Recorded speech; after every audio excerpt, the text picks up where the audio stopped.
what is your hatred for John Cena? Yo, when Hulk Hogan takes a rock bottom better than you, there's a problem. There's a problem. My man. All right, so give me the camera. One rock bottom. Yo, no, it's more than that. Show, give me the camera. I got the fucking camera. Kenny, I'm gonna have to do it for you. I'm gonna give you the whole spiel. He came out as a prototype. Whatever. You know, he slaps Kurt Angle. Ruthless aggression. I'm not into that. Whatever. He comes out as a rapper. I'm like, okay, all right, I can dig it. You know, he's from Boston, so that's a strike. You know, us New Yorkers, we don't fuck with Boston too much, but you know what? I'll look over that. He's doing his thing. Something original. Some I could, you know, there's something different. It's entertaining. Comes around, and my man has a choice between The Big Show, Kane, or Shawn Michaels. And he gives the most pussiest promo I've ever heard in my life. I will never forgive this. And he's on some, well, you know, I don't want to fight The Big Show because, you know, he's a huge guy. And, you know, you got the Big Red Machine who wants to fight him. And Shawn Michaels is a legend. Fuck that, bro. You already beat all these motherfuckers already. Her return on SmackDown. Okay. So I definitely read some rumors about that. Because for whatever reason, and I don't know Cody's reason, you turn around and go back, and people are gonna be, you destroyed thrones, and you go back? We have been doing this shit for ages, and he still doesn't know how to take it right. Trust me. That's it. Just, I got you. My man, he collapsed with the kick. That's what I was doing. That's the way he didn't collapse during the sun. It was the kick. He's not even in his fucking chair when he gets in this fucking thing.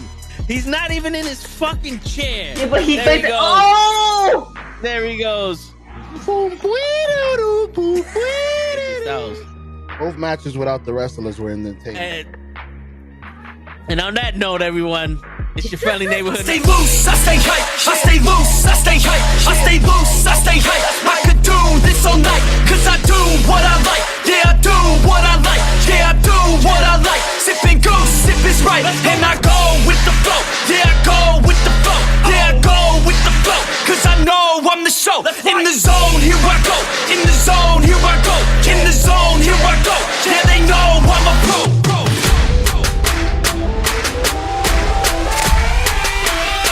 Let's go, let's go!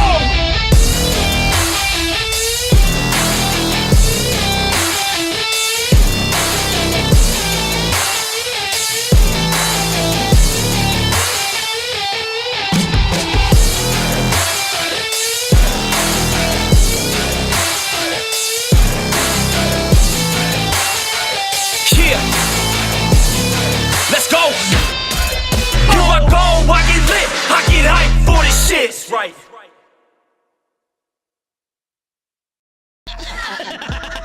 Word. He be like, I got a left elbow and a right elbow. I can break your face with an any elbow. Make sure that you get elbowed in your elbow with an elbow. Got the arm bar, get the farm bar, get around with the bomb bar. That is gonna take you to Jersey Shore. Yo, what's going on, everybody? It's fucking Thursday night, and you know what that means. And Gigi is here on time. What's going on, Gigi? Yeah, I was definitely like jamming to the left elbow and to the right elbow. It's just like I'm here eating my pizza, stuff in my face, and next thing you know, I hop on here to the stream to hear Hit Rose bars. Word, exactly. That's it. That's how we do it. That's it. That's how we do it. We don't fuck around. Part of Hit Row. That's right. We don't fuck. I'm the man writing the. I'm early. I'm so proud of myself. For real. And you know what the crazy shit is? Show took off of work to get here late. Nigga, I'm eating. Stop, I'm eating. I can't be joking food. Like, I'm gonna die on air, bro. What are you doing? I had to mention it, but we got a weekend. We got a weekend of wrestling that we gotta cover. But yesterday, I don't know, Gigi, did you hear any of the voice messages we put in the chat? No, I just saw there was a lot, and I was like, nope, we're not doing this today. The devil, I said no, Satan, we will not be doing. Yo, y'all were going off. Yeah, all I saw was voice note after voice note after voice note, and I was just like, I don't know what's that. The only voice note I heard was the one that I commented on, stating if it was, is that Robin Williams from Happy Feet? That's the only one. Oh yeah, that was from. That's the only one. And I was like, what are we doing here? Yeah, so I was talking about the CM Punk promo, and apparently from what I got from Pro and Lay, apparently I hate CM Punk now, and I'm just looking for things to bash about. But I heard his promo, and I was like, this is kind of all over the place. My man started with, look at this fat motherfucker over here, can't get no pussy till my foot is broken, and you should feel sorry for me, and now I am Chicago. Like, I don't know how that correlated with anything else, but it was. I was like, as soon as I finished watching it, I was like, yo, this is kind of crazy. I don't know what he was going for here. I don't think anybody knew what he was going for in there. Pro and Lay, they defended him like if they wrote his promo for him. I was like, yo, listen, man, I can only tell you what I hear, but now I am a CM Punk hater. Yeah. But we knew that. We knew that. I just tell you what I see. This is 100 facts. I don't give opinions. It was weird, though. It was weird. And all right, I'm gonna let you eat. I'm gonna let you eat. I'm gonna let you eat. All right, now because Cap gave us a video talking about yesterday's thing, so we're gonna play this and then we'll see what he says. But I didn't hear this, but everybody in the chat, tell us what you thought about CM Punk's promo. CM Punk was all over the place like Ghostface Killer song. Real word. But here you go. Here goes Cap shit. What's up, everybody? It's Cap from the NuKKle HeDDs Network. Last He's so week I was professional. on the wrestling podcast to discuss AEW and the squash between Jon Moxley and CM Punk. Now, at the time I was convinced that something else was really wrong with CM Punk and that he re-injured his foot. I gave a whole bunch of reasons, did a whole bunch of things on it. Turns out it was a work. So now I'm here talking about the rest of what happened from this past Wednesday and this past Dynamite, where for the most part, Jon Moxley came out and actually I really liked his promo, where he issued the open challenge. He's going after the locker room. He's not waiting around for somebody to win a chance. You want a chance, come take it. I like that aspect, and I like what he said about Punk not being mentally ready to come back, him being weak, him not having a heart, him looking for an excuse and a way out during the match the minute his foot suffered any amount of pain. I like all that because I'm a Punk fan. I've been a Punk fan from the start, but it does kind of seem that Punk came back for the sake of coming back and was like, all right, I need something to do. I am a good wrestler. These guys seem like a better company. I'm going to come in here and wrestle. And he should have made a star out of MJF. Didn't happen. The match should have been a little bit, like, you could tell CM Punk is not tip-top in his match with Hangman and a couple of other matches he had. So, coming into this whole scenario now, we have the story being told. And so far, we have Punk's mental state and Jon Moxley's viciousness causing the result of the first match, where Punk freaked out about his foot and Jon took advantage because he doesn't care. He's the killer. And if you're in the ring with a killer, you show weakness, you get squashed. So, in the context of this storyline, I'm feeling a little bit better about that match. Now we have these promos where now Moxley's arrogant. Now Moxley's doing open challenges. And Punk, he needs to be reinvigorated. Punk needs to be reminded that he's not here because of a paycheck. He's here because he loves to wrestle. And he's damn good at wrestling. And if you don't believe me, there's plenty of matches I can show you and when he was in WWE, when he was in Ring of Honor, that will prove how good he is. So he needs to remind everybody how good he is. I mean, Punk is actually looking in better shape from when he first came in. So I'm saying all this to say that AEW's got one shot. I don't know about that. This match on Sunday has to be the culmination of this storyline, and it has to do something more than just blood and fists and spikes or thumbtacks or stupid shit. This has to tell the full story now. We have to see Punk in better ring condition, in better fighting shape. We have to see Punk with stamina-wise lasting in a long match. We have to see Moxley go through his phases of being vicious because he doesn't give a shit, being arrogant because he thinks he has it won, and we have to see the whole journey from Punk where he thinks he can. Maybe there's that little bit of doubt to, oh no, he knows he can, and now this is a full-on fight. Because like Punk said in his promo, they've been trying to kill him since birth, and ain't a man do it yet, and John's not the one. Well, you have now shown us this in this match. This can't be the bullshit barbed wire death match.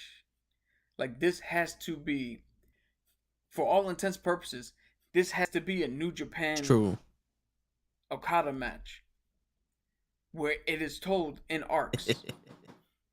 So if anybody knows movies, there's the standard 3-act setup, where you have the beginning where the hero finds out what his journey is all about, the middle where he hits the wall, hits adversity, and then the third act where he overcomes adversity and wins. This match needs that. This match needs to start off, set up the stakes, show Punk is still, although he's here, he might not be all there, might be 80, 90% in his head. Not physically, in his head. Moxley, seeing the blood in the water, goes for him, guns for him. Then we need to see the switch in Act 2, where now Moxley is a little bit cocky. His arrogance is getting to him. He starts making a little bit of mistakes. Punk doesn't capitalize yet, but whatever Moxley's doing to him, Punk will not relent.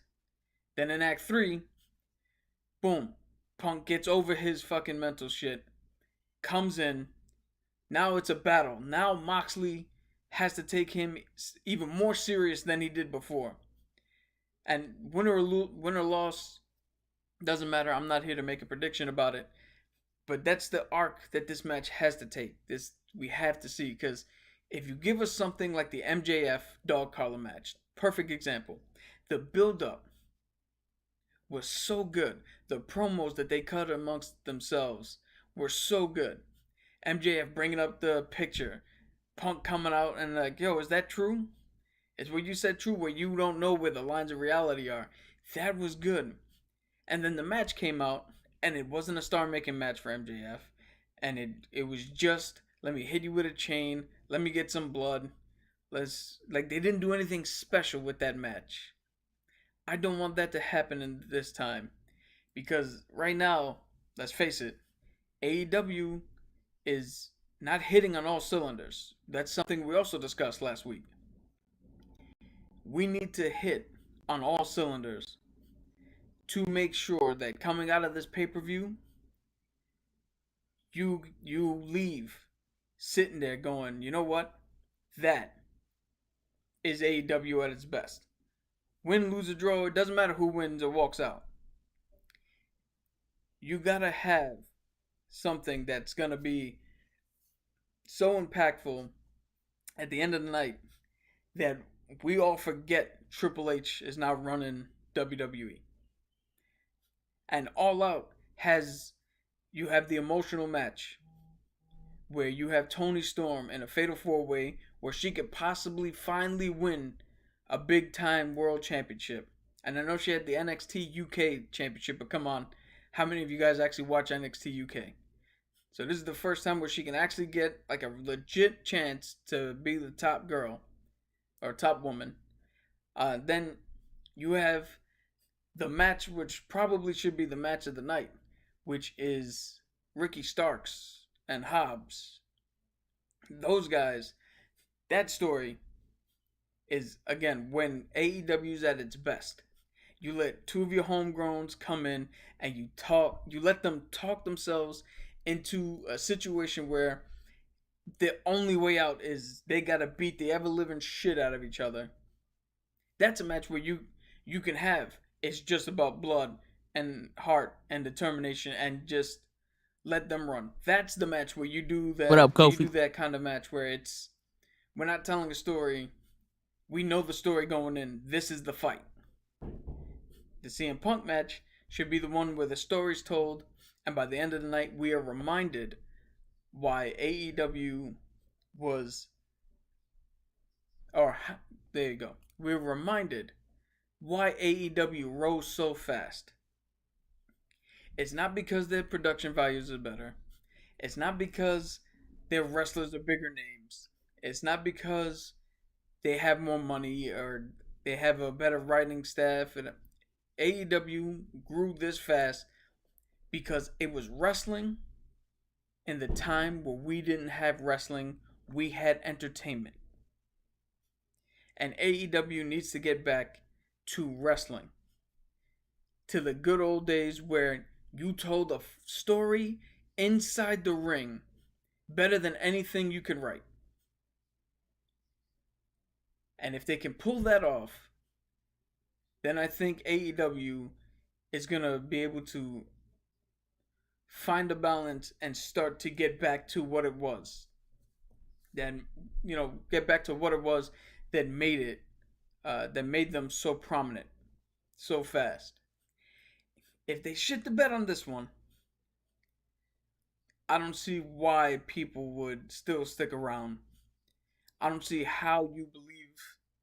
I mean, everybody essentially can get rehabbed in wrestling, but the law of diminishing returns, man, you can't keep putting people out there and have to do something where they're high, then they're low, then you got to rehab them back up, then they're low, then you got. Look at Swerve and Keith Lee. They're tag team champs in AEW. Do you guys really care? Like, it's cool to see them, but their whole run before the championship was these two idiots can't coincide with each other, and they keep messing each other up. That's not a tag team story. When you got the Young Bucks, when you got the Lucha Dragons, when you got the FTR running around, you got the Acclaim, who's been a good-ass tag team. Like, there's other teams that could have had that spot. But you didn't go homegrown. You went with the new toys. And we see that, that's where the declines are starting to come in. So, yet again, AEW, you have one chance to turn this Punk Moxley story into something memorable so that by the end of that night, Punk getting squashed 2 weeks ago makes perfect sense leading into what happens at the end of the night at All Out. One chance, Tony Khan. Let's see you take the shot and let's see you make it. Peace. I feel like he needed a bitch in there. I feel like he needed to say bitch once or twice. What up, Kenny?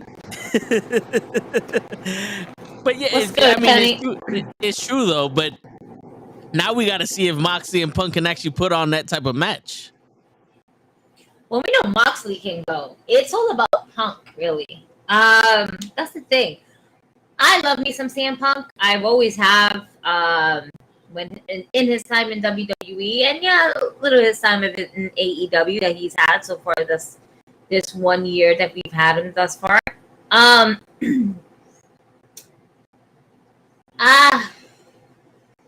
That match though between him and Moxley wasn't my favorite, and I think we all kind of like said that.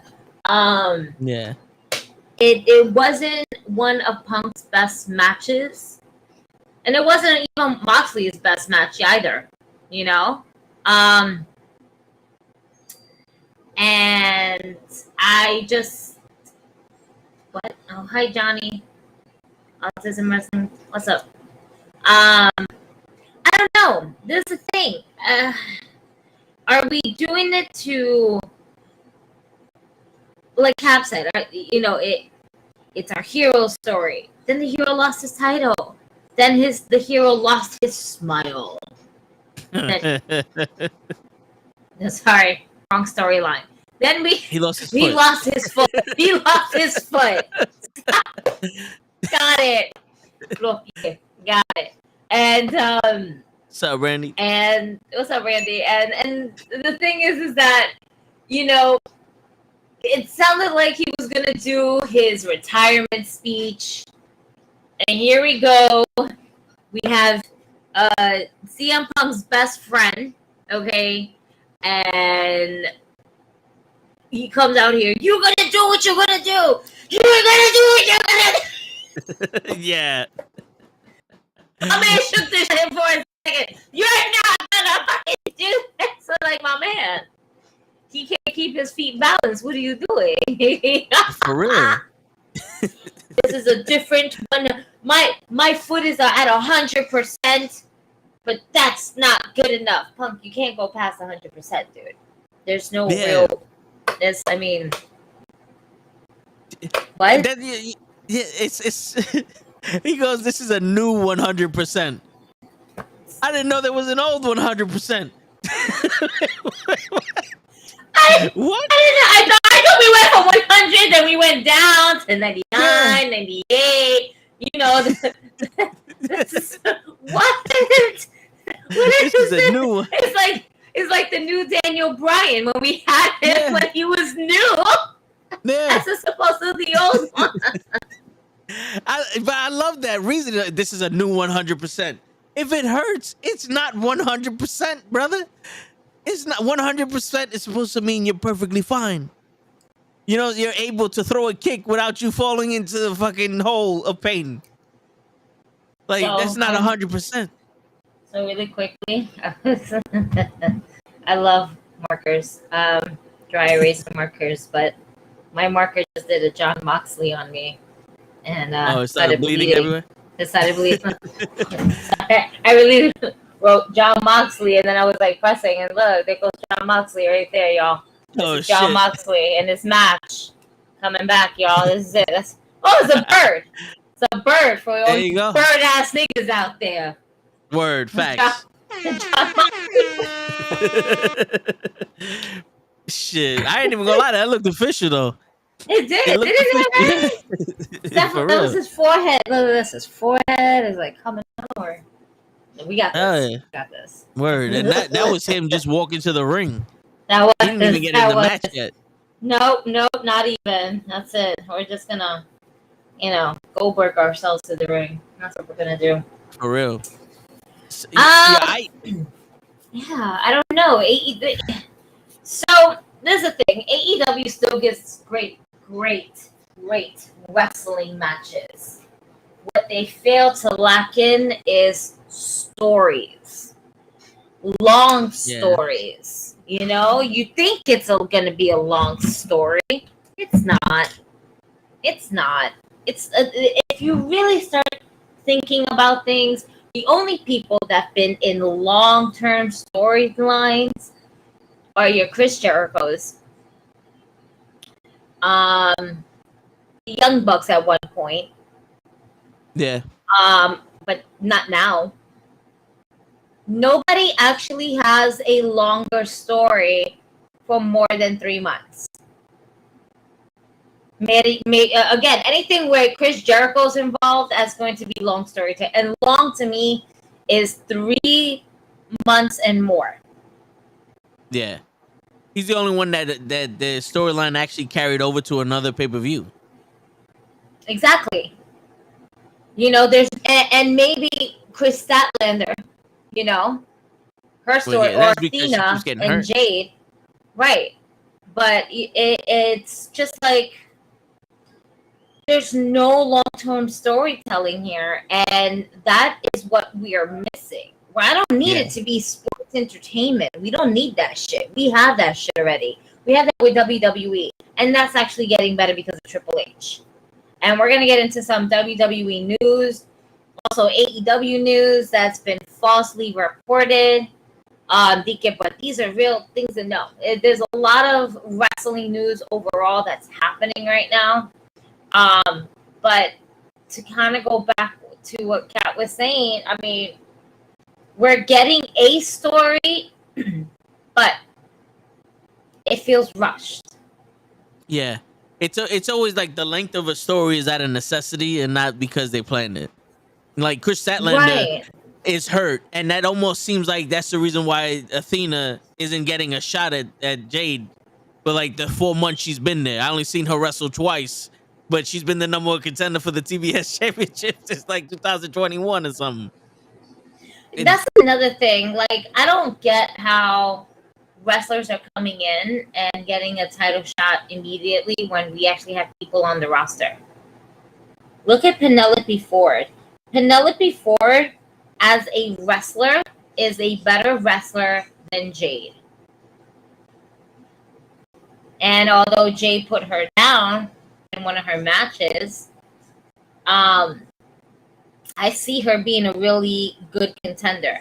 Kip Sabian is coming back too on top of that, so we can always have the husband cheating to help the wife gain her title, you know? Yeah. Or the interim title. We have Tony Storm, who's new to the company. Like, we gotta really just put our championships on the original AEW roster as opposed to the new AEW roster. Yeah. No, it's just true though, because all right. So Jameson said that Tony Khan said that Thunder Rosa's not a draw. You know, to be honest with you, that's his fault. Yeah, because Thunder Rosa was a fan favorite to win the title when she was going up against Britt Baker. And then as soon as she wins the title, she 180s us and starts going into promo after promo saying some shit that is like, why are you doing this? You don't need to come out every week and tell us you're the champion. We know. We were there when you won it. We wanted you to win it. Just keep having the matches you have. That's why we wanted you to be champion, because you're a good fucking wrestler and we want to see good women's wrestling. We don't want to see you come out and say you're from Texas. Yeah. And then that shit that she did with Serena Deeb was like, that didn't help neither. Not the rest. No. The wrestling was good. Just the fucking promos is like, all right, come on. The promos were bad. Like, we didn't need those promos. It was just really bad promos. Thunder Rosa, in all honesty, Thunder Rosa needs somebody to speak for her. And I don't want her to feel like that's a diss or anything like that. But she should be a champion that has a manager that speaks for her, so she doesn't have to speak. But if you have that, that's going to be considered as a heel. And I think Thunder Rosa as a heel would be dope as fuck. I mean, but there's a lot of... I mean, the woman hid in the bathroom after she broke Jamie Hayter's nose, thinking that Jamie Hayter was going to come and attack her. Girl, first and foremost, expect the receipt coming back.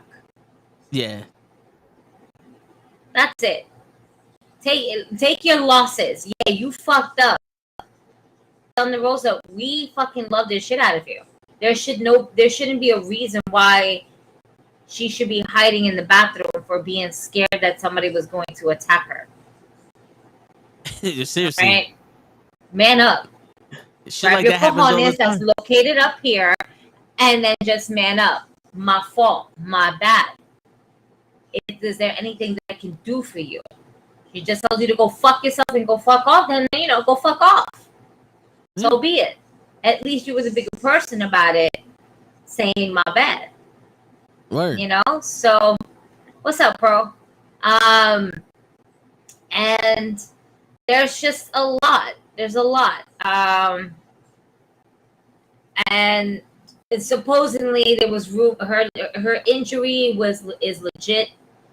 She does have a dislocated disc. But there was also a bullshit ass rumor. And I say bullshit because unless I read it from a reliable source, I'm just not believing it. I repost a lot of things. So if you think, oh my God, she said this. No, I just repost a lot of things. All right. I'll say when I know it's confirmed. Yeah.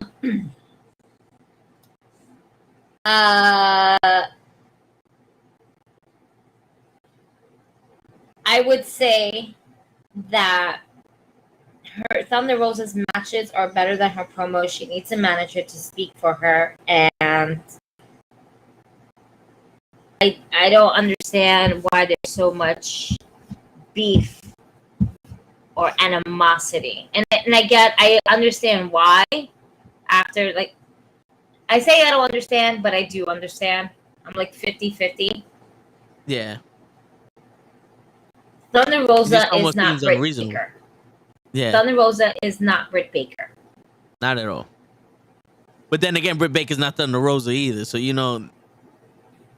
But what I mean by that is that no, she is not Tony Khan's girl. Yeah. Britt Baker is a Tony Khan girl. You know, and she could command people's like attention. You know, that's the, like, she is the quintessential heel. She walks in the room and takes control over it when she speaks. Like, she's not dropping the fact that she is the AEW Women's Division, and no one is contesting it. You know, where it goes to like promos or just straight up attitude. Like, she owns the division. But then you make Rosa looks even softer when you put her out there to talk, and she can't really talk. She can't connect because she's honestly, she's not the same type of wrestler as a Britt Baker or anybody, because she came from the MMA or, you know, and the luchador style and the Mexican and the Texas and all that other shit. That doesn't really connect with a worldwide audience of wrestling fans, because we see Britt Baker where she's not claiming a part of the country. She's just an asshole that's like, I'm the best out here, prove me wrong. You know, like, they put Thunder Rosa in this very specific ball that either you're with her or you're not. And it's like, we choose to be with her because she can wrestle, but everything else she's saying is like, we're gonna have to put that in the box with my mama's titties and you being flaccid and all this other shit, and throw that in the middle of the ocean, and you gotta be motherfucking Jack Cousteau. You know what I'm saying, to open up this box and shit. You know what I'm saying? But yeah, I think shit like that is Tony Khan's fault, because even though he might like wrestling, he doesn't know the type of wrestler that he has. Yeah. You know, because he sees even Darby Allin. He sees Darby Allin as a one-dimensional wrestler. He's always in a feud with someone, and he's always gonna have a casket match with him, and he's always gonna have a fucking hardcore type shit with him, and it's nothing is ever different. If you look, Darby Allin is having the same exact match almost every month, just with a different face across the ring from him. And Darby Allin is so much more than that.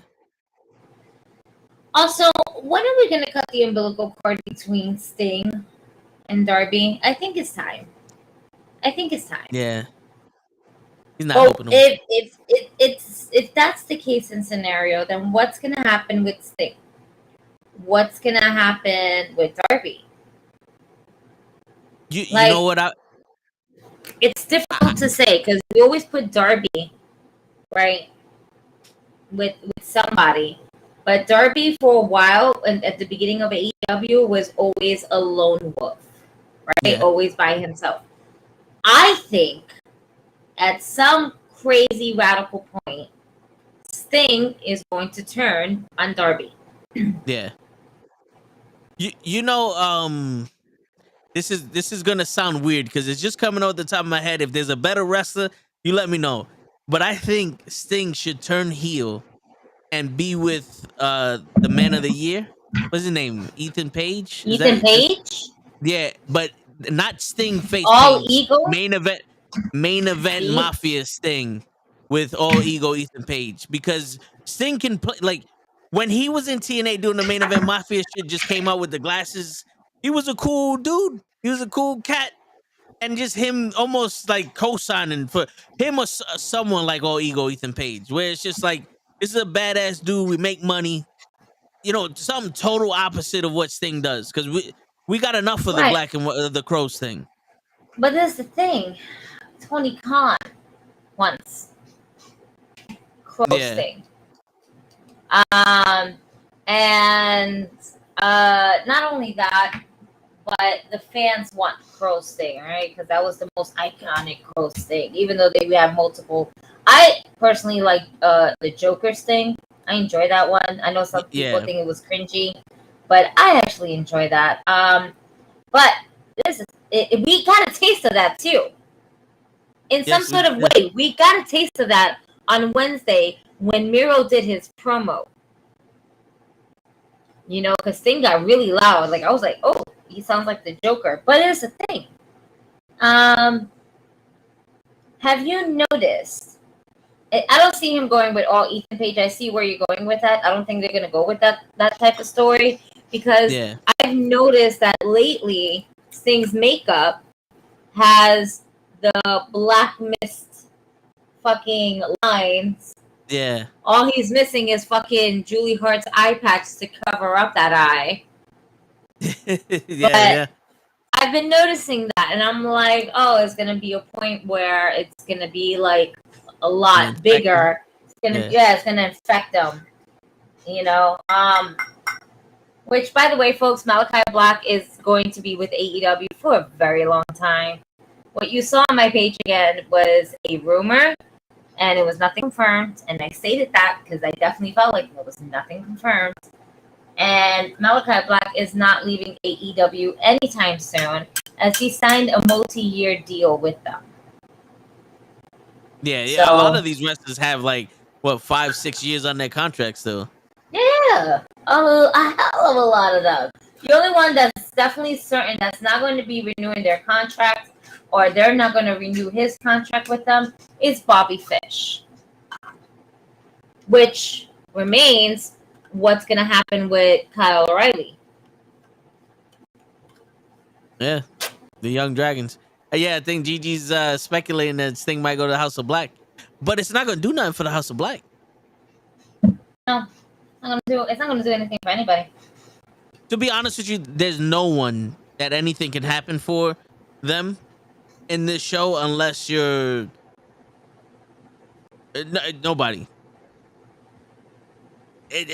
Who's right now? Wardlow was one of those guys that stood out because of the storyline and then just dropped dramatically. And now he's not even defending his title on the. Why? Why are we not defending it? Why are we putting it in a tag match? Yeah. Why are we putting our champions in a tag match if they're not the tag team champions? Hello? What, you ran out of ideas and all of a sudden you became Teddy Long? We're going to do a tag team match. A triple threat match. A 6-man tag team match. An 8-man tag team match. My guy. Yeah, and you know what?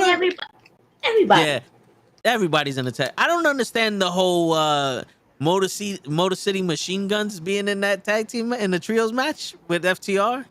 And why are we promoting other wrestlers from other promotions when you have multiple tag teams already in AEW? Like, why can't we have FTR versus Lucha Brothers? Why can't we have? It can't be Death Triangle. If you really want to fuck with them, why not get the Briscoe brothers? They have history with FTR. Because the people that Tony Khan is in bed with when it comes to AEW do not want the Briscoe brothers on their network. Okay, that I can answer you. That I can answer you because they didn't want them on AEW. That's another thing. Why did we have to get a TNA TNA group.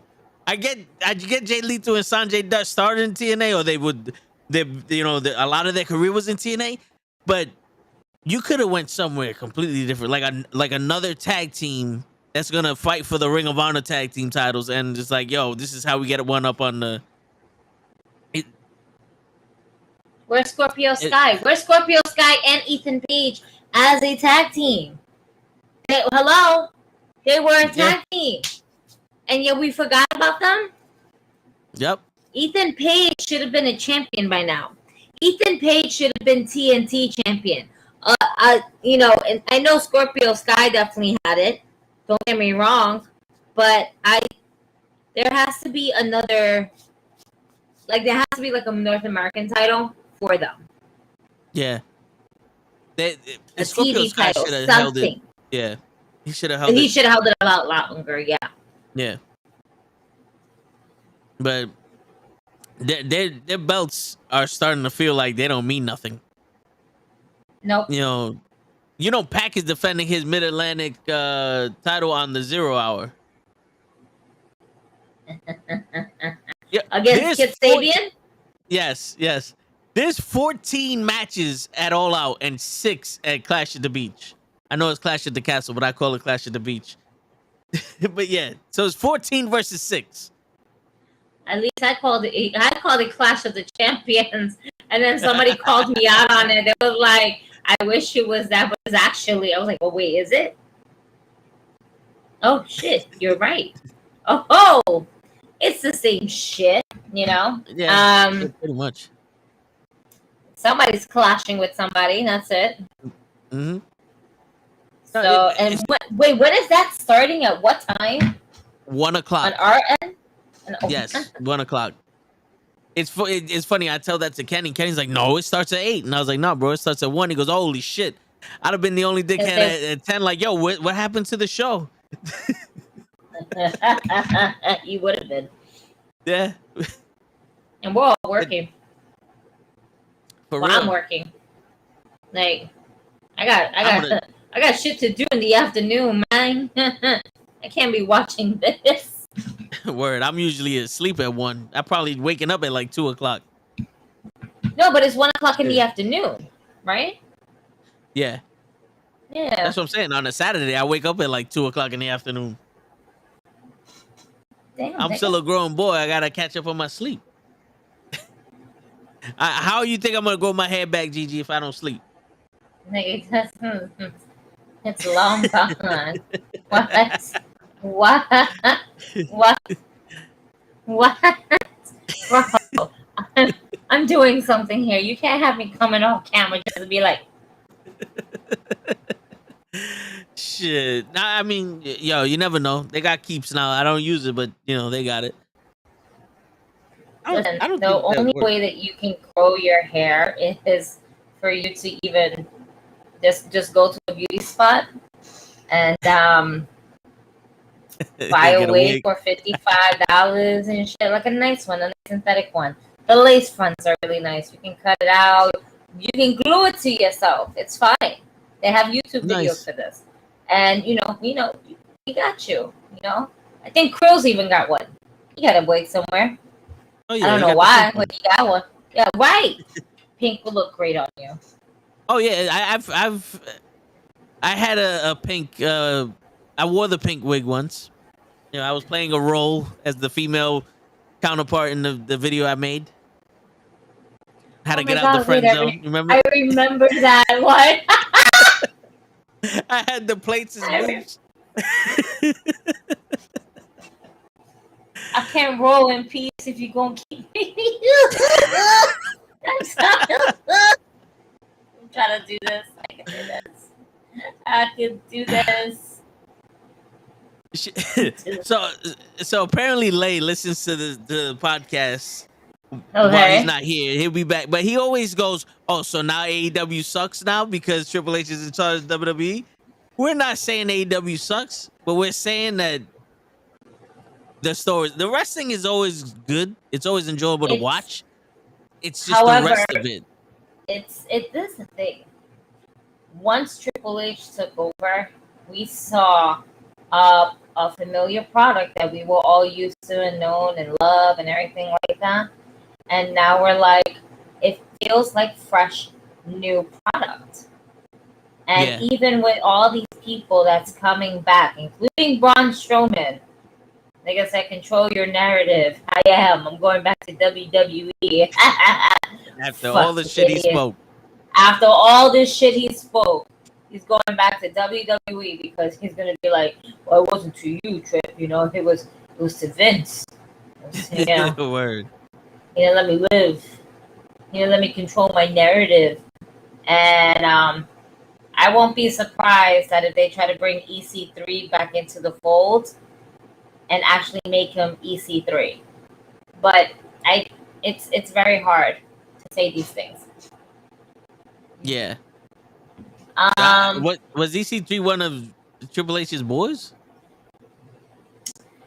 He was definitely called up to the main roster too fast, and he was great in TNA. Yeah. But in WWE, like in NXT and whatever the case may be, he didn't shine so bright the way he should have. Because he's technically the white Bobby Lashley. If I have to put it in any way, EC3 is the white Bobby Lashley. He's a big man that wrestles like a little man. Mm-hmm. And they had some good matches in TNA too, EC3 and Bobby Lashley.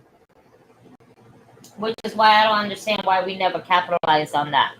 Because that would have been really fucking good. Yeah. Like, really good.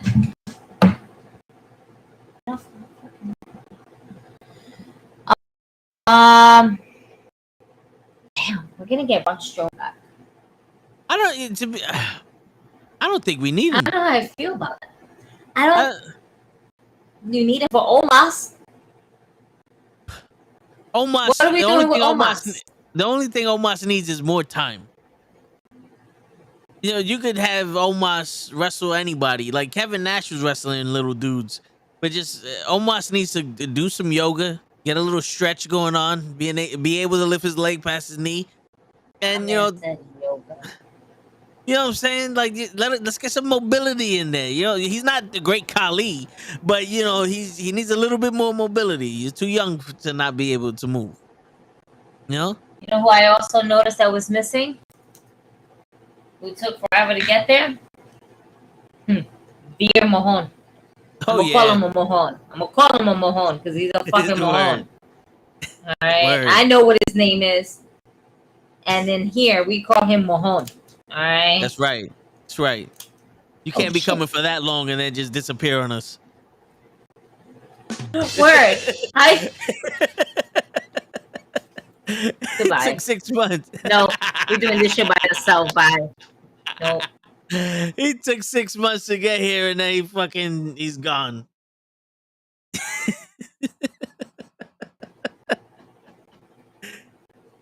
Shit.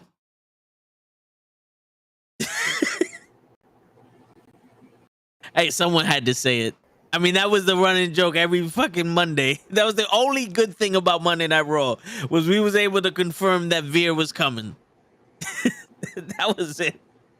And then he came all over Dominic Mysterio, which seems to be the fucking... I think Dominic is going to turn. I think under the reign of Triple H is like, okay, we got to cut this umbilical cord, by the way. You're going to get upset because your papa chose Edge over you, and you don't feel like that's fair. He's never gave you the Mysterio name. He gave you Dominic Mysterio, but that's not a real name. It's your first name. Yeah. I don't know. I'm not sold on Dominic Mysterio, but I think that the Judgment Day should influence Dominic and give him his first luchador mask and be like, this is who you were meant to be,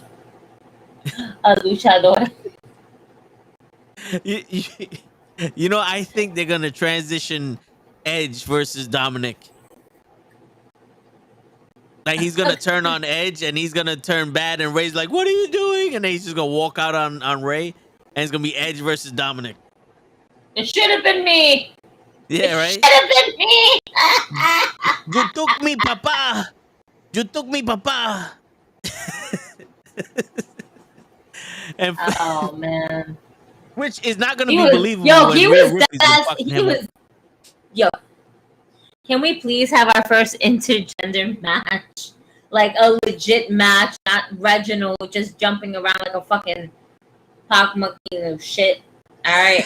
And I'm not saying that because he's black. All right. Oh, he's calling him a monkey because he's black. Nah, that nigga was from a circus. And all he did was flips and jumps and all this other shit like that. He is not a wrestler. And Yeah. I will say it again. He is not a wrestler. I have not seen him put a wrestling move on anybody. He is not a wrestler. So please spare me the bullshit. No, And yeah, that's- he is jumping around like a fucking monkey. Yeah, that parkour shit.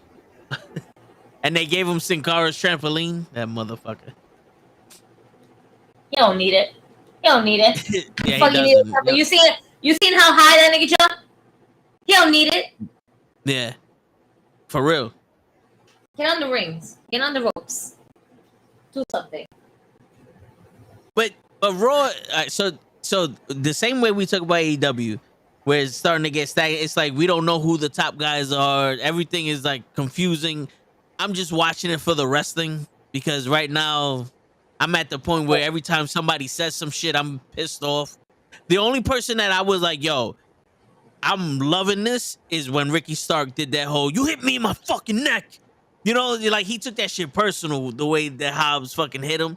I was like, that's what I'm talking about. That's what I want to see. If this is going to be personal, it has to be personal for you also. It can't just be an imaginary personal shit. Yeah. You know, that's what I feel like with John Moxley and CM Punk. It's like imaginary. It's like, you know, just assume that we hate each other because last week we had a match. Like, I don't buy it. I don't buy it. You got a guy that doesn't give a shit about nothing, but he's quick to actually give a shit about what other people do. That shit, bro. Like, I don't get me wrong, his promo was tough, but it's like, okay, I don't know what's going on here. And then CM Punk literally, that whole storyline or that match arc that Cap said in his video did that on the promo. You fat virgin, look at my foot. It's a new 100%. I don't know what to do with the new shit. And then I'm from Chicago. I'm bringing Chicago with me. Okay. My man went from... This is Chicago! My man went from fucking ravishing Rick Rude to you fat sweat hogs to Shawn Michaels, I lost my smile, to Hulk Hogan, I'm gonna fucking take my vitamins, eat my prayers, and all that other shit. And then he turned into Dominic Toretto. This is Chicago, like this is Brazil. Like where was CM Punk during that whole promo, bro? And who the fuck was this guy? When he walked out, I was literally like, who the fuck is this? They sent somebody to clean the ring. You couldn't do that when you went to commercial? That was that's why they were like that's what they were saying on the commentary. That's something Ace. I was gonna say Johnny Ace. I'm sorry. I did not mean to disrespect that guy. And I don't mean Johnny. I meant Ace. Stone or some shit? Was he Stone? Man, I'm gonna have to fight. I'm gonna look it up in a second. But you know, you see him come out, you don't know what he's doing. You just see him like I'm just thinking he's just a regular producer, got pissed off with Moxley. I'm gonna come in here, I'm gonna get the contract, whatever the case may be. Maybe he was going to give it to a different wrestler. But then he comes out during CM Punk's promo, and I'm like, what? And then that's his best friend. He's been with him since the day one. They've been tag team. They were a tag team. They were a tag team. Chick Magnet. What, 1992? When Punk was Punk. I'm sorry. She's here all week, ladies and gentlemen. She's thinking about He's thinking about beer. That's what it is. So this is actually an inside joke kind of a thing with me and this other individual. No names I'm going to be giving, but every time I'm like CM Punk, he's like, come Punk. He's like, come Punk.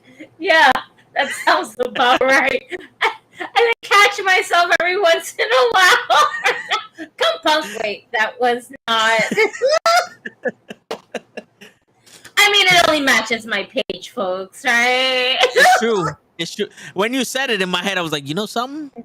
I see it. Like, I see it. You're just missing a U. The U is silent in CM Punk.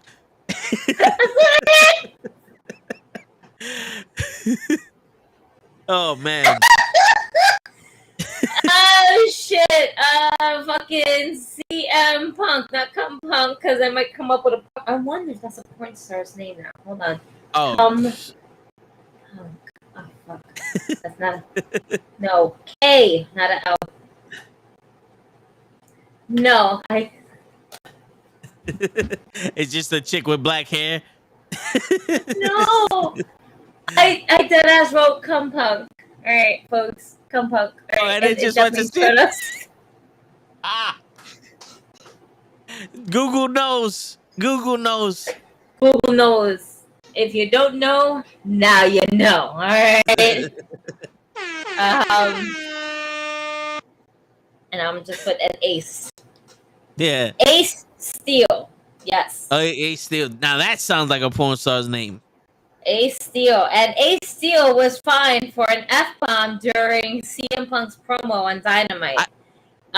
We've heard that Warner Brothers Discovery asked AEW to tone down the language and on Dynamite and Rampage. So it was surprising when producer Ace Steel used a usual forbidden word during his promo segment on August 31st. Steele was tasked with giving his real-life friend and former student CM Punk a kick in the butt as he struggled with losing to Jon Moxley last week and debated whether to accept Mox's open challenge for a world title shot at All Out this weekend. In a passionate promo, Ace smacked Punk in the face while saying, in your own words, life isn't about how many times you get knocked down. It's about how many times you get up. And you fucking get up. I heard that. They didn't edit it out of the replay on TBS.com. No. I heard it. I heard it live. Yeah. I heard it live. I heard it while I was at work. You know what the funny thing was? I was just like, when I heard it, I was like, okay. Like, it didn't even dawn on me that he cursed, and then I was like, hold on, wait, did he just say fucking get up? I was like, oh, well, you know what? Someone needed to fucking say it. It's AEW. It's AEW. It's also in our everyday vocabulary that we be saying That's these true. words. We're like, oh, we're used to shit like this. All right, cool. We're fine with this. Word. It's like someone needs to do it. Well, he was fine, and his name is Ace Steel, and come Punk. Well, Google knows it's CM Punk. Yeah. Be right back, folks. No, yeah. But I find it funny. Like, I was literally like, who the fuck is this guy? And then it's like, I love how AEW introduces people like we're supposed to know who the fuck they are. Like, I get them saying, oh, this is CM Punk's best friend. And we're like, that don't look like Colt Cabana. And if it does, he looks like fucking, damn, what, yeah, I forgot his fucking name from ECW. Where he looked, he was like Chris Rock, Kid Rock. No, he looked like Kid Rock. I said Chris Rock, son of a bitch. Yeah, what the fuck is his name? Somebody in the chat knows. But I was like, yo, that don't look like Colt Cabana. I thought Colt Cabana was his best friend. Not anymore after what he did, but I'm just saying, like, that's the only best friend we ever known. And if he's been a producer for this whole time, why isn't he in the back doing little segments with CM Punk? You know, be like, yo, you sure that you ready for this shit or something like that? You know what I'm saying? Like, you out here challenging people. Is like, you know, the trainer, his boys, like, yo, you good? Show face. So when he comes out, you're like, oh, okay, this is CM Punk's guy. Or just somebody we seen before. Everybody comes out like, yeah, motherfuckers, you know me, right? And everybody's like, who's this? The New Day's in the crowd like, who?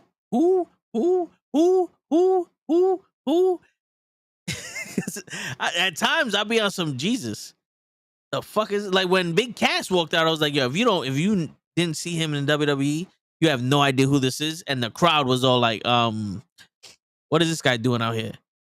At first they would I was like, why is Dolph Ziggler's brother and those people out there making some lame ass jokes? And then Big Cass walks out and like, did he really need to come out for this? It's not like they would. If they were talking shit about the crowd, you know, trying to get that heat where the crowd is booing them because they're talking shit about the crowd, and then Big Cass walks out, he's like, I'm for Chicago too, and then beats him up, and it's like, ah, yeah, I get it, but that seemed like that was a miss. That was a miss for me. It's like just because Big Cass and what they call him, W. Morrissey, just because he's big doesn't mean he's gonna be instantly like people don't go, oh, that's a big motherfucker, I'm cheering for him. Not no more. But I don't know. You let me know if you think that was a miss or not, because I think that was a miss. There was a lot of shit. This is the type of shit we talk about. It's like if someone just thought about it a little more and just gave some insight about shit, it would be a better product. It's little tweaks here and there that you got to do. This is what we've been saying. Like, I have nothing against the wrestling. I love the wrestling in AEW, especially when it's not the WWE guys wrestling and you get that little bit of the other styles of matches in there. Like, I love seeing Rey Fenix and Pentagon doing the lucha shit, and I love seeing Omega and the Young Bucks doing like the indie / fucking New Japan shit. I love that shit. It's awesome because it's something different than the other product, WWE. But then when we see the WWE guys, I'm sitting there like, I don't know. This is a bunch of WWE. This is why I was asking, like, do you think CM Punk and Moxley can have that style of match that Cat was talking about in the video earlier? I don't think so. I think maybe CM Punk can have a style match like that because, you know, he has had that match. Oh, he tried to have that match, but I don't think Moxley can have that match. He's looking one-dimensional to me. Like I always say, he doesn't sell. And if he sells, it's not the best selling in the world. And a match like that, you really need to zone in on the selling because you need to be able to sell that this dude is dominating, this dude is coming back. This dude, you know, like this is more than just putting moves on. You got to be able to, you know, tell physically that, all right, CM Punk looks like he's off his game. Oh, he turned it up a gear. You know what I'm saying? He got a second win. And then Moxie's like, oh, wait, Moxie got a second win. And now we're at the end and it's, yo, do or die for both of them. That doesn't just come out of assumption. You know what I'm saying? You have to be able to sell that. That story that you write in the ring has to say it. And you're not going to say it by bleeding. Because that's what I see right now. They're going to punch each other in the face for 20 minutes. They're going to try to do some big moves. And then they're going to cut each other. And then it's like, look at the battle these guys were in. They're bleeding. Can't you see they're bleeding? The battle is, oh my God, this match is crazy because they're bleeding. They're bleeding. Let's go to the video replay of how they started bleeding. Look, CM Punk threw Moxie to the ropes and Moxie just got busted open. Oh no, and CM Punk, he walked through the ropes and he got busted open. They're bleeding, people. Can't you see they're bleeding? They're fucking bleeding. There's blood everywhere. It's bleeding. And this is the best match on the roster. You know what I'm saying? Like, I see that happening. Because the only match that actually really needed blood was the CM Punk MJF match, that the dog collar match, because that was a homage to Valentine and Roddy Piper when they did it at Starrcade. Was it Starrcade? Yeah, you know, when they did that dog collar match. But, you know, that's a brutal match. You need blood for that. You don't need blood for... you come back and toes yelling, they're bleeding. I'm describing what I see the Moxley and CM Punk match is gonna be like. You know what I'm saying? I think they're just gonna act like they're beating the shit out of each other, They're gonna do big moves, and then out of nowhere, like CM Punk's gonna do a suplex of Moxley, and Moxley's gonna be busted open, and then you're gonna just hear JR just be on some, oh my God, he's bleeding like a scalded dog. Oh, look, Crimson Mask, he's bleeding, and Tony Schiavone's like, holy shit, how did he start bleeding? Let's go to the video package, and it was the suplex. And then Moxie threw CM Punk to the ropes, and Punk is going to be bleeding after that. And that, Cap laid out a very good model for how the match should go. And what I'm trying to say, if you just got here, I don't think Moxie, and he's bleeding like a stuffed pig. I don't think Moxie can pull that off. Not the way it's supposed to be pulled off, because he don't sell. But that's one of my fears. I think that match is probably going to be not the worst match, but it's not going to be the best match. It's not going to be a show stealer.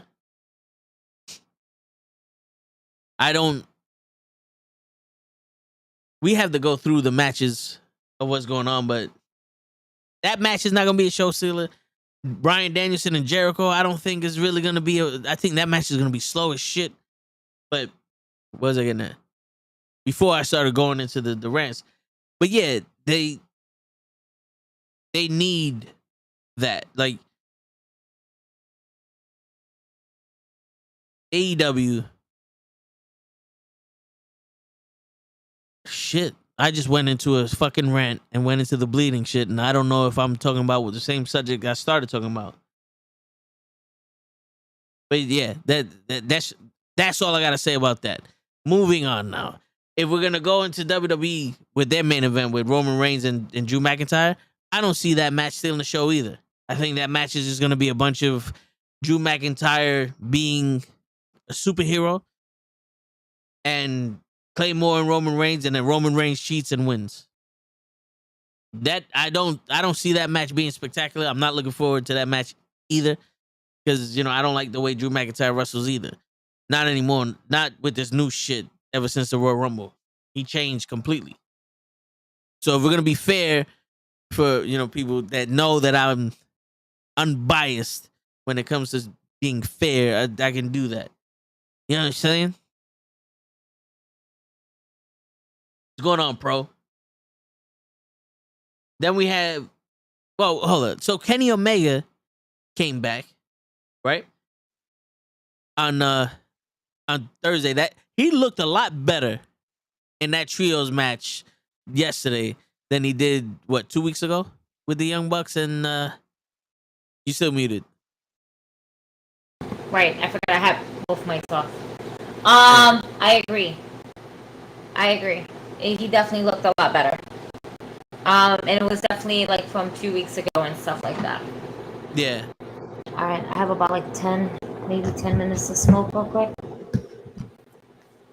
Shower. Listen, as a parent and as a pothead, okay, you have to find your times when you're able to do the things that you love to do, like smoke a little weed. Drinking in front of the kid is not so bad. Just don't get drunk in front of the kid. That's the problem. She's never coming in here. Well, not today. No, we're not doing that today, okay? And I got the dehumidifier on, so we already know it's not going to be smoky up in this bitch. You'll figure it out, okay? This is 101 shit. Yeah. All right? Word. Wait. Oh, there goes the JMO. Oh, it's a new bottle. Listen. You heard that shit crack open? It's a new bottle. It definitely is. Yeah. Because Show decided to not go to work today and show up late. This is for you, Show. Here. Yeah. Yeah, that was an official one. That was a good one right there. I heard the bass in that one. Pot and parenting. That's gonna be her YouTube channel. Yes. Show. I'll show you the greatest life hacks of them all. Word. Show text me at 9:30 saying I'll be right there. Anniversary dinner. He's not coming. He's not. What? No. Is this really his anniversary? I'm trying to remember from when we went to the wedding. Was this? No, the wedding was in September. I think was it in September? Was it October?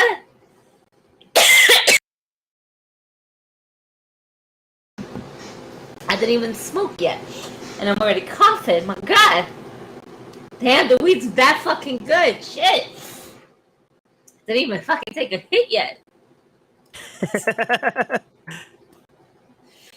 Oh, now I'm sitting like, hold on, wait. When the fuck was this? What? Oh, I'm checking it. I'm checking to see if I posted anything on Instagram about it. Oh shit, that's funny. Here we are. Like, I think so. No, it was cold. It was a cold day.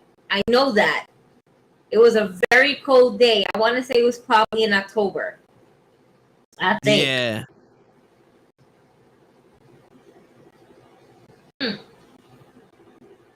He probably did one of those things where he got married, but then had like the ceremony, and then Booty! What up, homie? I just love saying his name. This is so fun. What up, Pootie? Damn, when the fuck? That's a great question. You know what's the funniest thing? I think it was on my original Instagram. And I don't have that. Get notifications. You know I put it in the story. I don't. Can you see the years in the stories? You can.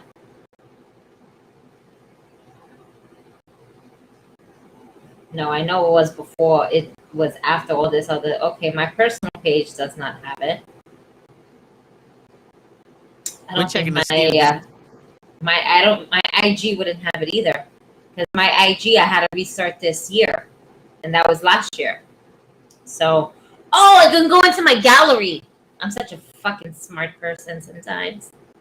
Galleria, Figaro. Watch it not be on this one. It tells me it's going to be on the other phone. I bet you.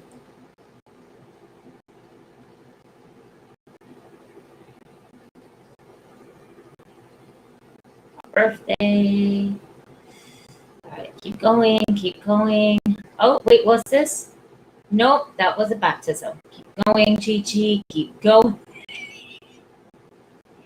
No, the baptism and the wedding was the same day. No. Yes, it was. But this was a different baptism. In the same church, though. Okay, hold on, wait. November 7th. Damn it! 7th. And I just found a picture of Show and me and Show and you and Show. I literally just, like, as soon as you said that, here's the picture. I found that nigga. Yes. So it was in November. Oh. So I must be celebrating somebody else's anniversary. This is probably the anniversary of when they decided to set the date. I don't know. I don't know what these new couples be doing. Gigi, why you not in high def? I want to see the details on the weed you smoke. This nigga. You ain't buying it. You ain't gonna see the details. Right. It's already rolled up. You'll see the aftermath. All right. Word. You'll see the aftermath within a half an hour. My eyes are like this chinky. And I'm like, I noticed that shit. I was like this. Let me just watch a short clip. And I noticed that how my eyes and how I look when I'm sober, per se, versus when I start getting mad chinky eyed. I'm like this, and I'm like, wow, my eyes are not even fucking open right now. Oh shit. Yeah, there be times that you have that look on your face like I'm just happy to be here. That's me. I was just, yeah.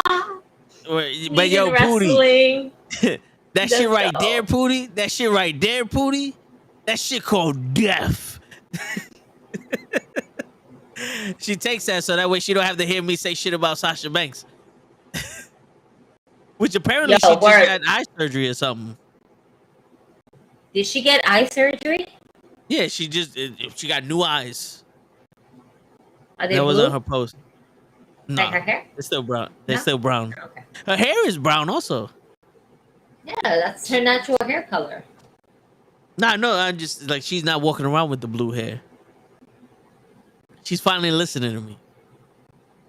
That's why they broke into a car last time. They wanted to steal her blue wig. She's gonna come back with the blue wig because that is the character that she has right now. You know, yeah, for real, unless she comes back as a redhead, and I highly doubt that.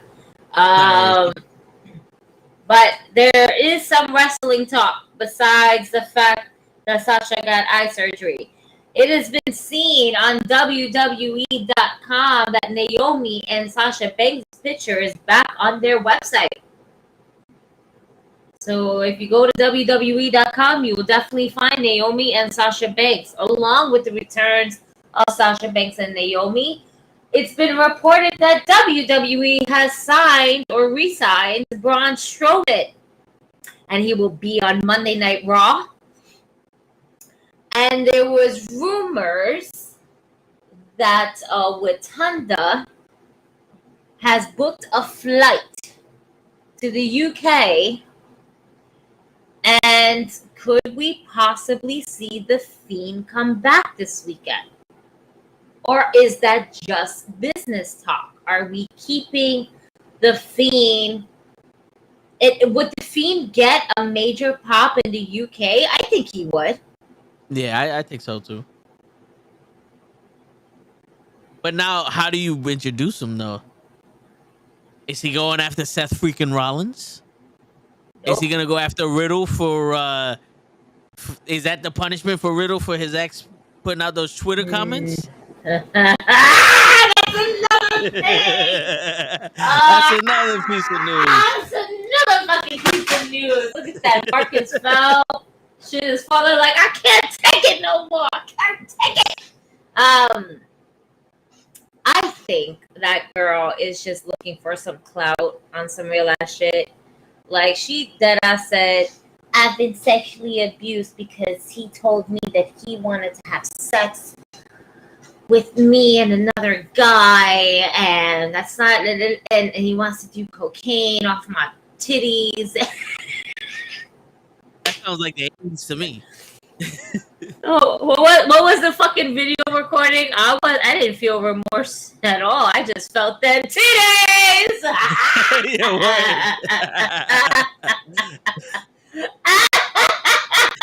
I got true stoner, bro. Yo, I just think that yes, Matt Riddle is a troubled one, but I don't think he's a sexual abuser. I think this girl is just upset that he's probably decided that he found a girl that's willing to do other things for him. Yeah, he's just a freak in the sheets, you know? But, you know, back in the day, that would have happened and people were like, yo, what the fuck? Like, it would have been something. But now so many people are just putting shit out there to put shit out there. Now it's like, all right, bitch, why'd you do this? You know, it makes her look more bad to me than seeing what he, like... And she's continuously putting up videos, like every day. This is not like something like that she let go. Like she let go of an account for a while, and then all of a sudden she's using the same account. I think she's just using the clout for her to get her OnlyFans numbers up and shit like that. Like if you're a victim of sexual abuse, why would you have in your bio content, right? In your bio on your profile page, ex-girlfriend of the bro. Yeah. You wouldn't brag about it if he was sexually abusing you. why would you brag about the fact that you're the ex-girlfriend? So because you're the ex-girlfriend, now you feel in some type of way, and now want to go ahead and say, oh yeah, well with me he did drugs, he was over me one time, and then all of a sudden he's on top of you with both of his legs, so you can suck his dick at 3 o'clock or 4 o'clock or 5 o'clock in the morning. If the man is with you and he's dangling his thing in front of your face, you do your duties and your job as his bitch, and you suck his dick, and you mean to tell me you didn't have a good time sucking that dick after he probably fucked you really good? You can't say I've been sexually abused, but I went ahead and I said yes to all the things that he wanted to do to me because I really wanted him. That's not called abuse. You're abusing yourself if you're doing that. If you don't want to do something, you just say no. If he forces you, if he forces the hand, then yes, that's a sexual abuse. But he didn't force anything. You went willingly to do things. And then you get pissed off because you just like, I don't like doing that anymore. You already gave up the booty hole and now you want to take it away from him. Girl. Stop the nonsense. Stop it. It's terrible. It makes women look bad. Seriously, and it makes her look stupid. That's like a chef at a restaurant going, yeah, we got steak, and I cook it medium rare, but I hate doing it. I'm a victim now. I'm gonna sue you for making me cook steak. Like, wait, what? Wait a minute. You said you was gonna. It's on the menu. No, I'm a vegan now. I'm a vegan as of when? 30 seconds ago. I feel a victim. Yeah. Why should I cook this meat? Why did this cow have to die? Yeah, you know what it is? It's because of that whole law is like at any moment you could say no, even if it's like 6 months after. Like if you're sitting there going, why did I fuck that fat nigga? You know what? It's rape now. I regret it. No, that should not how this works. You know what I'm Bro, saying? have you seen this viral video that went around? Some girl is recording her man out in the fucking parking lot while it's raining, pouring down. And she's like, go fuck yourself, you fucking piece of shit. He was like, oh my God, I never cheated on you. Yes, you did. He was like, I didn't cheat on you. You fucked my sister in your dreams. It doesn't matter. You still fucked her. What? Yeah, she belongs in a insane asylum or in jail. Like, I honestly think shit like that should be like a fucking criminal offense. That's just... You know, you can wake up mad as fuck like you fucked my sister. Did you think about fucking my sister? I know you were fucking my sister. I saw it. I closed my eyes and I saw everything. Meanwhile, in his head, he's like, I hate your fucking sister. I hate your fucking sister's guts. This shit. Nah, that's fucking crazy. I imagine that shit, bro. Nah. She would never see me again. Like I would. Oh man, that flipped the fucking car on her ass. Holy shit. You fucked my sister in my dreams, and I'm mad at you now. What? That's like Damian Priest turning into Dr. Jekyll, Mr. Hyde when someone smacked him. What's up, Clips?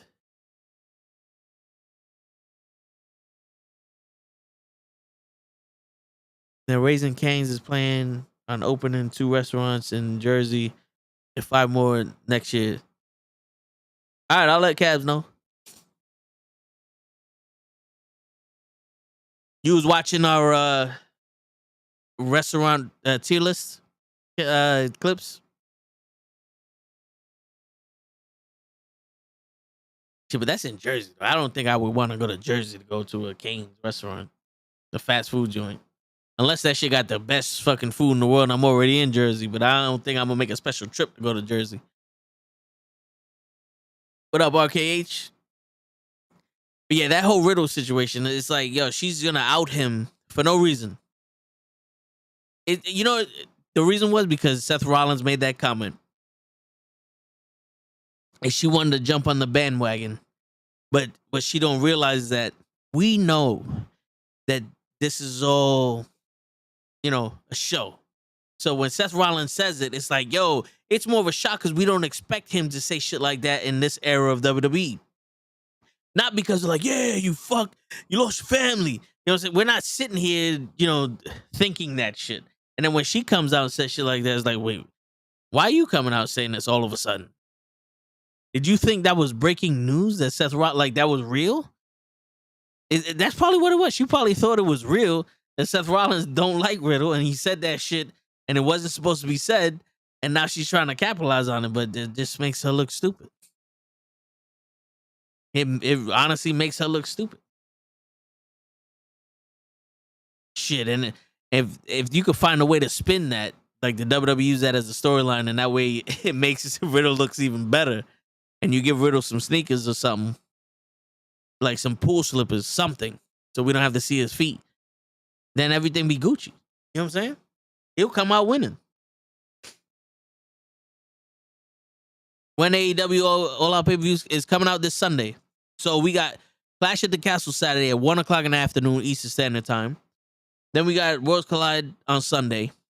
And right after Worlds Collide on Sunday, we have All Out. Because Worlds Collide, I think, is at 3 in the afternoon.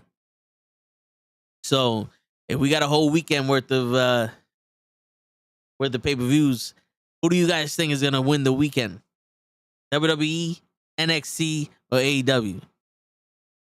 I'm thinking AEW just because, well, they got 14 matches, and they always have beautiful fucking matches when they do this shit. It's gonna be an 18-hour show. If they can't beat a fucking 6-match card, then there's definitely a big problem. That's definitely a big problem because it's not like I think Worlds Collide has more matches that people will be interested in than Clash of the Castle. Like Eddie and Ray versus Judgment Day, no one's interested in that. Gunther and Sheamus, that on paper is a good match. What up, Hazel? Worlds Collide is at 4. Okay. Singles match. So Seth Rollins and Riddle, no one's interested in that shit. Bianca Belair, Alexa Bliss, and Asuka versus Bayley, Dakota Kai, and Io Sky. That's interesting because of because of Skyforce. That's what we call them. Bayley, Dakota, and Io. Liv Morgan and Shayna Baszler. I don't watch SmackDown like that anymore. You'd let me know if you're interested in that. But I am interested in the 4 women's match, the 4-way women's match with Toni Storm, Jamie Hayter, Britt Baker, and Sheeta. I'm interested in Pac and Kip Sabian. I'm interested in the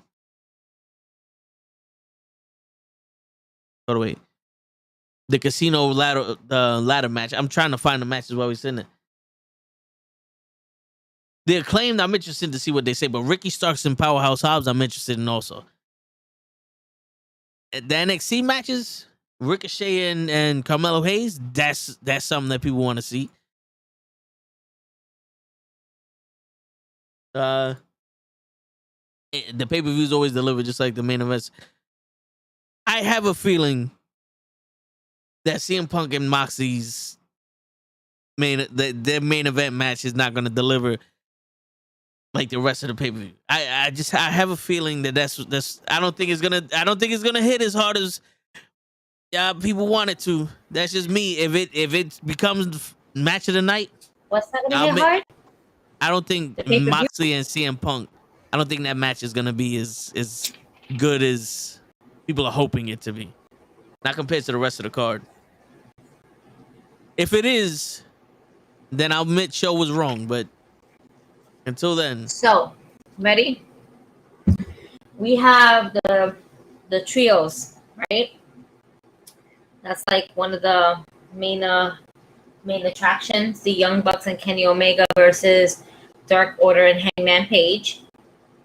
So we have that story. That's a story at least going on. Because Hangman didn't want to be part of it, and now he's part of it. Yeah, because 10 is hurt now. Right, Ben is hurt, and Uno is overseas doing, or if he's not overseas, he's promoting the game, the video game. Yeah. And they had Andrade beat him up. Not for nothing, I would love to see Thunder Rosa with Andrade. That would make sense. That makes perfect sense. Andrade really couldn't, talk and shit like that, but not that he can't, but he's not terrible at it. Nah, yeah.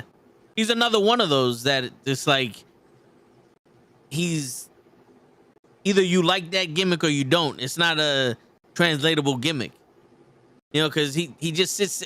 He's the badass mob boss that doesn't really have a mob, and he speaks like if everybody knows that this guy's the badass mob boss. Mm-hmm. So it's like you gotta know Andrade and what he does and like him for what he does, then and other wise like him for his character.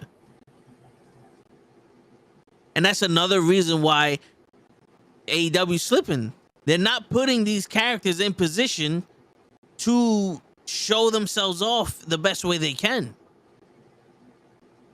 Like, why is this man trying to buy people's contracts? Like, I still to this day, I don't understand. I don't know why he wanted to take over Matt Hardy's faction when Matt Hardy couldn't even do nothing with him. And and then Rouge is out there and they're not tag teaming. They're just taking off the fucking Lucha Brothers mask and shit. Nice, Clips. No, yeah, I think Andrade and Thunder Rosa would be money also. But now, do you start a mixed tag team titles? I don't mind having. I pitched that for WWE to have a mixed tag team titles. I think that'd be dope.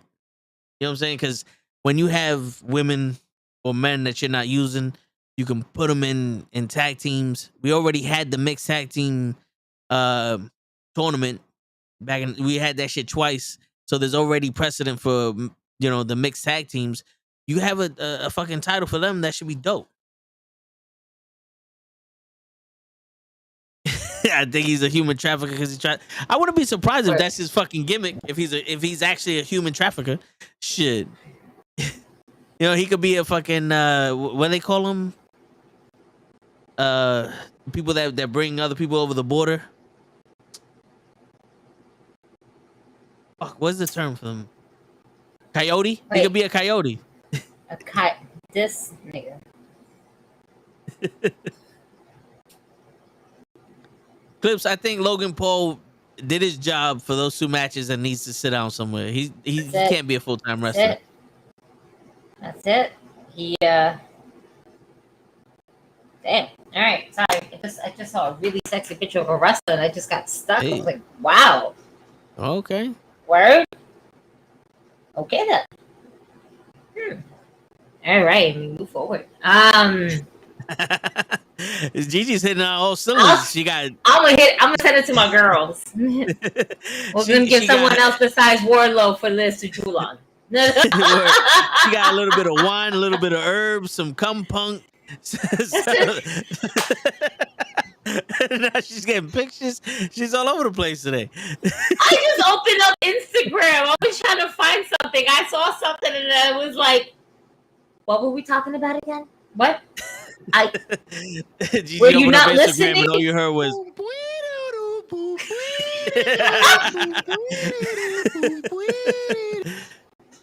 oh, that's what I was doing. I opened up my phone, but Instagram was on. I was trying to look for the card for this insane wrestling weekend that we are about to have. Oh my God, we got SmackDown first and foremost. Okay, then you got Worlds Collide. You have is it Worlds Collide? No. You have Clash at the Castle. Then Worlds Collide, and then All Out? Yes. Yeah, All Out's gonna close the weekend. All right, let's go to SmackDown first. Oh, wait, real quick. Hazel wants to know who you think is going to be the Joker in the ladder match.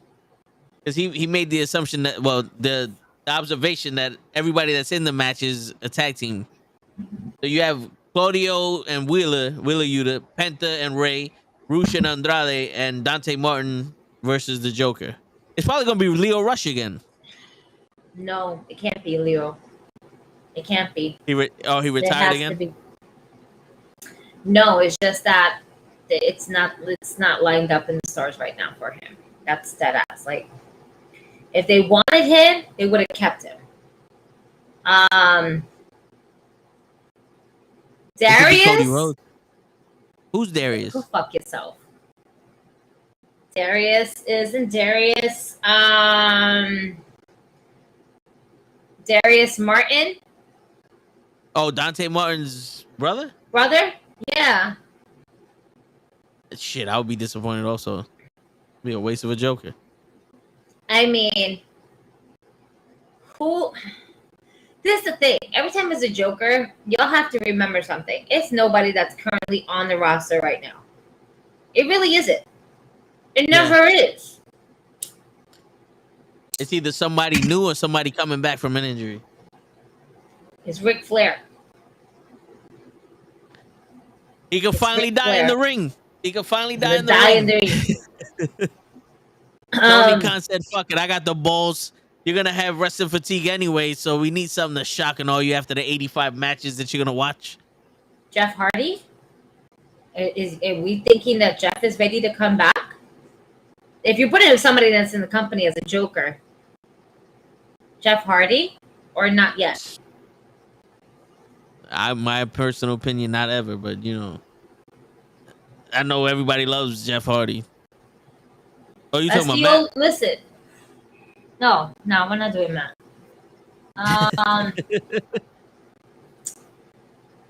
Possible Jokers for All Out. Probably Big Cass. They just fucking. Duh. No, fuck Big Cass. And now, none against the guy. I just didn't know. I just don't know where he's been at all this time, and then he just comes out of nowhere and picks on this faction that's been going on dark, and that's actually got some Dynamite time.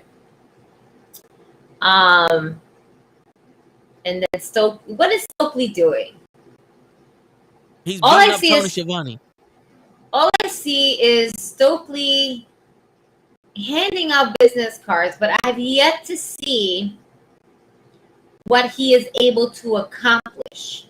And you can't use Jade as an example, because Jade was doing her thing with Mark Sterling. Yeah. Stokely hasn't. This is what I'm saying. They're not giving these people an opportunity to shine. He is not somebody that should just be going around fucking giving their card. He should have had his faction already, and he should have been like a Black Bobby the Brain Heenan. Stop with the shit. No, and it's true. And I agree with Pro where he said MJF is as the Joker, because it's funny because that's one of the fucking predictions. I was like, that's right. Yeah. MJF coming out as the Joker would be great. How long has MJF been off our TVs? Since right after the Wardlow shit. How many months is that? Like, is that 5-6 months? It was earlier this summer. So it was earlier this summer. We're just hitting September now. So it's no way in 5 months. Yeah, it feels like it. 2 months. 4 months he's been off. Oh, 4 months? Mm-hmm. I Googled how long he's been off TV. It says MJF hasn't been seen on AEW TV in 2 months, but has anyone heard from him since? I mean, in all honesty, if he's the Joker, him winning that Casino Battle Royal match ain't gonna do shit for him. I've never who. Yeah, it does. Nothing. It'll earn him his bragging rights, and he will make something out of it. That's the thing. Like Scorpio That's Sky. Well, there's a difference. Scorpio Sky doesn't, like, he commands attention, but he doesn't get the same attention when MJF is speaking. And MJF just grabs the attention of everybody. You put MJF in there now, he's not a heel. He's a face. But then when he talks on the mic, he's going to tell you how much you're a piece of shit as a fan, that we're all marks for the product. Yep.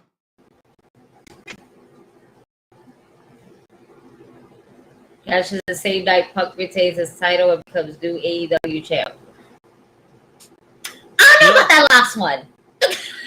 Well, Punk versus MJF for the title at Full Gear, or the Punk cashes in the Punk retains his title. Punk doesn't have the title. Moxley has it. He can't retain the title that he doesn't have. He reclaims it. But yo, in all honesty, we all know who the Joker is gonna be. It's Hazel's boy. I know Hazel loves this guy. Fucking Goldberg. AEW needs Goldberg. Every week I hear Hazel say. Every time I see him do the Dynamite watch along with Kenny, I hear him say at least twice, AEW needs Goldberg, and it's time for them to stop fucking around. I agree with you, Hazel. Goldberg's gonna be the Joker. So there's times where I have to like stop this podcast, like turn the mic off, turn the camera off, because I got shit to do. And there's other times where I have to turn it off because you are completely speaking out of your ass. And no.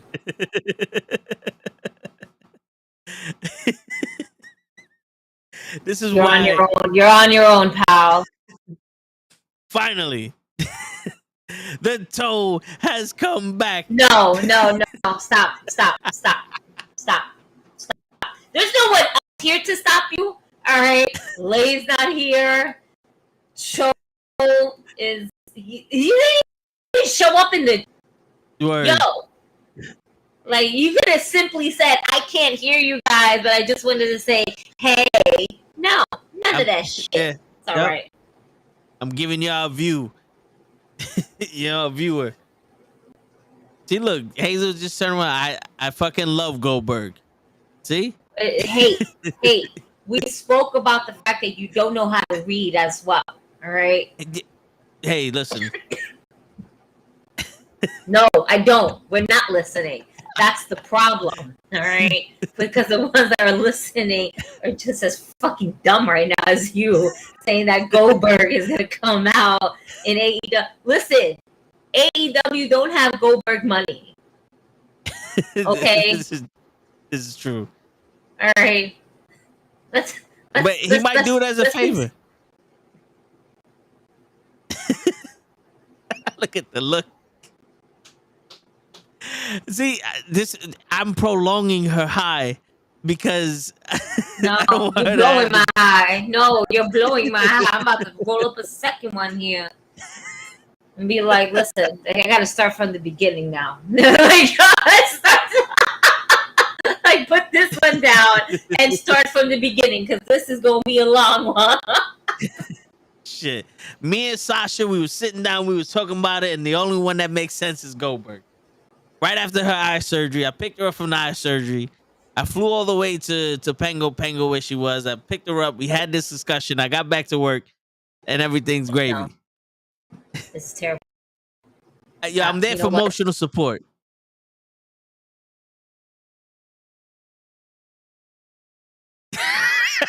She got a bloody clipboard. The John Moxley. That's what I'm gonna have to call it now because that shit started bleeding on you. Shit.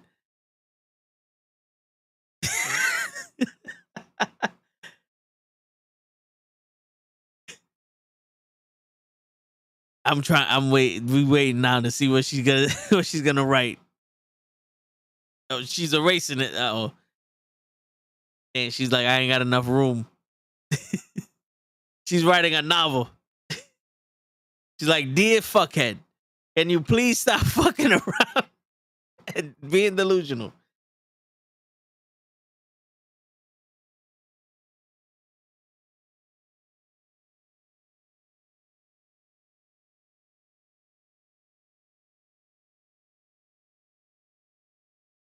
I don't know this full fucking. Technically, this was supposed to say motherfucker, but I ran out of space after I wrote mother.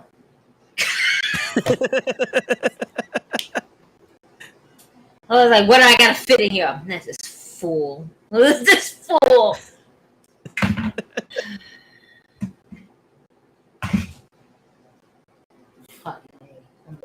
Hey. How dare you not have room for me? But she never said I was wrong, though. Shut up. Yes. No, you were wrong. You're absolutely wrong. You're terribly wrong. Anything you say, I do not agree, nor am I saying nope. This report is, KFAB. It's KFAB news, folks. No, it's real news. Who you think took the pictures of her holding up the sign after her eye surgery? That was me. You saw the photography and the cinematography and all the other photographies in there? I'm a master of photography. It was the light that's shining off your ball ass head? Yep, Is that what it was? Walking, is that you were giving a lighter? Yeah. You're unbelievable. That's right. No. I'm a walking accent light. Because I got the heavy New York accent. God, no. Don't do this. Don't do this to us, man. Let's not get canceled. All right. So getting back to the show, since no one wants to believe my true stories. Who do you think is winning the weekend? AEW, NXT, or WWE? This is now an interesting question.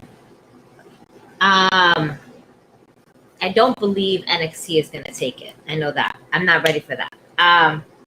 NXT is not going to take it. It's going to be good, but they're not going to take it.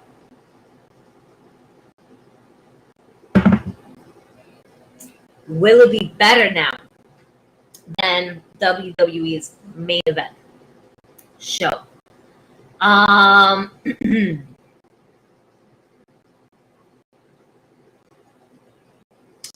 Some matches will be better.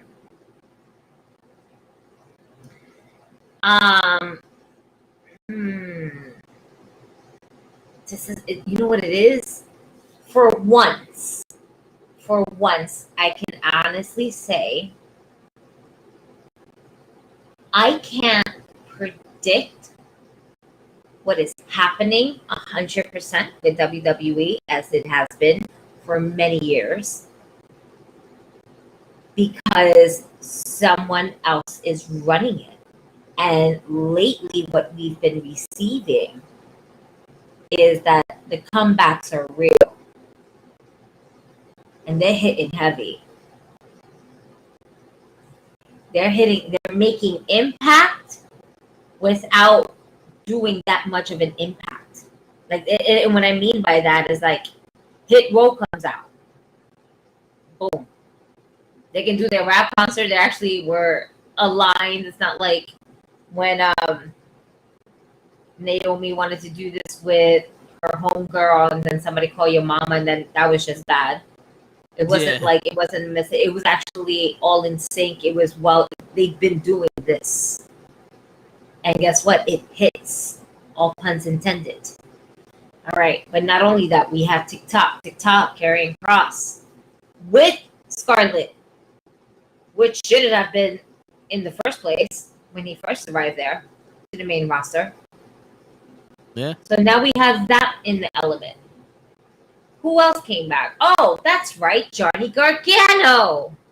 And not only that, it's not only people are coming back, but names are coming back. We now have Austin Theory. Okay. We now have Apollo Crews. Who is the other one that they gave him back his first Matt name? Riddle. Oh, Matt Riddle. Yep. Which I always thought Riddle by itself was stupid. You know what? Yes and no, because it worked for him. I didn't care. I didn't care for it because I would probably say Riddle for a lot of the times and stuff like that, but it suits him. Yeah, but he was the only one that made sense. That's what I'm trying to say. Out of all the stupid, like Austin Theory, that did not make sense. No, it didn't. But I can see them calling him Riddle as for short. Like, I don't know why they call Randy RKO. That's his finishing move. And Kevin Owens, they call him KO because that's his initials. But it's not like. But so is Randy Orton. Yes. Where's the K come from? He's not Randy Kennedy Orton. No, but his middle name starts with the K. I believe it's Keith. He legit has a middle name that starts with the RK. It's his actual name. It's his initials. So yes, sir. 1-800-FACTS. Check that out. It is Keith. But we supposed to know this? No, that's the name of his finishing move. What? Hello, you asshole! I knew that. That's why I said yes. It is his middle name. I believe it's Keith. It is Keith. You have 1-800-FACTS above your fucking head. Use it at this moment. And the fact is, use it at this moment that you didn't know his fucking middle name. That's why they call him RKO. I can't help that you follow his OnlyFans and then use his real name. Oh shit! And you wrote that shit fast. I did. you had that shit saved, and it's in neat handwriting too, so people could read that shit. It says Sasha Banks, please go out with my friend. I know. I have nice handwriting. Thank you. Where my shit look nasty. Yeah, I'm sorry for my friend. This guy. Now I know I can put the out. Okay, this. But you know what it is though. A message for Sasha when she starts watching these shows. I'm wearing you down, girl. I'm wearing you down. Yep. Perfect. This is perfect. It's a play on words.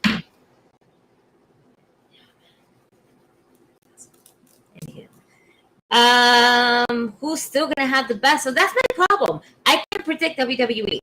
Now, for wrestling matches, AEW, hands down. AEW, hands down. Because those are wrestling matches. And I'm getting wrestling.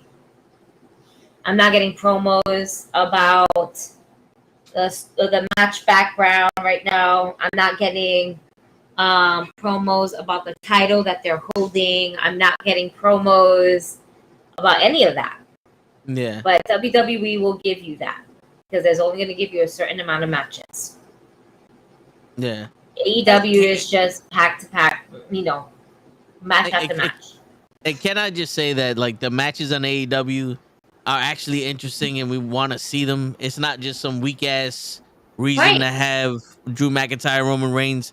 Like in all honesty, there's no story there. It's just they're in McIntyre's hometown. Let's give him a title shot. That's the story we got. Like that's the reason why Drew McIntyre is getting a title. He didn't earn a shot like winning a battle royal or beating up Riddle and making him putting on shoes and all that shit.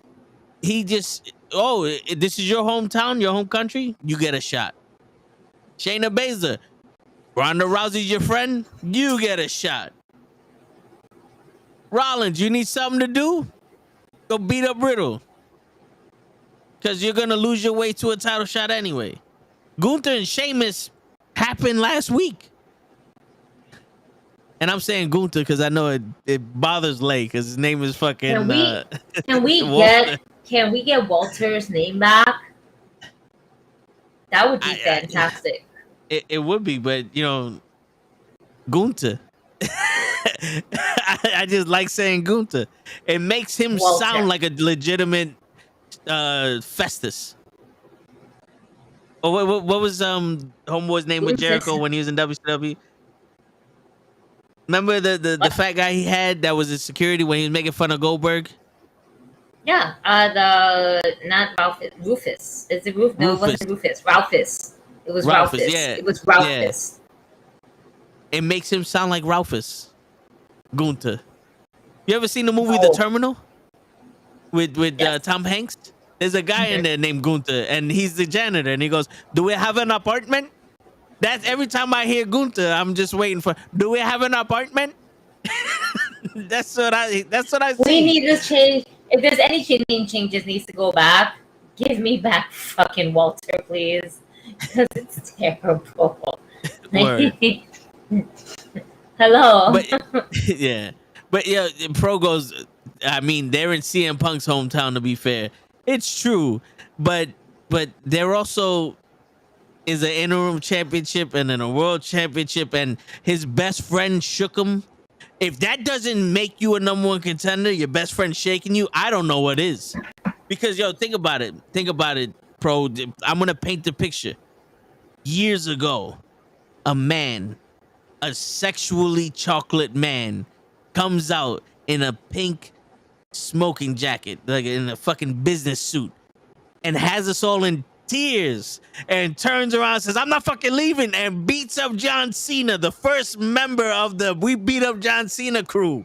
And it wins an Academy Award for the best promo ever said on national TV. And then CM Punk comes out and goes, "My foot hurts.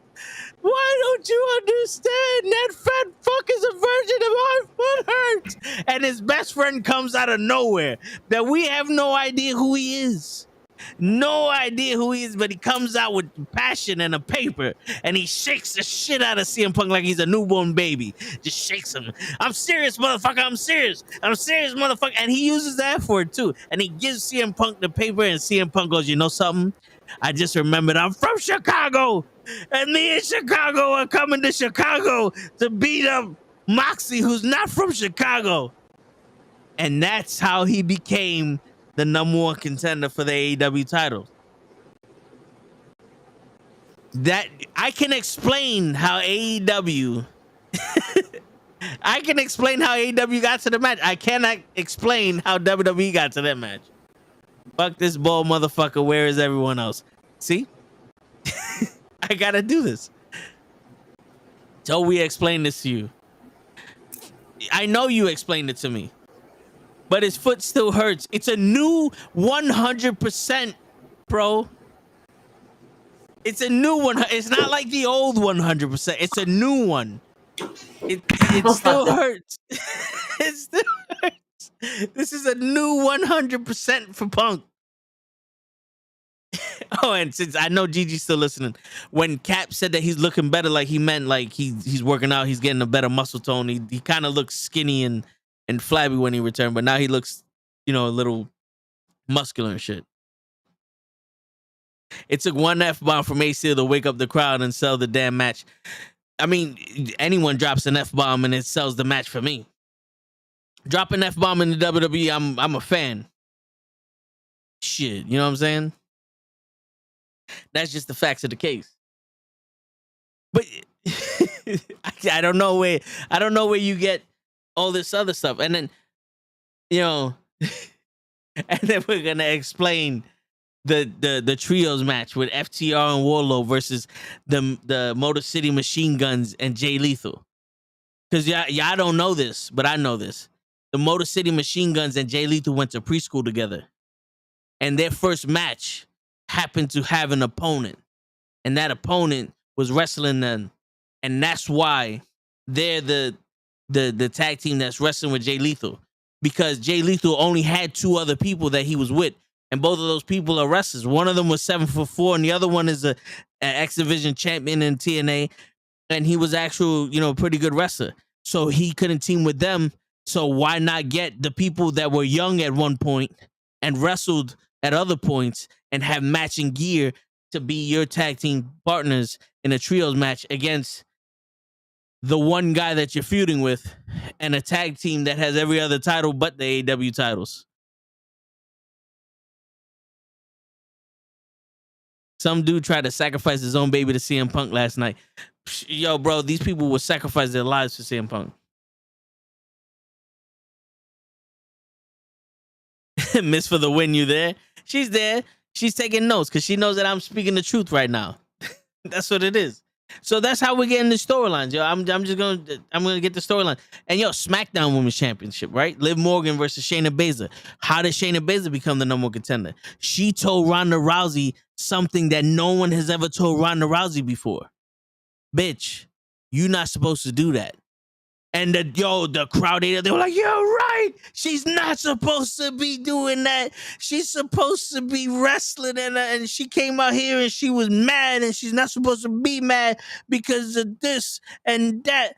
And it's like, oh shit, Shayna Baszler earned a shot because she was one time a tag team champion with Nia Jax. But we can't say that to you because she's not here no more. So now that makes it justifiable because Liv Morgan is the champion because Ronda Rousey didn't want to do anything good. So they said, fuck it. We're just going to give the title to Liv Morgan. And that's how Shayna Baszler became the number one contender for the women's match, for the women's SmackDown championship.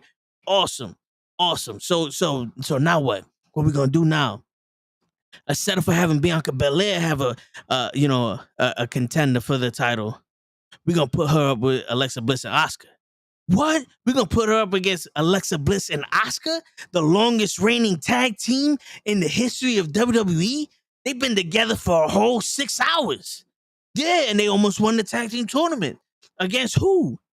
Who? A brand new tag team that's been together for 3 hours. What? Wait a minute. Wait, is that tag team champion that just was crowned gonna be on the show? No siree, Bob Buckaroo. They get that night off. Why? Because they don't have visas to go to fucking Ireland or wherever the fuck they're going. So fuck it. We're going to put Alexa Bliss and Asuka, and we're going to make them the longest reigning tag team on SmackDown history, and we're going to have them face Bayley, Dakota Kai, and Io Sky. Why? Because we need to show them off. I'm not mad at that, but at one point, are we going to have Bayley and Bianca Belair feud? We not. We had Trish Stratus for that. What? Trish Stratus came to Raw and said that she'll fuck up Bayley any day of the week. She was like, "Yo, listen, son, don't make me unretire because you know what I do." And she did that. She did the little on her. And that's how we got the 6-woman tag. It's a grudge match. 6-woman tag grudge match. You expect bleeding in this match. Gigi knows. Gigi knows. So I heard half of that shit before I had to take off this headphone.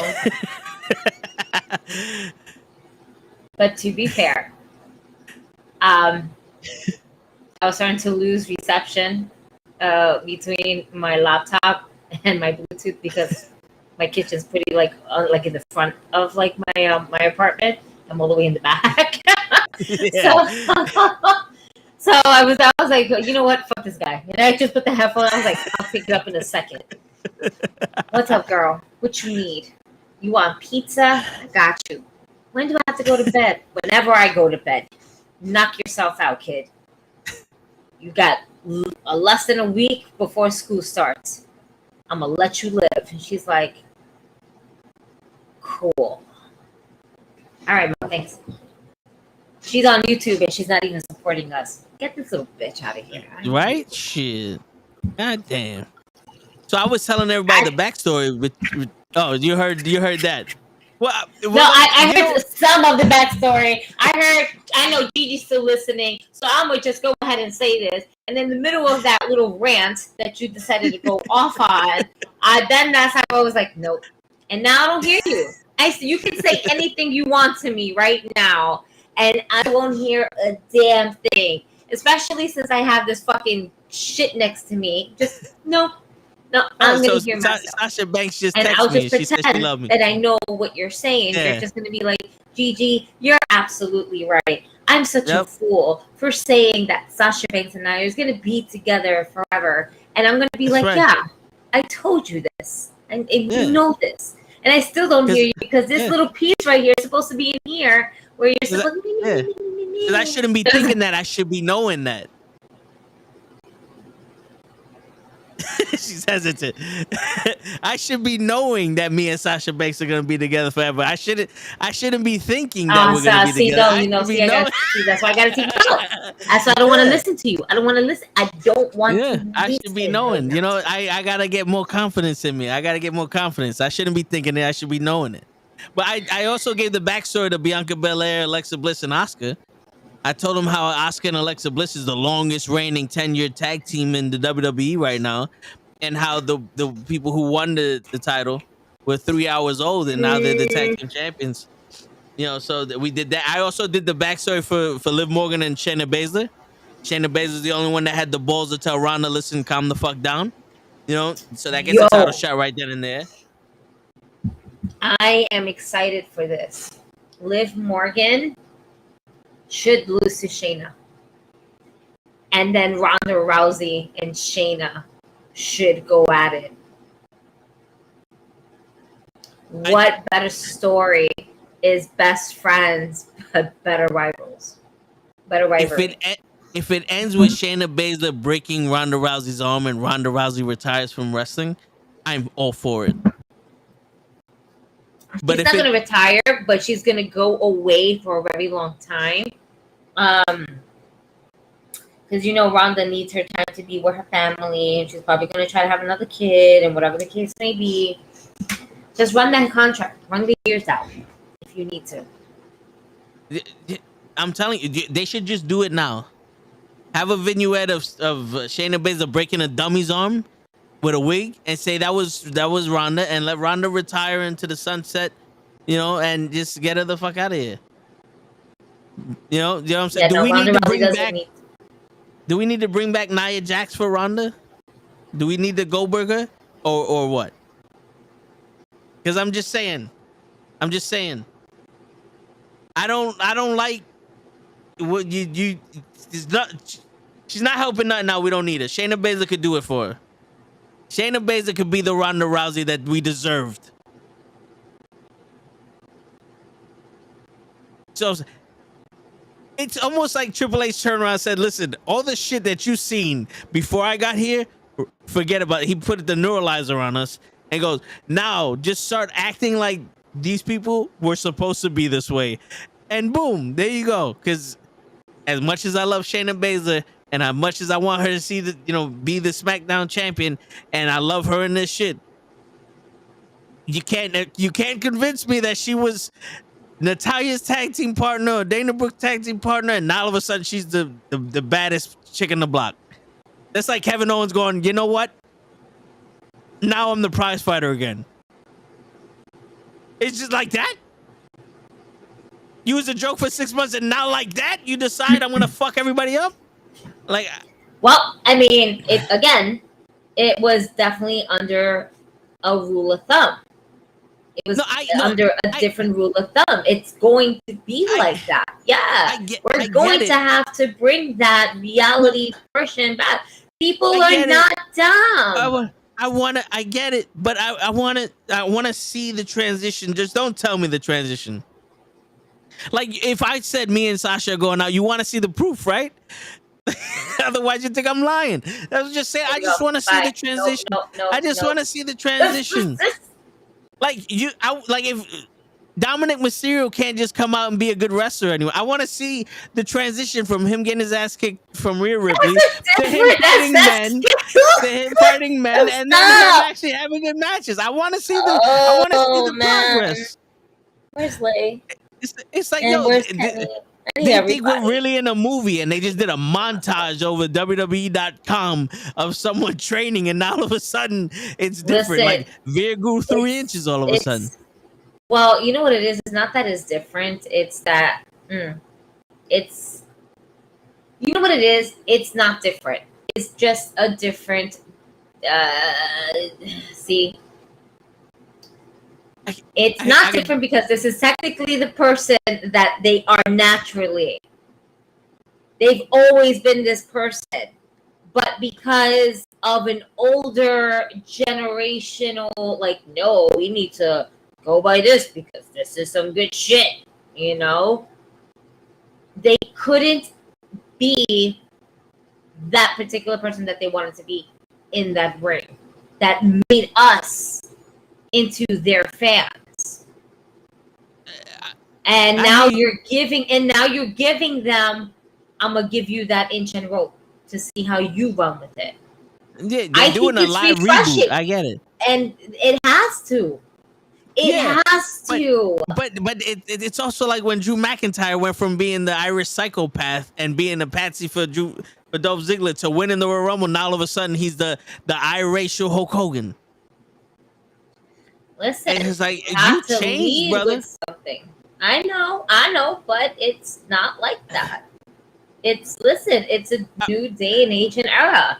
Shit like this is going to change. I understand you don't like change. It's okay. No, I love change. I just don't like how all of a sudden that's like if I just turned around and was like, you know something? Fuck it. Now we're the toe in the show. Now we're the toe in the show. And you guys gotta realize that we've always been the toe in the show. And forget about all the shit we did while we was talking about wrestling. Now we're gonna talk about Andrew Tate all night. And someone's gonna be like, when the fuck did this happen? You know what I'm saying? If I'm gonna invest emotionally, I want to be a part of the transition. Well, this is the beginning of the transition. This is the beginning of the transition. You have to hit the reset. Yeah, that's what we have to do. We literally seen Ricochet lose to everyone. And then be on the main event. Didn't believe in him because Vince McMahon did not believe in him. But you know who believes in him? Triple H, and that's why we see Ricochet win week over week over week. And guess what? Yeah, we're gonna see him in NXT. NXT Ricochet. Give me that. Give me all of that.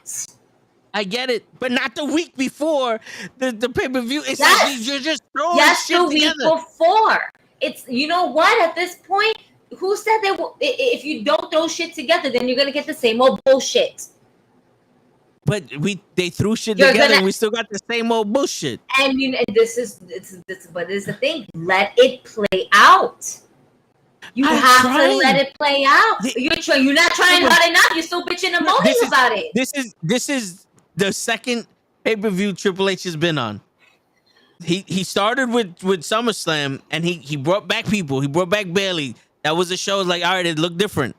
And then the Raws were just better, but nothing really happened. Give him his 30, 60, 90 before we fully want to evaluate this whole bullshit. Jesus. No, you act like no. Change. We all want to change. Now we got change. And now you're like, it's too soon. It's too fast. No. What I'm saying is it don't make sense because you're doing the same shit and you're just putting different people there. That's not change to me. Change isn't, all of a sudden now Damian Priest is gonna talk more and we're gonna beat up Dominic. We could have did that with Vince McMahon. Well, Finn Balor went from main event. But Vince McMahon, let it go. No, it's Vince. Vince didn't want to see the small guys rise. I know. I'm letting it go. But I'm not seeing enough of a change because this is the change that they did for Finn Balor when he was under Vince McMahon and in control of the New Day of Judgment Day. He was on main event, and now that Triple H is here, he's wrestling Edge. Okay. There's no progression in Judgment Day since the weeks that Triple H had Judgment Day. There's still patches to Edge. Rhea Ripley's the only one. Not letting it play out. Let it play out. I'm letting it play out. I'm letting it play out. You telling me that Judgment Day couldn't beat up other people? They couldn't destroy other people? They couldn't look tough? The Hurt Business was literally around for 3 weeks, and that was the top faction on Raw. People were saying they're better than the Bloodline. They got over so much they had to take them apart. They had to stop it. The Hurt Business was a different type of faction, though. That was a whole different vibe. That's a whole different vibe, though. Literally just comes out and go, Edge, but don't like you.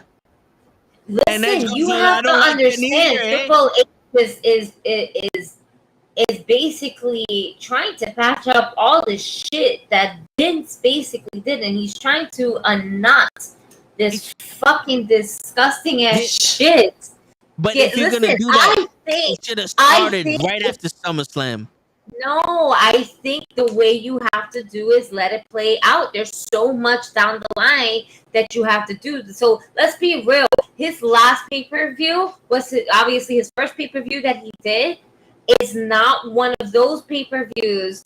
Well, I mean, it was SummerSlam, but he didn't really have much time to kind of do one of the top grossing pay-per-views, right? And to me, one of there's only 4 top grossing pay-per-views, which is basically the original ones. The next one. I mean, you can count Survivor Series, but I think we're not. I want to say by Royal Rumble. By Royal Rumble is where we changed that chapter. We should have had a completely different vibe. I'm telling you, it's almost like we have a boyfriend that sucks, but we're in the phase where he's making up to us. Where this is the apology phase, where it's like, okay, it's still not as good, but at least you're not, you're respecting my boundaries. And then it's gonna go back to him fucking us over.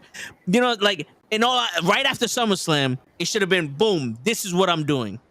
And then let us see it play out. Trust the process. Not SummerSlam happens and we're doing the same old shit, and I'm gonna just Finn Balor wears pants now. Oh yes, Papa H did it. He made Finn Balor wear pants. Dominic is gonna be in the women's division. Yes, Dominic is in the women's division. Rhea Ripley's a star. Oh shit! Look at that. No, I'm just saying. Anyone in the chat, please? Am I bugging? Like, we watch Raw every day, agonizing, and I can't even watch the matches on Raw because it's during the commercials. That didn't change neither. Yo, I'm telling you, it should have been straight out, non-apologetic. Boom, this is who we are now. This is the new age of WWE. Just straight out fresh start. Boom. Vince is gone after SummerSlam. Here it goes. But we knew Drew McIntyre was getting a title shot at Clash of the Beach 6 months ago. Once they said, yo, we're thinking about going to Ireland, Drew McIntyre's the #1 contender there. It literally prevented him from being on another pay-per-view with Roman Reigns so they can save him for this one. And nothing, you're putting these wrestlers in there, but it's not really changing the vibe. You didn't, like, we still got Liv Morgan she's still unaware of herself. Like, I don't know if I can do this. Honey, you should have came out right after someone said, fuck all y'all, I'm the champion. It should have been the vibe. That's what it should have been. But I can't, after Clash of the Beach, I can no longer give this man a pass because what's going on here? Things change. What's going on here? What we doing? NXT's getting other people on it. Okay, cool. Still don't watch it. I want to see something now. I want to see Raquel and Aaliyah defend those tag team titles every week. Oh, by the way, Aaliyah got counted out. That match was all types of wrong. I'm not. She pinned the wrong person and she got counted out. She was the legal man when the ref was counting, and Raquel got in the ring and the ref stopped counting. She was underneath the ring still selling her getting hit by the fucking chair, by the steps. I did not enjoy that at all. It was so bad. Yeah. Yeah, no, I did not enjoy this at all. It was just a hot mess. And that's what Papa H does. And yo, listen, I get it. Raquel Gonzalez is a star and you want her to be a champion and she could carry the whole thing. Beautiful. I understand that. But I want a feeling. I don't want this feeling like that. the women's tag team division should have had the feeling of something different. You know what I'm saying? Like the announcer should have made it even more important. Like that's the biggest gripe that we have with the women's division in WWE. It doesn't seem important unless Ronda Rousey's there. So once after SummerSlam, everything should be important. They should have the same gravitas as the men do. It should be just like, yo, the women's tag team tournament is happening. This is where you want to be. And boom, the announcer should big this shit up like if it was fucking Pat McAfee versus fucking Happy Corbin at SummerSlam. Like if it was Bad Bunny. Like they big that shit up. You know what I'm saying? Am I bugging? You let me know. I'm not seeing no importance. There was no legitimate statement that the Judgment Day, which is a stupid fucking name, the Judgment Day is that faction. I don't even know why they're together anymore. Edge did it because it was one of those, oh, y'all people don't appreciate us, so now we're going to do whatever the fuck we want. Finn Balor took over and goes, yeah. And we're supposed to buy it. And Rhea Ripley's just says, fuck it. I'm hot. I know I'm hot, and I'm going to fuck up Dominic Mysterio.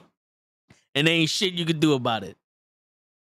And Matt Riddle and Seth Rollins. That's all I got to say about that. You know what I'm saying? Like, the only vibe you get that's different is Kevin Owens, because it seems like he's taking the shit serious again, and they're making him, you know, one of those wrestlers that's like, okay, I can see him being a top guy. And Rollins, because he just basically said you're a bitch ass nigga. That's the only reason why I'm saying there's a different feeling about Rollins, because he said the words, they don't want to see your bitch ass because you're a bitch. Other than that, we got the same people doing the same shit. Hey, listen. Lay, where you at, Lay? I know you wanted it. You wanted to hear this. You wanted to hear this. Lay's under the assumption that everybody's on Papa H's dick because, you know, he's there. Now everything's better in the WWE. But we rag on AEW. No, I give it to you both. I regulate every shade of that ass, Lay. Come on now. You should know this already. I gave him his shot, and by the Clash of the Beach after that Monday is Judgment Day. No puns intended. That Monday should be a different fucking vibe, man. This house show, I don't know why this house show needs to be the reason why everything changed, but it has to change by the end of this house show. We got more importance on house shows than on the actual pay-per-views. Fucking bullshit. I bet you any money this shit's gonna be fucking huge too. And Bryan Danielson and Jericho, the Lionheart, they're basically wrestling each other because what would Stu Hart think if I was there? Bro, Stu Hart would be after his boy. He wouldn't say you're better than Jericho. Especially Jericho lost a few steps, and then you're gonna test to see who's better as a wrestler with Jericho. Bryan Danielson versus Jericho, you're gonna see who's better. Jericho is like 87 years old. He's wrestled for 52 years. He's accomplished everything in his life, and now you want to see who's better? Come on, man. That don't hold water. The women's title match on AEW seems more legit just because it's like, hey, we're going to get a new champion. And they're showing that Toni Storm is no longer a patsy, even though Sheeta looked better in that tag team match. But Britt Baker just starting to look like, hold on, wait a minute. Because she took the pinfall. But then again, that's Britt Baker. She could do this. She's not going to get hurt by that. So we'll see what's happening. That one, I want to see I want to see if they got the balls to give someone the title. Because it's going to say a lot. Because if Toni Storm wins, then we know it's just because we're going to have Toni Storm versus, I was going to call her Rosa Parks. Holy shit. Thunder Rosa at the next pay-per-view, at the next time that she could come back, right? Which is probably going to be Dynamite. Because you know how the AEW injuries work. They're a week long. They're a week or 2 weeks long. If they give it to Britt Baker, then it's like, all right, what are we trying to build our women's division up again, and we need Britt Baker. If they give it to Jamie Hayter, then that means my man got balls. That's the one that you ain't gonna expect. I don't expect Jamie Hayter to win that match, but if you give the title to Jamie Hayter, you got some balls. That'd be dope. That would be I'll dope. take it. I'll take it. Yeah. That would be the fucking surprise of the night. Then you finally got the Jade Cargill and Athena match that's 8 months in the making. But then the best thing about it is, let's just say, hypothetically speaking, Jamie Hayter gets the title. Yeah. It would be under Britt Baker, DMD. And she's like, I told you, this is my women's division. This is why I make champions happen. Yep. What up, Dream? Make Yo, her you just missed my rant, Dream. But hi, Dream. But I'm here by myself, and it's been here tough by myself with this bald-headed motherfucker right here, just like just going off. I had to take off my headphones a couple times, man. It's just. Yo, boys leaving me alone by myself. I don't appreciate this verbal abuse from me. Here you go. You got some backup now. You got some backup now. Kenny knows that I'm fucking right, but he's tired of hearing the truth, so he comes in here to fuck with me. What's going on, Kenny? Appreciate you being here. Fuck this guy. Got the best signal. Heard you talking shit. You know, reference there. You know, finally another podcaster actually used the Papa H catchphrase has been going around for it. Yeah, Kenny's been getting a lot of shit for saying Papa H. The one time in a post, and I get shit for it every single day until the day I die. Who's counting? Yeah, you know, but I mean, when Brock comes back, you'll be Brock Boo again. You know how it works. Yeah. Either. So why are you calling it Clash? Why am I calling Clash at the Beach? No, it's Clash at the Castle. Right? Yeah. They're making this a big deal because it's been a really long time since it had a U. So they have to make this big. I hear you. It's a house. Saudi Arabia, bro. We're not sitting here going of Zimbabwe or whatever the fuck country they're in. We're people of the UK. They're making this a big deal for a reason. Take it to have not one but two one-man shows to there's not a bunch of people sitting in camels, you know, on couches. Their kids is in the back playing with fucking firecrackers and shit. Throw some pay-per-view, bro. No, I hear you. It's a beautiful house show. To fuck with me right now, yo. I see it in your face. Yo, we've been doing this show together for a see it in your eyes, man.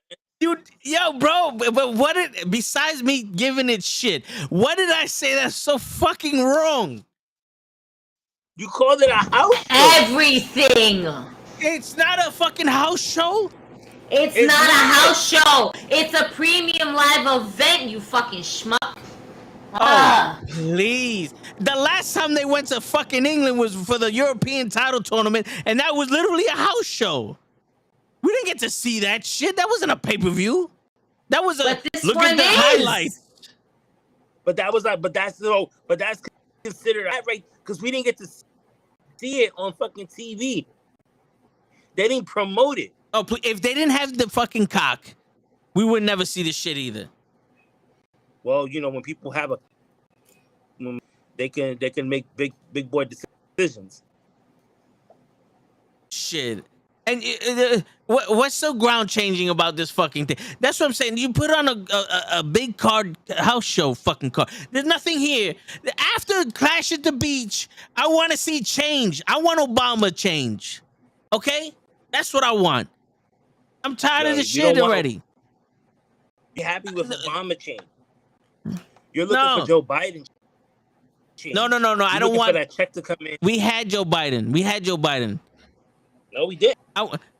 Vince McMahon No, with Joe yeah. Biden, he was asleep at the fucking wheel. Vince McMahon- No. Yeah, he was. Vince I want. Vince You McMahon guys was are making Papa H this not hero. Joe Biden, bro. You guys are making Papa Vince H this McMahon was hero. more like So let's have some Trump. change. Hey, Vince McMahon We was Trump. when Vince was in charge, it was like the Trump era. Only certain people with the results that were going on. Right now, we in the Triple H era. Okay, Joe Biden in the beginning of his fucking term, when he was just handing out money to everybody, where we don't even know where this. Trump gave us money. Biden didn't give us shit. Trump gave us 3 stimulus checks during COVID. Biden didn't give us shit. Trump actually challenged him when he became fucking president. He said, "Go give him that other bill, that other $2,700 that he wanted to give us." And Biden was like, "Nah, nigga, you bugging." Biden's like, "I said I'm for the people. That don't mean I'm for the people. Let me take this nap real quick." That's the only good thing that Trump did. Trump and Bush were the only presidents that gave me money. They didn't give me money. Kenny coined the phrase Papa H. That's coming from Pro.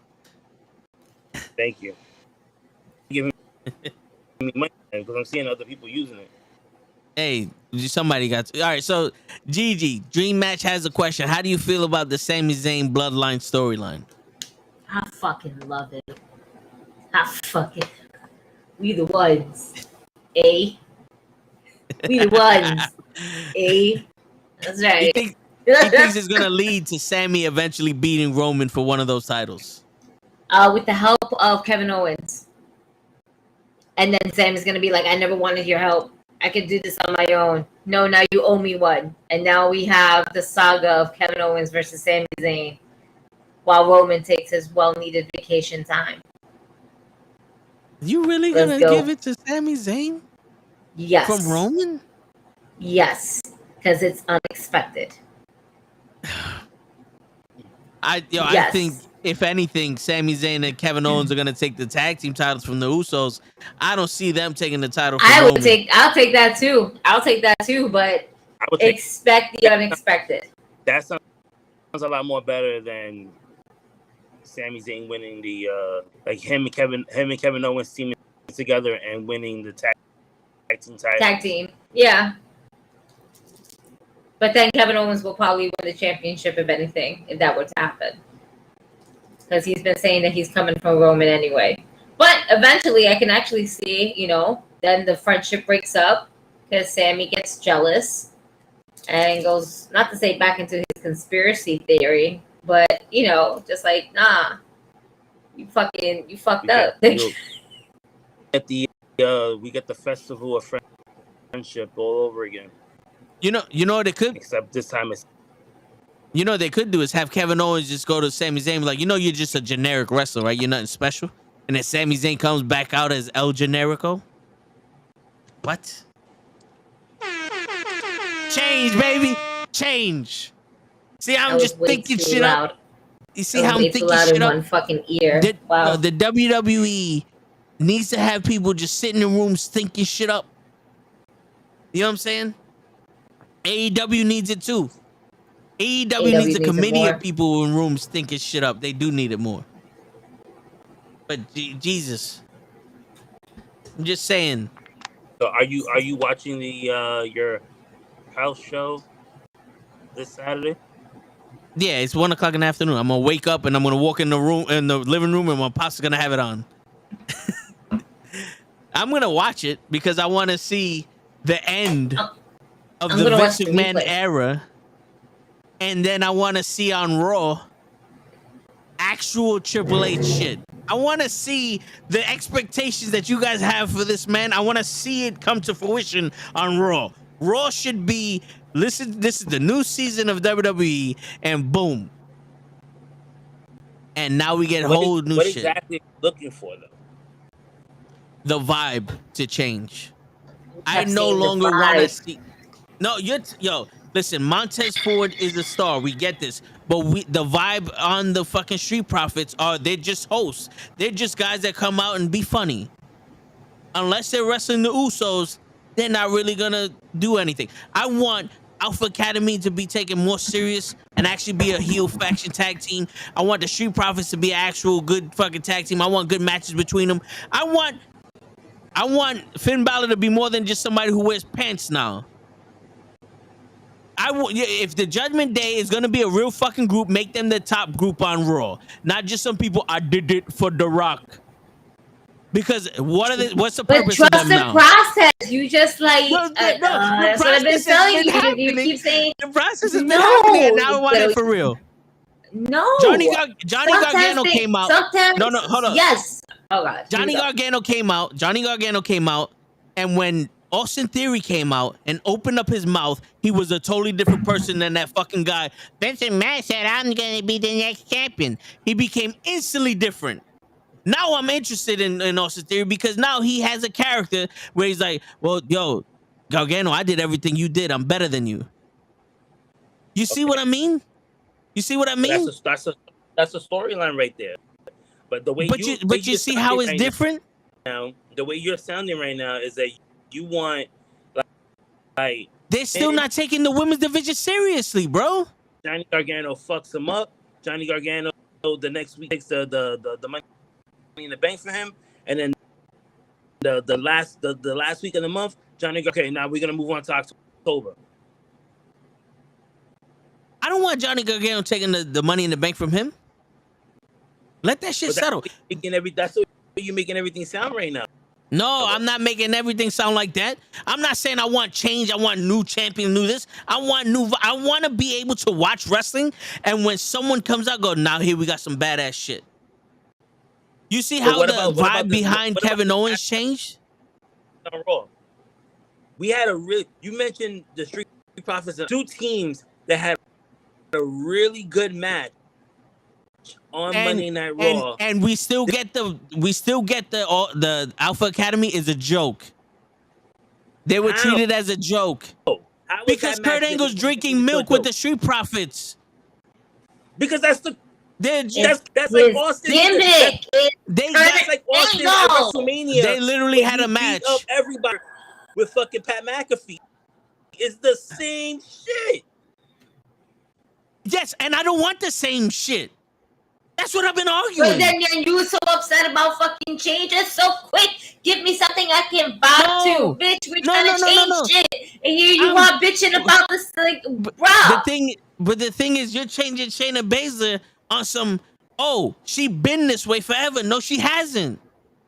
If yes, she has. It's just how she. So wait. Is Shayna Baszler? Wait. Cállate. So you mean to tell me that it's Shayna Baszler's fault for her being booked the way she's been booked underneath a different set of rules, underneath a different set of mind aspect and the perspective from a different older man versus someone who actually fucking gets it now? Like, so she's to blame for being the one that's been jobbing because of X, Y, and Z. So all these other wrestlers are their mistakes for their booking because of X, Y, and Z. And now all of a sudden, as a new set of rules, guess what? New management, new rules, new changes. Oh my God, this is too sudden. I can't handle this. I don't feel good. Get the fuck out of here. They changed her character so she could be booked the same way. No, she's in a fucking championship match. She's gonna lose to Liv Morgan. They changed her character to seem deadly, so Liv Morgan can beat her. So that way, when Ronda Rousey comes because Liv Morgan will always beat. Did you honestly think that Liv Morgan was going to beat Ronda Rousey? Be a number one contender right now. It's a waste for Shayna Baszler to be the number one contender right now. There's no fucking way they're giving the title to Shayna Baszler. If they do, I'll fucking say you guys are right. But there's no way they're gonna take Liv Morgan, who was the top fucking face that everybody wanted to be champion, and all of a sudden just ruin that. You think Papa H is gonna ruin Liv Morgan when everybody's behind her? This is a way that they can use Liv Morgan to grow up, but they're wasting Shayna Baszler. Morgan was never supposed to be a long champion. She was just supposed to be that champion to go ahead. She's the fluffer. This is not this is not a win-win situation for any one of them. Taking that title because guess what? In NXT, she was the most deadliest woman in NXT, black and gold. She did jack shit. And guess what? We're underneath Triple H, and I don't know if you noticed, but these rosters lately have been looking like NXT black and gold. Black and gold is going on to the main roster. And I'm have you not seen the changes? No, wow. I have not seen. I've seen the patchwork. You keep saying we're under Triple H. When is the Triple H shit happening? The only thing I've seen that happened under Triple H is people are coming back now. That's it. The patchwork is happening. Edge is still rivalry with the fucking with the fucking Judgment Day. Bro, Dominic Mysterio. Like, what the fuck? This man cannot take a wand and be like Alakazam Boom. When you got an infection that's so bad, you cut the fucking limb off. Cut the fucking limb off. That's the problem. Like, you can't come in here and go, wrestling has been ruined for how long? It's so predictable. You keep bringing in Brock Lesnar, blah, blah, blah. And then, we got Karrion Kross. He beats up Drew McIntyre, and then what? Drew McIntyre is still fucking doing the shit because he's Irish and we're going to Ireland for a house show. Nothing has changed. You have a women's division that you started the tag team women's division with, and we get it. You didn't have enough tag teams for us to be like, oh, here you go. So you put women together. And I'm not mad at Raquel and Aaliyah being the tag team champions because they're new faces. They can go against anybody. But you didn't give them respect when they were in the fucking tag team matches. You didn't. And every fucking time Bayley came out, it was literally just, let's not forget, Bianca Belair is champion. And now Asuka and Alexa Bliss are wrestlers also. So now we're going to have a 6-woman tag at the house show because they're wrestlers also. You're telling me that tag team division had a lot of respect on it? Kenny gave that shit more of fucking respect when we was watching the shit because he was excited for it. Ask if fucking Saxon or fucking Corey Graves or Jimmy Smiths was excited for any of those women fucking matches.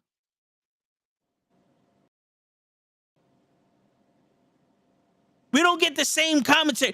That vibe is off. It should have seriously been when Corey Graves and fucking Michael Cole announced Pat McAfee versus Baron Corbin. That vibe was different because they literally told us, fuck all that bullshit. I'm rooting for this guy. He's rooting for that guy. That's the change I wanted to see. I wanted to see the difference between someone yelling in their ear to say shit and them being able to say whatever the fuck they want now. We getting that? Are we getting that from the commentators? No, we still get Saxon saying the same stupid shit. Corey Graves is trying to say the same stupid shit. Are we getting any of this shit?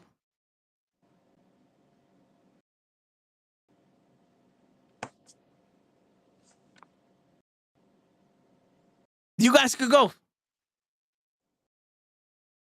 You finished? I'm. Go ahead. All right. Everything is a process. Okay. There's been a lot of changes to this company. The last couple of weeks now, going into like a month or two, going in, just like two. Okay. One, they're actually giving back people that that the fans actually liked. Shayna back to the way she was in NXT. They're featuring than they are Liv Morgan. They actually gave look. You want to be champion? You think people are pushing you? Let's see how it goes. And then the fans turned on her. So do I think she's gonna win at Clash of the Castle? No, I don't think so. On Tuesday, when all the people was coming back to NXT to root for the people that know, like, yo, you better unify these titles and you better be a fucking champion. Why didn't they have Liv and talk to freaking Mandy Rose and tell Mandy Rose, hey, you need to unify these titles, NXT?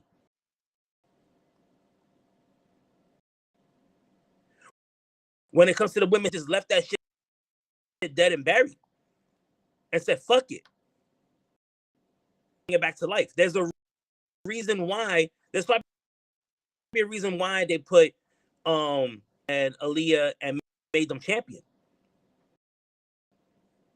Because at first I wanted NuKKle to win. That was my pick.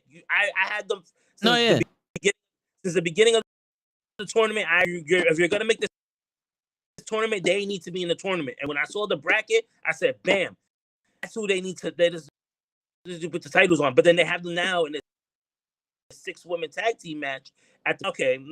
Nah, I don't really think that should happen. Pete Dunne last week came out in his freaking old gear, and slowly but surely, I guarantee you, he's gonna go back to just being regular Pete Dunne. Jay, for the last month and a half, has been featured 3 times on SmackDown and has won. Who, Ricochet? You said? Had good. Did you cutting out? Who, me? Yeah, you talking about Ricochet? It's on my phone. I'm on my phone. Ricochet has had 3 great weeks on SmackDown. Now he's moving on Carmelo Hayes at the pay-per-view on Sunday, which is going to be a match. The United States champ actually getting some respect on Raw. The IC title is respect on SmackDown. They're not putting Gunther or bullshit people. They're actually putting him with people for him to wrestle. Karrion Kross coming back is another. If you want to build him up as a babyface, do I think Drew's gonna win in his home? Do I think Karrion Kross is gonna interfere in that? Yeah. Yes. Guy up in order to become a babyface. You have to continue having Roman be an asshole. And that's exactly what's happening. These new people coming in from NXT 2.0 because we're getting Braun Breaker coming in now, and we're getting coming in now into the fold. We're getting what's his name? Coming in now. What's the name of that group?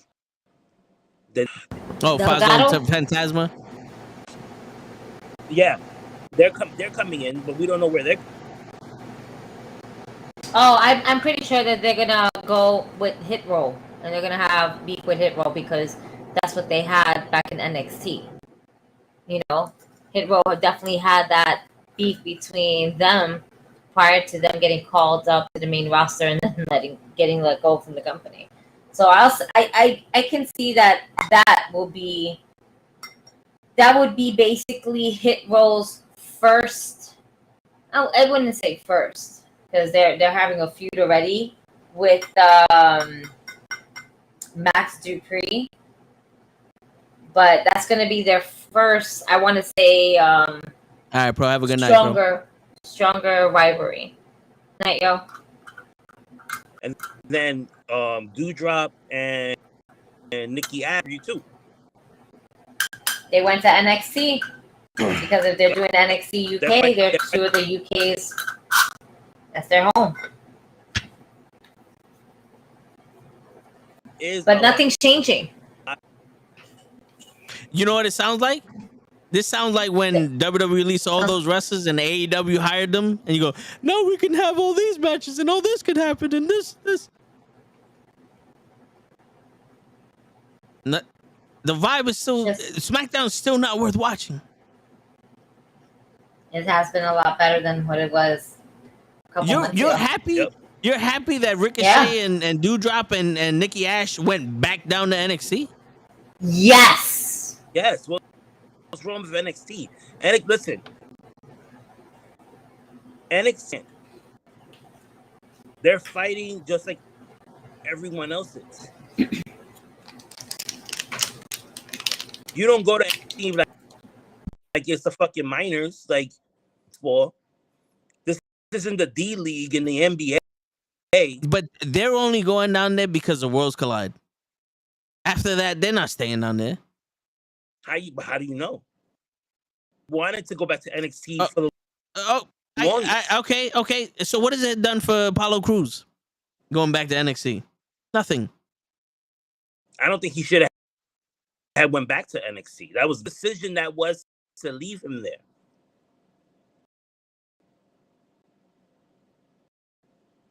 Bro, the only And to be real, just because he went there, maybe he didn't want to go there selfishly for himself. Maybe he went there to help develop and evolve some of the people that are already there. Because at this point, Apollo Crews is somewhat of a vet, as long as he's been with WWE. So you have wrestlers out there that is just not in it for themselves. That's not just in it for a title all the time. It's not in it for, well, what are you doing? It's not a story. He's in it to develop other upcoming stars. Because not for nothing. But listen, when you have a match with someone, and Apollo's a good wrestler. I'm not disputing that. Wait. He just hasn't had like a lot of great matches. I think the whole Nigerian King that he became was absolutely a phenomenal character, and I loved it. And it was funny for a really long time because all of his yeah. But it was still entertaining, and that's what still catches me. Apollo in his matches entertain me. Maybe not so much of his character and my skills and storylines that you put him in, but when you see him in the ring, it's entertaining. Like, I can watch Apollo and I'll be okay with Apollo Crews match as long as it's a squash match, and it's a squash match. Or when you give the man time, he'll give you something. And he's just probably there to work with different wrestlers to kind of develop each and every single one that he has so far faced off with in NXT. It's not always about the actual person that's in it for themselves. No, I'm just saying, it's like it would have made no difference if they would have kept him on Raw and have whoever comes up from NXT feud with him. He could have worked with those guys coming up. It would have, and I'm gonna tell you why. Because on the main roster, he was in squash matches, where this one he's actually building somewhat meaningful storylines, and I say somewhat because some of them are just like, oh, you're just here because he's going against what is it, Waller? No. Jason Waller. And that guy is actually a star on his own. When he hits the main roster, that's going to be good. And him having this match with Apollo Crews is going to help him, not Apollo. I mean, it helps Apollo because he gets to be able to have this match and make him look good. Sometimes you just have wrestlers to make the other star look good. And that's okay, because we need that. It's a balance. Idiot. Well, listen, I'm going to say it right now. Was it Grayson Waller? Is that? Yeah. I don't think he's a star.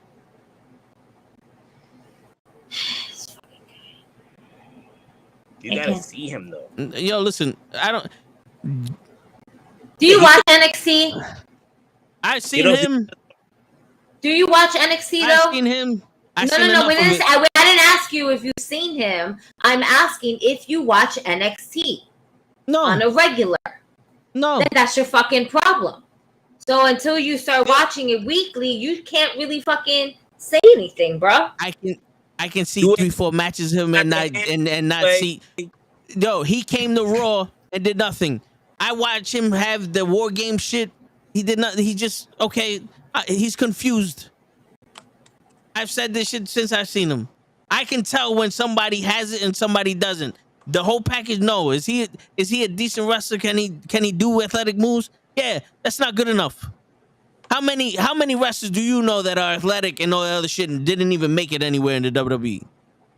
Zack Ryder's in fucking independent doing some crazy shit. He didn't make it nowhere in the WWE. Come on, yo, listen. At one point, The athleticism it's not the only factor in here. He's not gravitating to me. I don't get him. And that whole NXT 2.0 shit is the minor leagues. That's why you get called up to the main roster. That's a developmental show.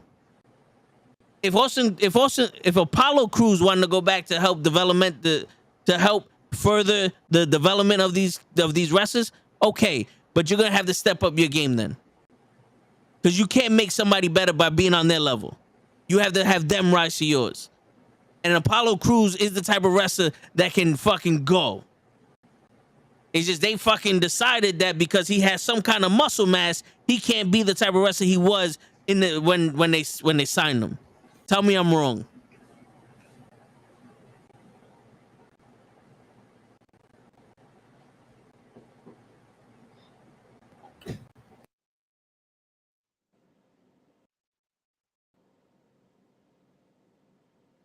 You're wrong. Dream says that Worlds Collide is the forbidden door just in the WWE. I get that. And I see the vibe that they're going for. I get it. And Carmelo Hayes versus Ricochet should steal the weekend. But I'm just saying, Monday Night Raw better not just be Braun Strowman walking out. It is. That's the only thing we're gonna get. And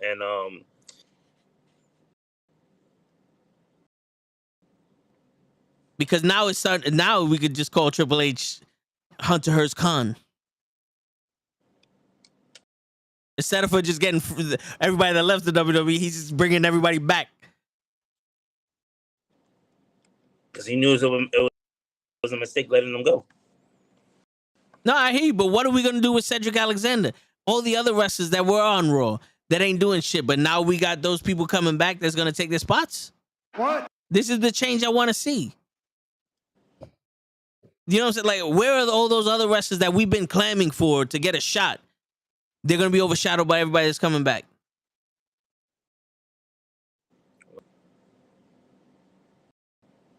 What up, show? Happy anniversary. Thank you, sir. 13 years and strong. What do you mean anniversary? My anniversary. That's why I'm late. Oh, your wedding? Oh, you got the cup and everything. No. Okay. Not the wedding. His wedding was November. Yeah. And I know that. I was like, what anniversary? Yeah, this is the big one. The day I met the pain of my life. Pain in the ass. I had to celebrate that. I'm still celebrating. Gigi, you could come back on. Show's officially here with 3 minutes left. What? Gigi's mad at you, Show. That's why she got her camera off. Gigi, come back. Show, what are you drinking? Gigi, I'm sorry. I don't miss Strowman either, Dream. I think that's a big waste of money. Drinking a little bit of wine. A little bit of bubbly. Some bubbly wine that my wife likes. Moscato. I look at some coconut or something out there. Yeah. I'm here. The little one is still up. Like, are you guys done? Are you done? Like, I can't go to sleep without you. I'm like, bro. It's like Gigi's like, I'm done. They're not done. Yo, pull up the chair and sit her next to you, B. Trainer. Like Dominic Mysterio. Nah, not right now. Nah. Let me live, all right? Listen, let me live. Let me live. This is J-Mo and Mama Day. Let me live. I did a lot, okay? I went school shopping, okay? Got my art supplies on top of that, all right? What? Food at the diner, all right? What? And then I went to the park. And we stood at the park for a whole, 2 hours. And I'm, no, this is my time. My time is now. Oh, mommy now. My time is now. Fuck that shit. Even Toe is tired. Look, I'm done. No, y'all niggas just kind of left me high and dry with this motherfucker just going in on his feelings. By the way, Toe, you're wrong. Tell me I'm wrong. I had to walk away. You're wrong. You're wrong. Can I know what is he wrong about? Everything. This is everything. Everything. Show the What judges is he here. wrong on? Everything. Everything. Chat. I'm listening. Chat. Am I wrong, chat? Yeah, Joe. Listen. I'm listening. When You Joe got gets and he gets his feelings, bro. He sound like that dude that was in the bagel shop. Oh, you fucking girl, you making fun of me? I should. No You telling me I should die because I'm short? I should die because I'm short. What did Gigi say about Hulk Hogan? Let's start there. I'll start the investigation. No, they're mad because I'm laying in on Triple H. He's just mad. He's mad about Triple H, and he says that he doesn't feel the vibe, and he's missing the vibe. It's all about the vibe, man. I'm missing the vibe. I don't feel no changes. Why all of a sudden Shayna Baszler, somebody like this, she wasn't like this forever, right? Because she's underneath Vince McMahon. It doesn't change a thing. Nah. That's how you fucking sound. Nah. You got the wrong voice though. You gotta hold on. Let me. You need this one. Like that. You need this voice. There you go. He got it. So, why are you upset at Triple H, bro? He's only had the company for 2 weeks. He's had it for longer than 2 weeks. It's been 2. My man, Vince McMahon's been fucking up the company for 78 years. And he gives the reign to Triple H for 2 days. And since Triple H didn't hire the one guy you want to hire, it's over. Fire him. That's what you're saying? So when a girl dumps her boyfriend and you're her new boyfriend, you're supposed to take on the responsibilities of the old boyfriend? Yes. So she's supposed to be mad at you for the shit he did? Now you gotta suffer because he cheated? She gotta treat you like you cheated? You gotta make sure that you care about her. You give her hugs. You gotta be different, right? You gotta be different, right? You can't be the same nigga, right? That's baggage. She comes with baggage. The WWE comes with baggage. Well, you know what? Sometimes that bitch falls for a nigga with the same type of traits. True. But not this bitch. All right, but you know what? But when you say that Vince McMahon was there's a all cancer, different baggage. All right, and you meet at a medium. We thought Triple H was fucking different. cancer out. We thought he was different. Now we need therapy on Triple H as well. That's what you're saying, Toe? No, Triple H needs to change shit. What would you like changed? Everything. I want Judgment Day to actually be a fucking real faction, not just Finn Balor's wearing pants. I want the fucking women's division to be taken serious. Kenny's been taking it more serious than any other fucking person that's there. I want you to listen to the rest of this podcast because I just went off 3 hours saying all this shit I want to change. And he wants it done. I want the gangrene cut off. It's not been 2 weeks. It's been before SummerSlam. The week before SummerSlam, Triple H has been in control. It's still summer. That don't mean shit. That don't mean shit. How long do you need to change things when you're literally the guy? And SummerSlam is top 4. SummerSlam is the summer. You go with the fast food. No, you're the top guy. All right. SummerSlam is the WrestleMania of the summer. Things culminate at WrestleMania. Things culminate at SummerSlam. You can start something brand new. What's new, show? I agree with you, Toe. But do you really think this man gave the reins to Triple H? Or do you think it's just a camera trick? Here, hold this, and I'm going to tell you what the fuck to do. Yeah. Because this is stockholder shit. Yeah. If the WWE wasn't a publicly owned company, I could see your point. But he got to go. There's other people that own this company. It's not only Vince McMahon. I own 0.000. I own $5 worth of the WWE, Joe. Yeah, but who's the biggest owner? Who has the majority? He retired. He allegedly retired. Nope, he retired. You still seem to be getting the same shit. No, we not. Thank you, Show. Thank you. Okay. I'm getting to the point. Finally, someone agrees with me. Someone knows the right shit. But it's not Triple H's fault. He's just a pawn man. He's a pawn. You can't sit here for 3 hours and get up and then point to the kid in the back of the class who doesn't do the homework and say, "You see, he agreed with sleeping the whole entire class." Yes, I can. Hey, why are you bringing me in this? I ain't do nothing. First off, when I yell at Tony Khan for some shit, y'all, oh yeah. But then when I This hold is why I Triple H to agree. the same standard, now I'm an asshole. J-Mo's back in the building. Why is it that when I hold people to the same standard, I'm an asshole? Because you Because what? understand he doesn't have the reins. This is just What do you mean? It's a picture so that the shareholders No. think I'm gone, but I'm They still would. here. Karrion Kross would have never came back if Vince McMahon is running the shit. I'm telling you now, Karrion Kross would have never came back if Vince McMahon was running the shit.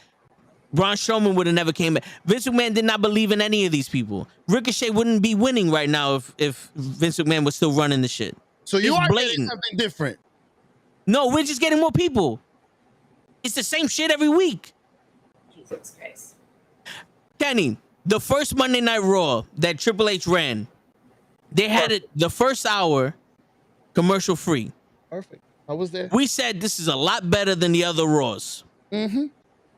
Every Raw after that, have we said this is better than the last one, or has it been the same? Worse. I think it was one that we said it wasn't complained about it. And then we've been getting the same amount of fucking commercials. Correct. We got Commercials one we Raw. can't help. Wait, but the we commercials got we can't help one because Raw. of the fucking network. No, I know that, but I'm just saying we got one Raw where we was like, okay, we see the change, and then everything stood stagnant. It was a camera trick, bro. You got fooled. Everybody got excited. We gonna get this every week. And then right back to Vince McMahon. I got him. I'm still at home. Vince McMahon got his feet up on his millionaire bed. Hello? Yeah, I want to see Ricochet on. All right. As soon as Triple H got the reins, he should have been like, "We'll do it live. Fuck it." Wait, leave that comment up there. Your dream. If you could draw that up and versus Rhea Ripley, I will buy that shirt from you. I would buy that shirt too, but you got to get the right green because you know I like my green girls.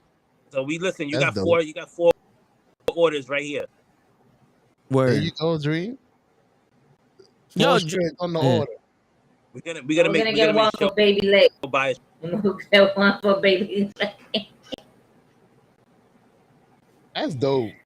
Oh, WWE. shit. Sell WWE shirt.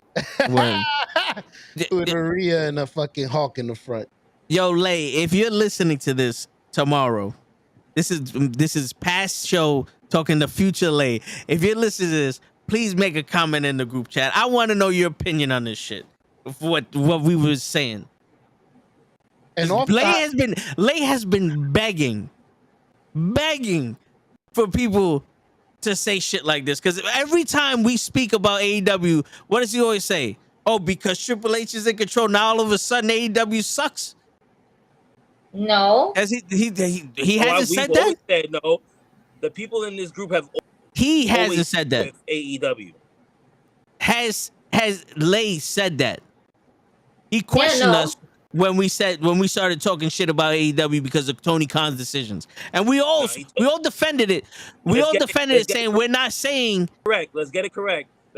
It's not us because we all talk. You watch. You're talking about Tony. No. He was asking us when we was talking about AEW slipping. He asked us that question. We all defended it. I'm not saying that y'all saying that WWE is better than AEW whatsoever. But I'm saying he's asking that question because he's on some, just because Triple H stepped in the door doesn't mean that WWE is all of a sudden the perfect fucking company. But no one said that. And I'm trying to shed that. That's what he's implying. I'm trying to shed light on both of them. Dream hits me up on the side going, yo, I'm happy that someone's actually fucking talking about AEW saying that their fucking storylines suck. I agree. And now I'm sitting here going, we gave this man time. I want to see some shit. And I've said it. I'm waiting until after the Clash at the Beach. I'm waiting until after the house show. So Monday Night Raw can be something different. Bro, it's a house show because they announced a fucking main event 3 months before they fucking decided they were going to Ireland. Drew McIntyre was supposed to get a title shot at another pay-per-view, and they stopped that shit so he can get it at Ireland. No, he wasn't. Yes, he was. No, he wasn't. Yes, he was. No, he then they decided that whole Riddle shit. No, he wasn't. They say yes, they was. He was. He was No, he being wasn't. built up. He was being built up for that, and then No, he they did the wasn't. Riddle shit. Months ago. No, he was not, because the working plan for Roman Reigns, Randy Orton, Riddle, and then Drew McIntyre, and leading into Clash of the Castle. They were go for the title before and Randy Orton got hurt, and they were gonna put Drew in there, and they said nope. And then they said let's put Riddle, and they said ha, nope. The reason why they put that's the reason why Brock Lesnar came back is because they didn't have Randy. Because they didn't want to. They didn't want to ruin Drew McIntyre's match.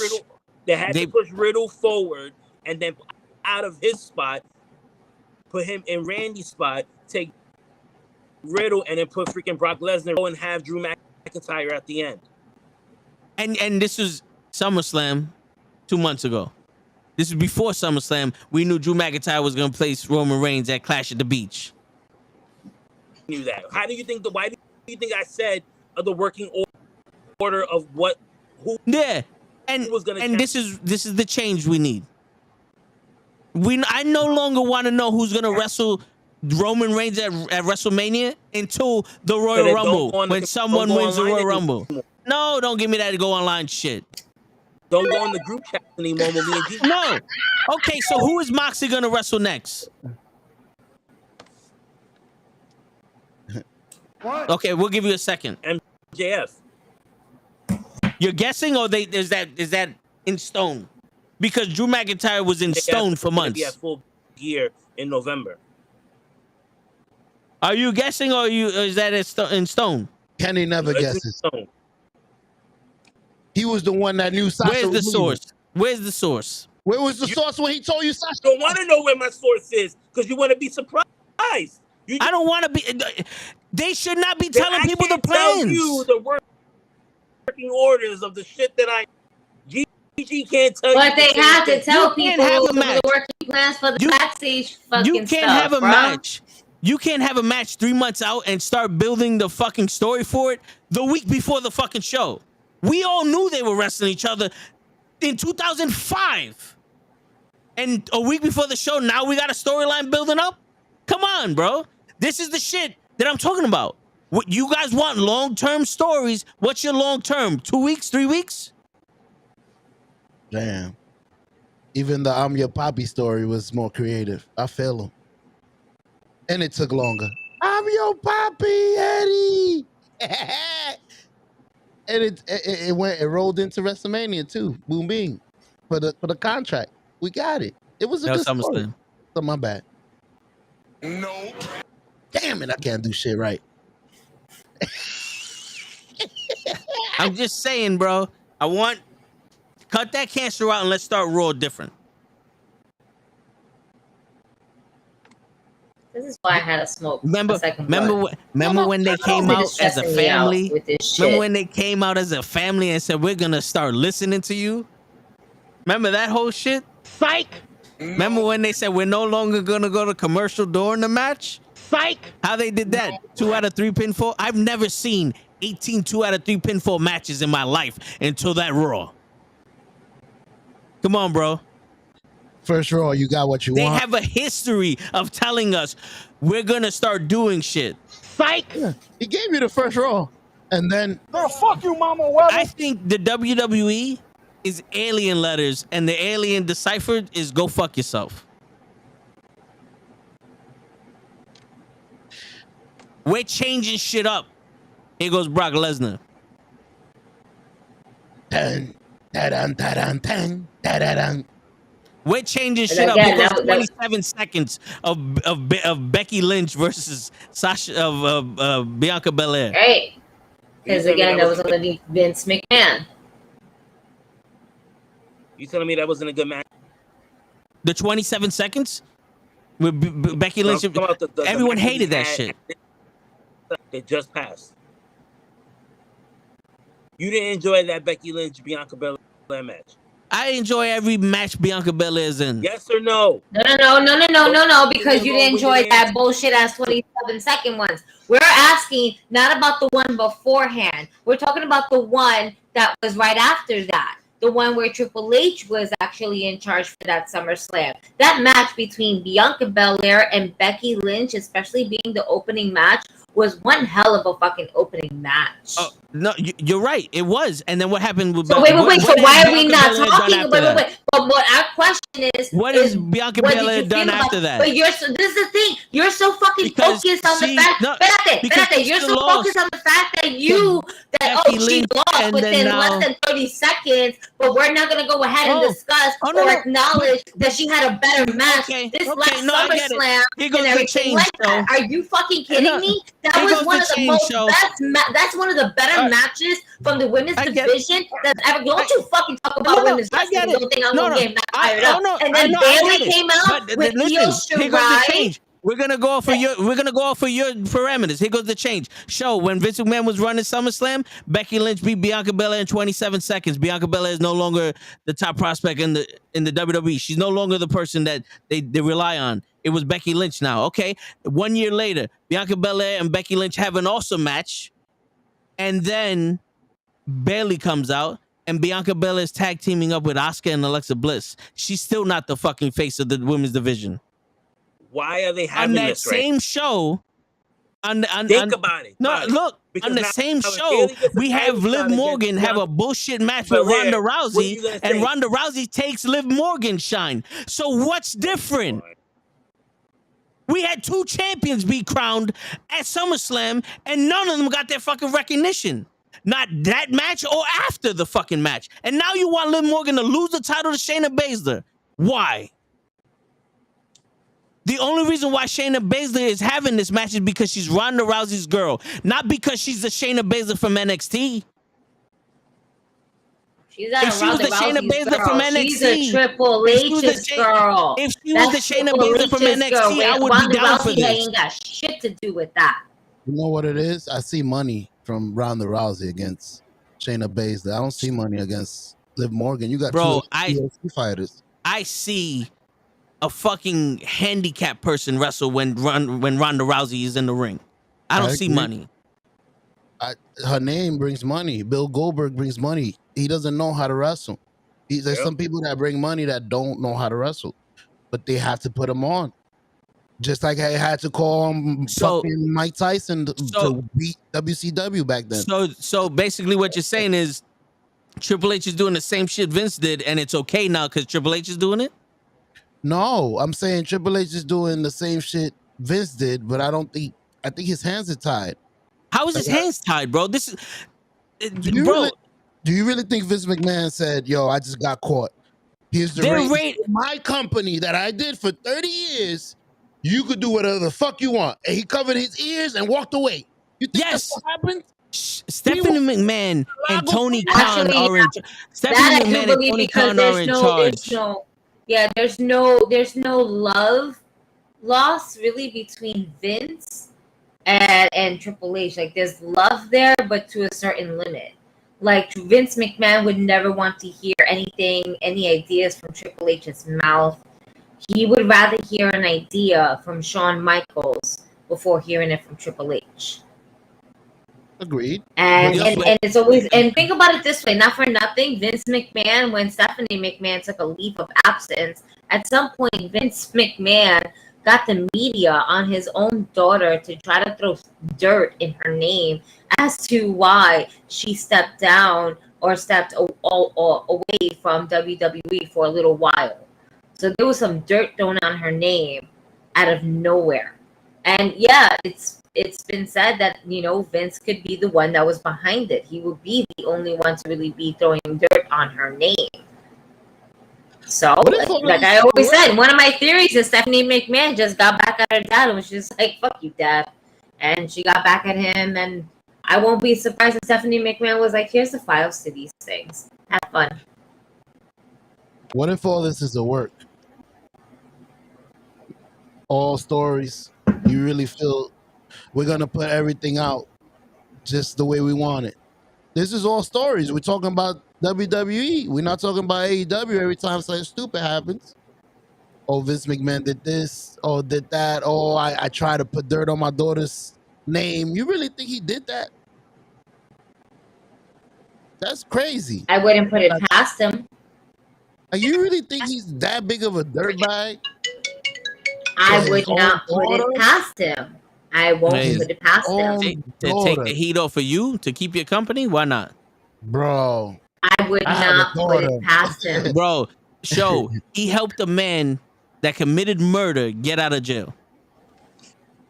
Yeah, I gotta imagine what he would do for his daughter. All right, Kenny. Imagine what he'll do for this company. He always said it. There's no one man bigger than WWE. No one person bigger than WWE. Except Vince McMahon. And now he's just learned he's not bigger than WWE. Isn't that ironic? Yeah. I repeat my question. But Triple H is the head of the storylines, creative. Correct. Stephanie McMahon and Tony Khan are technically running the WWE. Tony Khan? No, Nick Khan. Nick Khan. Nick Khan. I'm like, what the fuck is going on? It's the fucking Khan. He's the least important Khan. The Khans. I can't believe this. Yeah. That's crazy. Continue. I really didn't think it would happen that way. I thought and not for nothing. If this was a work, then I wouldn't watch WWE after that shit. You'll never find out if it's a work. Like I said, the plan is to get eyes on WWE, and there's better ways. There's better ways to do it. There's better ways to do it. Hey, say that to was Antonio Brown. He does crazy shit. It works. But that's one man. He hasn't been running the WWE for fucking 60 years. That's weird. But your AC just turned off? Something just turned off. Yeah, no, it's just so a light bulb went out. Because it definitely got darker all of a sudden on this side of the room. I was like, I looked up, like, the fuck just happened? Did you blow a fuse? No, because it's not off. You know what it is? I have the dehumidifier on, so it probably hit a point where it didn't need to be running like that. Because that's what I have on. I don't even have, it's the AC unit, but I have like the dehumidifier on. And not just the AC port. Because I kind of need that. No, I hear you. I hear you. It's mad quiet. I don't know what the fuck just happened. Yeah, no, that was that shit. That shit just went off. That's why I was like, the fuck just happened? Yeah, we just hit zzz. Yeah, oop. That was weird. Like, what the fuck? Did my computer blow up? I'm looking at my computer. I just looked over.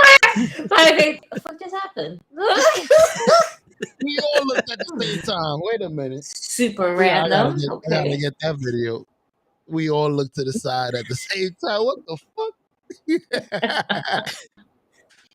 Listen, if it's not Vin Diesel and his boys outside, it's a big white monster machine that I have here. Black and Decker. It works. B&D. The white Black and Decker.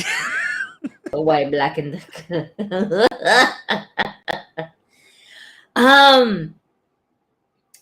Triple H. Yo, we never went into predictions for all these goddamn shows, and I just thought about it. Yeah, it's fucking show's fault. You want to do it real quick? It's all right.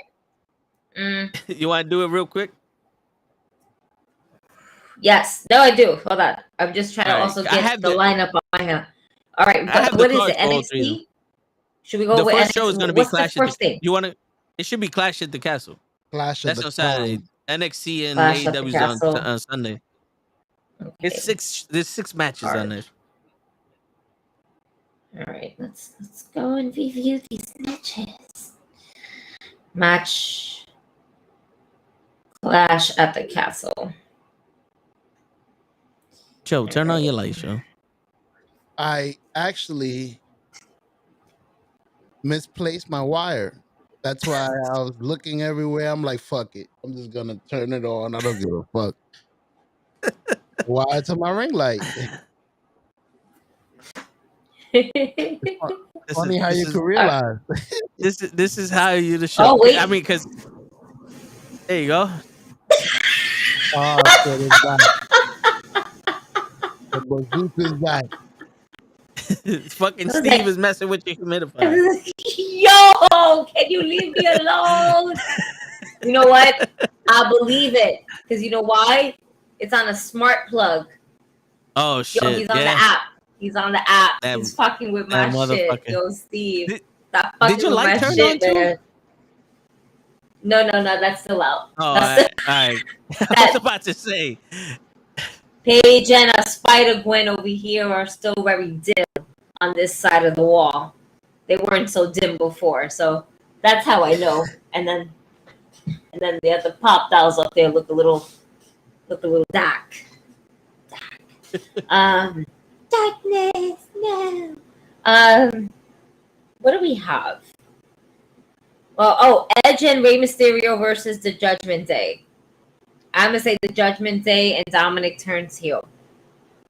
Yeah, I think Dominic's gonna turn on Edge though.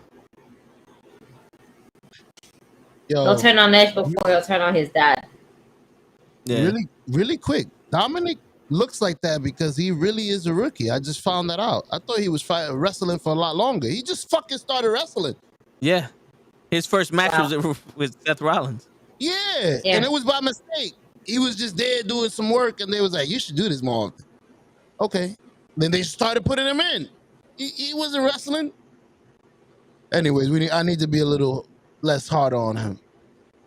He's been wrestling a lot less than fucking Ronda Rousey. Bro, he's on the main roster. No, you don't. Yeah, he should have been on NXT.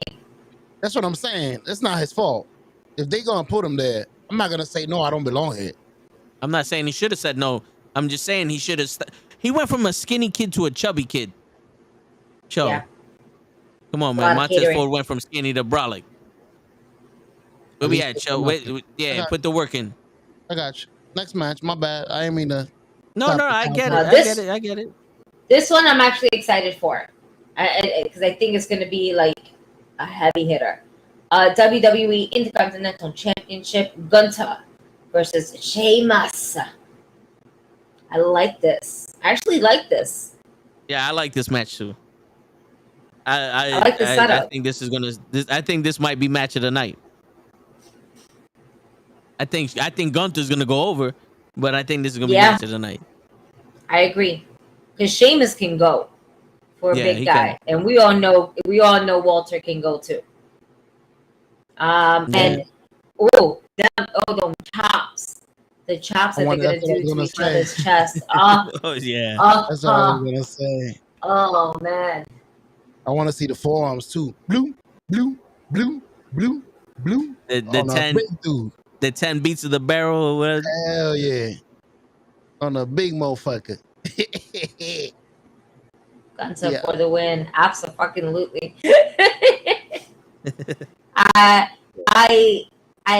I love this match, but absolutely, Walter needs to go over. Yeah. Walter Gunther is a nice name. That's a nice wrestling name. Yeah, that is. If you want to put a first name to it, we'll give you back Walter, but we're gonna keep Gunther because we can't put just Walter. That'd be cool. I can deal with that. Weird as that would work, but let's just get back to Walter. But that's still gonna be I agree, match with the night for sure. Then we have the ultimate rivalry match. Riddle versus Seth freaking Rollins. That's gonna be match of the night. Y'all can say whatever y'all want about Seth Rollins. He could go. I love me some Seth Rollins. And I think with this feud with Matt Riddle, good shit. Yeah. And especially that Dike off air promo. Yo, that's why your wife left you. That's why you divorced and everything like that. I'm gonna fuck you up. Yeah. Bitch ass. But you still there, Riddle? Bitch ass. Yo, that shit was nasty. That reminded me of the John Jones, Daniel Cormier shit. Yeah. What was it he said? You still hate me? Shut up, Nah, bitch. he's like, you still there? He's like, yeah, I'm gonna fucking kill you, bro. You can't kill me. You fuck you. You Yeah. bitch ass. Then they say, Yeah, yo, you live. All right, we back. I'm gonna pull a lay. I don't really care about this match. Fuck both of them. No, but I think Rollins has to win this match if he's gonna be the next contender for Roman. Again? He just came out as the Shield and fought him. At the Royal Rumble. What the fuck? Like, we don't have, it's only 4 wrestlers wrestling all year? It's good. You know what? It's still gonna be a good match because Riddle can wrestle, you know, without shoes and everything like that. And you know, we all know Seth Rollins can go, and whatever Seth Rollins is in, it's going to be a good match because he doesn't put bad matches on. Unless It's still going to be entertaining, and you know, match.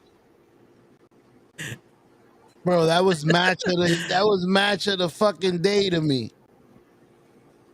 That was a good match. I could argue that. I won't say it was a bad match, but I don't think it was match of the night. It was okay. I'll take that. That's a little better. That's me hating on Cody. Okay, I could agree with that. Hating on what? That's me hating on Cody. I won't say it was the best match of the night. It was some great matches on that card, but it could have been.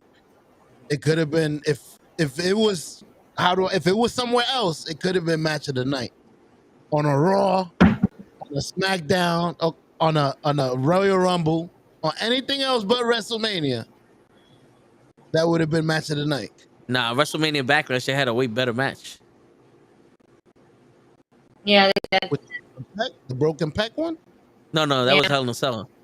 Okay. Oh, how that was Hell in a Cell. Yeah. Man, the man had to do what he had to do. He didn't feel comfortable in the position that he was in, and you know, he went where they were actually going to cut the check. Why not just... I ain't mad. It is what it is. And I am okay with Cody jumping ship and wrestling with a broken titty. Give the man his flowers. He wrestled with a broken titty.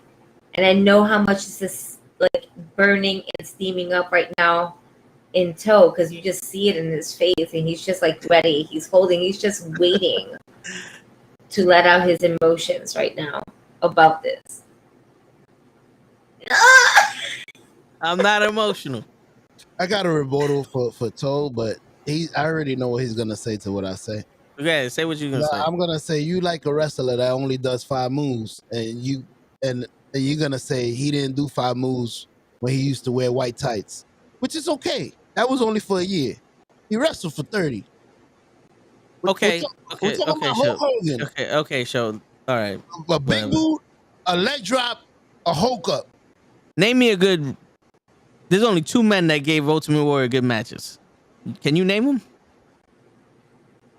Hulk Hogan and Hulk Hogan. Macho Man Randy Savage. Name any match that John Cena was in that was good. I just watched one the other day when I was watching his bio. Fuck, I don't remember it though. I do have one for Edge though, because y'all keep talking shit about Edge. He had a couple of good matches. Y'all always, not to change the subject, but go ahead. I can't think of no John Cena match. Hulk Hogan was the master. The thing is, this is my thing. I can't pinpoint the pay-per-views, and I'm only saying that because there's so many pay-per-views that has happened when John Cena was in, and then their names just consistently changing. And even though I have Peacock, like I have it on, but I don't necessarily pay attention. if that makes sense. Like I have it on No, for background noise, and there were some moments where Cena in the beginning of his career had some good matches, even in the middle of like his starting up to his prime and whatever the case may be. Some matches were actually really good. It was entertaining, to say the least. Entertaining. But in all honesty, as a pothead that I am, for me to go ahead and pinpoint John Cena versus I'm not that. Nope. No, I have to like that. eventually No, look it up and be like, oh, there's one. You know? I get it. But Hogan was the master at wrestling big guys. At certain things, that's because the big guys knew how to jump. That's what I was gonna say. And because he was a big guy as well. He was a great dance instructor. He was a fucking leader in the ring. He knew how to control time. He knew how to control the stage. He knew how to control the crowd. And His that's wrestling what wrestling wasn't does. impeccable. I'm not saying that. I'm just saying I found out today there's more to a wrestler than just wrestling. It's a whole fucking package, bro. It's entertainment. It's this. There's the mic. There's that. Hulk Hogan had most of it at 100. His wrestling wasn't one of them. I don't know if you agree with that. I'm not saying he's the best wrestler in the world, but my man could go. No, he could go. He could sell for you. He'll tell you, throw me to the ring. He could perform a whole match. I'm not gonna lie. He'll know what to do. Throw me to the ring, I'll reverse it. He knows how to dance. He's not the best dancer. You know who the best dancer is? Bianca Belair. Right now? What? Of all time. Of all time? I just wanted to Bianca Belair. Go ahead, continue. Bianca Belair is getting up there. Bianca Belair is getting up there. But you know who the best dancer is? If you want to talk about dancing, the best dancer, Bret Hart. Bret Hart. He's the best dancer, but he also didn't have the other shit that Hogan had. Okay? Hogan can make the match believable. You knew he was going to win, but there was still doubt that he might lose because of the way he performed during the match. Bret Hart can make anyone look like a star. And I will say this until I die. Bret Hart versus Skinner on a Saturday night main event for the Intercontinental title made top 50 Intercontinental title matches. Do you know who Skinner is? Never heard of him since. He was a wrestler that didn't wrestle very long, and he was an alligator trainer. The guy that was supposed to be the next Hogan was made to look like the next Hulk Hogan when he wrestled Bret Hart in a match that didn't even air on TV. Did he wrestle somebody else after? Is that when they realized what happened? They realized he couldn't wrestle. Okay. You know what I'm saying? There's differences to this shit. This is why I get so defensive when y'all want to compare him to Cena. Who, Hogan? Yeah. Nah. It's like, everybody has this shit that Hogan can't wrestle, can't do this. But if you watch his matches, he can make any match look good. His over the top, whatever. His match with Shawn Michaels was good, even though they people discredited because Shawn Michaels was over the top. But if you think about it, Shawn Michaels was selling appropriately for a Hulk Hogan who's 6'8", 300-something pounds, who's got the 27-inch pythons and slammed the eighth wonder of the world, Andre the Giant. Correct. Like, you got to remember the mystique going on. I didn't know nothing was wrong till afterwards, till I was an adult. I thought everything was not. What the fuck?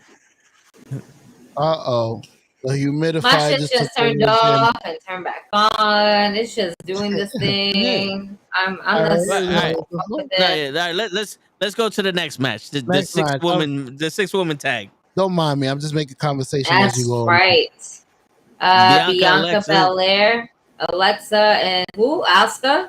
Asuka, yeah. Ooh. There you go. Versus Bailey, Dakota Kai, and Io Sky.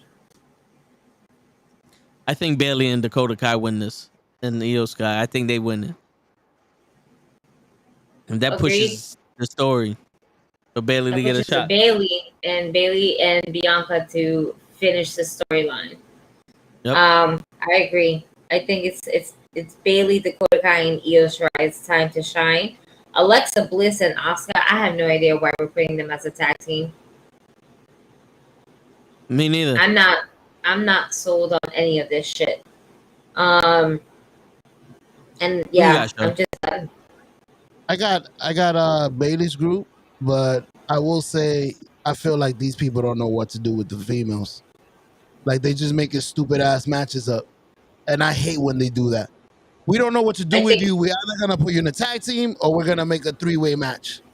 There's still some time to figure this out because the main attraction to this right now is going to be Bailey versus Bianca, but they want that to build. It's not just going to be instantly. And then Dakota Kai and Io Sky should be or try to be the women's tag team because that would be good. Yeah. No, that'll be good. Next one is WWE SmackDown Women's Champion Liv Morgan versus Shayna Baszler. I'm going with the Queen of Spades. I'm going with Liv Morgan. I think if Liv Morgan wins, it will give a chance for Ronda Rousey and Baszler to be in their own fraction. I don't think they want them together. I think want them opposing each other. Nah, I think you need Shayna with Ronda. Ronda can't go. Ronda's not believable as a bad guy. You put her with Shayna, that'll make it legitimate. That would legitimize her because now Shayna could hurt people and Ronda could just stand there. Shayna could show Ronda how to actually be a bad guy and not just a little fucking crybaby. I also agree with that. Like if you put her against her and Shayna messes up and maybe hits her by mistake, you imagine Ronda Rousey going UFC on her? Like word? Like Shayna Baszler's a pioneer in women's MMA also. She's a mixed martial artist. That's what I'm saying. Like it's two fucking attitudes up there and one of them is a fucking asshole, Ronda. You think you could beat me for real? That doesn't sound like Ronda?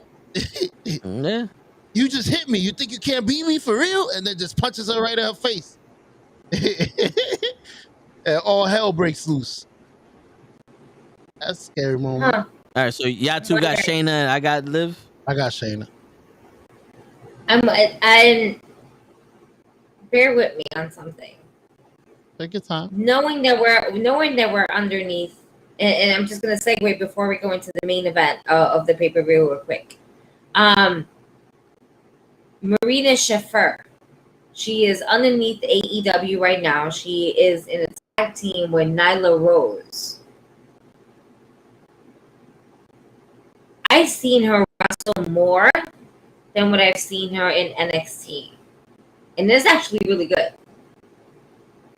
I'm wondering when her contract ends and then Triple H decides to bring her. Maybe you might not have all the 4 horsewomen, but 3 out of 4 ain't so bad. Yeah. And have a faction out of that. You know, eventually, if you want to get your 4th person, sure, be like, that's the dream match and whatever, just because it's the 4 horsewomen of MMA versus the 4 horsewomen of WWE. But we all know that 4 of these bitches from WWE sometimes don't always like to work together. It's not the same, really, is it? But 3 out of 3 is respectable. I'm going to just throw that out there into the universe. And we move back to Clash at the Castle. The main event. Already? Oh, man. There's only 6 matches. That's it. Roman Reigns versus Drew McIntyre. I think Roman Reigns wins this because the interference that's gonna happen. Yep. Again? Carrying Cross. TikTok. But if it's not carrying Cross, Ooh. But this is the thing. So there was talks about Bray Wyatt has a ticket to go out there, yada yada yada. Bray Wyatt would not fit into any of these segments. Oh shit! Bray Wyatt is in his room. But they also brought back Braun Strowman. Are we forming a new Wyatt family again? I don't want to see that. To be honest with you, Word. I want to see the Fiend with the dreadlocks just appear in the middle of the ring. and no, I don't think Braun Strowman fits in this WWE. You know, he's too like the big men we got are like not as big as the big men, but they're like athletic. They go with anybody. Braun Strowman is a niche wrestler.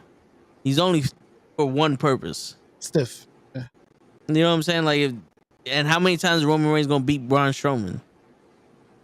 You gonna put Braun Strowman against Gunther? Gunther's gonna have to fuck Braun Strowman up. Brock already did what? That would be good. Braun against Omos. That won't be good.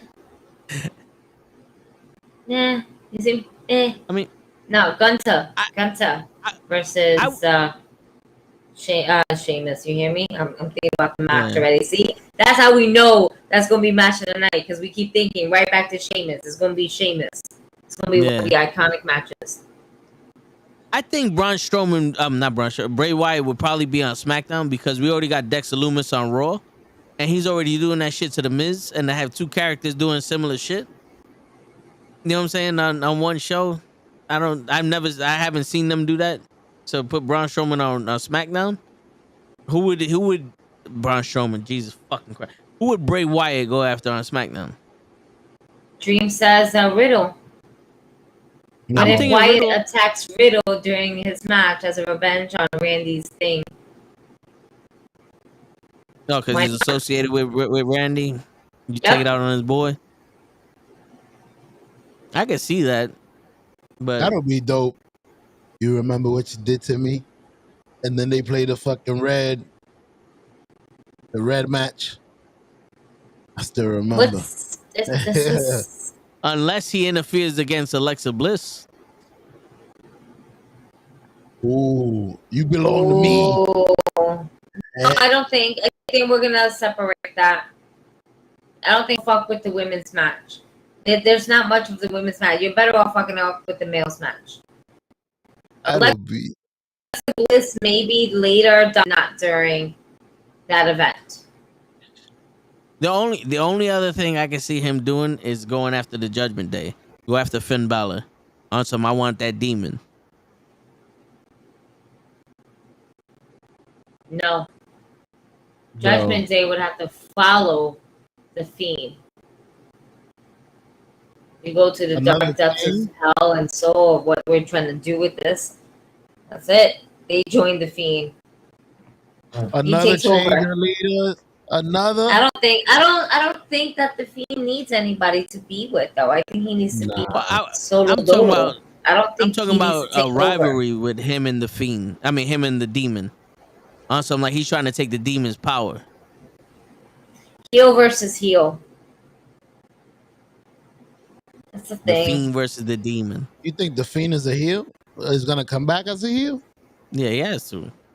I think he's gonna come back as like a Freddy Krueger shit where he's a heel that everybody likes. Yeah, that's the thing. He is what your nightmares are made of. It's just the heels nowadays. Exactly. They get I cheered. think what the world is missing, what the wrestling world is missing, is that insanely mystical character that was once held by The Undertaker and feared by many. I was scared of The Undertaker at one point. I was like, nah. Why? How he doing that shit with his eyes? Nah, that you can do that? Get the fuck out. Like it freaked me out because it's something that it was at that moment in time different. Yeah. Abaddon from AEW. Oh my God! Can we put Abaddon and the Fiend together? Give me this. That's my little dream faction right there. Yeah. We'll add somebody else if you want to add a third person, but right now I'll just take the Fiend and Abaddon. So Abaddon is a female who was like a zombie.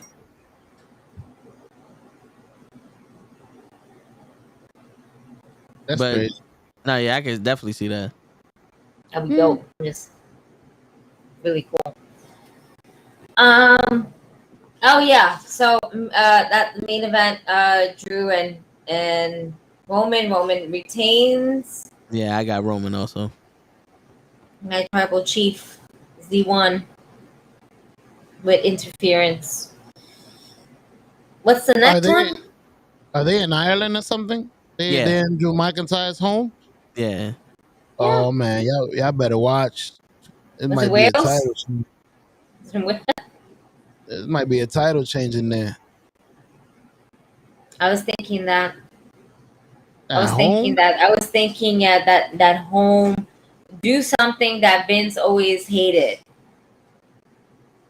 That's right. But then it would be like when Randy Orton beat Drew McIntyre for the title out of nowhere.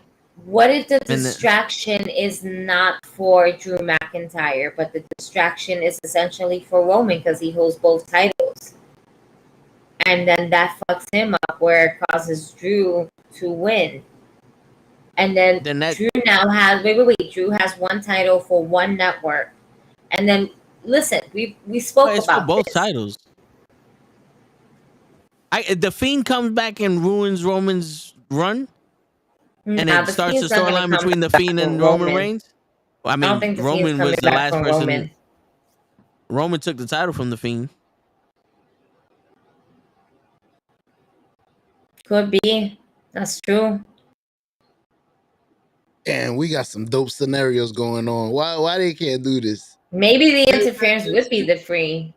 Imagine carrying Cross and the Fiend. Karrion Kross imagine Karrion Kross knew the Fiend was going after Roman, and that's where the TikTok came from. But he already beat up Drew, so why not just go after Drew and Fiend goes after Roman? Time to kettle prom Roman. There's a lot. It's a lot. Oh man. What's the next pay-per-view? NXT Worlds Collide 22. There's only 5 matches on that one. So wait a minute. WWE has 2 pay-per-views? I thought it might have been two different. So, yeah. No, so Saturday they're doing Clash at the Castle, and then Sunday they're doing Worlds Collide, and then Sunday night is AEW's All Out. That's why they're doing it. I knew something was up. Why do they have 2 events? They trying to fucking take some of the shine away from AEW. Well, back in the day when NXT was black and yellow, it used to be Saturday and Sunday. Yeah, but lately WWE's been putting their main roster pay-per-views on Saturdays. Like that's for the last few months now, which has always been weird because there's always been Sundays. Let's see. We have Gallus, which is the NXT faction that they have in the UK, versus Pretty Deadly. I think it's some blonde ass niggas. The Creed brothers versus Josh Briggs and Brooks Jensen for the NXT and NXT UK Tag Team Championships. What? Exactly. Yeah. Who the fuck is that? I'm just gonna say Gallows because they were a good UK team. Because I've heard of that name. They're NXT UK. Yeah. Yeah, so I would say Gallows just because I'm throwing shit in the air right now and seeing what happens. Word. I'll go with the Creed brothers. Ooh, Apollo Creed. I like it. Oh my God. Yeah. Let's see. Katana Chance and Kaden Carter versus Nikki Ash and Doudrop for the NXT Women's Tag Team Championships. Nikki Ash and Doudrop is in NXT? They went to NXT this past Tuesday to challenge the newest NXT Women's Tag Team, which they're actually really fucking good.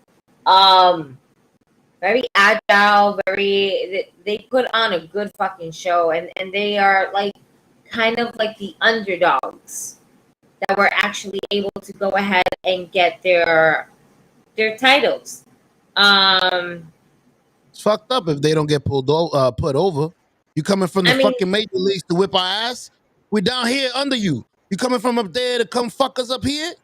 But that could be just, again, to put on a match, because remember, Dewdrop and Nikki Ash are essentially back home, right? Not everybody is going to get a win back home. They're going to get some wins, for sure. But the NXT Women's Tag Team Champions,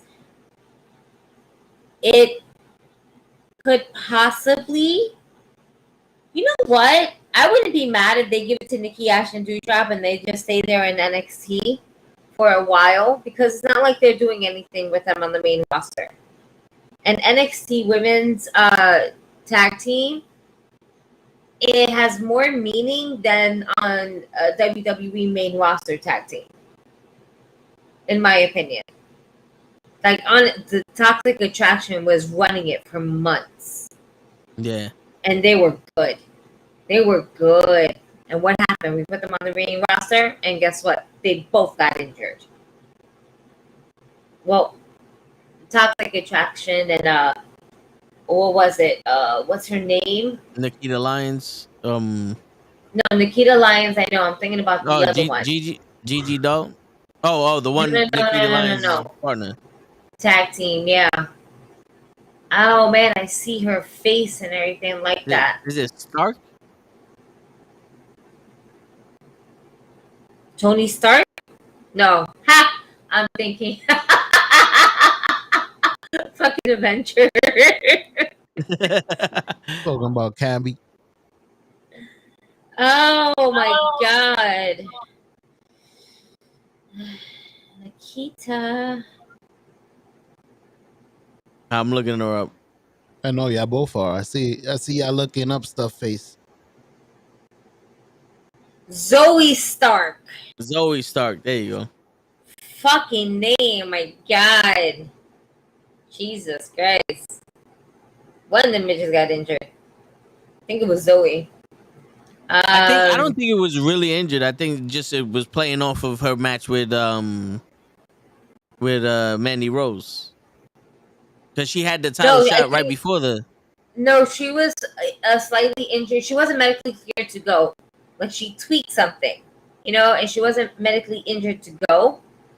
And then she was able to heal up, because then she showed up on NXT a couple weeks later. She had like at least 2 weeks off, but she tweaked something and they didn't want to risk it. That's why. Gotcha. Well, Gigi, I totally forgot what I was going to tell you, but when it comes back to me, I'll let you know. What? I think Kaden Carter and Katana Chance are gonna take it. I think the champions are gonna retain. Yeah, Okay. I believe so. I don't see it going and changing hands. Would be fun to watch, but they should keep the championship stuff. Oh my god. Yeah. Okay, I remember Gigi. I agree with you on keeping Nikki Ash and Dewdrop in NXT, but at the same time, if they're gonna keep doing that, bringing people from the main roster like they did with Ziggler, what does that mean for the people in NXT that aren't going to be able to be champions? It's all about development and growth. Because they can easily get put through. All right, so we're gonna let you guys lose the championship belt, and then have that rematch where it's like, no, this is ours, and then the underdog story again prevails, and then they win the tag team match. And even though it's like, okay, why do we switch belts? It's just to build story. To give other women a chance to put their name in some type of, the WWE record books. And then continue to develop either other women in NXT, or just go back to the main roster and then do your thing there. It's all about bringing that extra development from the main roster to NXT to give them that taste of I'm gonna show you what a main roster can do. You're a great wrestler, but let me show you that extra work that I've been kind of learning, even if it's been like a year or 2 or 3. That's more. Sense. That's more than what people in NXT has actually gotten and received. You know, so it's good. It's good for development. That's why. The third one, which I think is going to be match of the night. Yeah. Carmelo Hayes versus Ricochet for the NXT North American Championship. I think that's going to be match of the night also. And I got Carmelo Hayes. I got Carmelo Hayes as well. I'm going to go with Ricochet. You guys always vouching that we should be winning. Now you're going to go against him?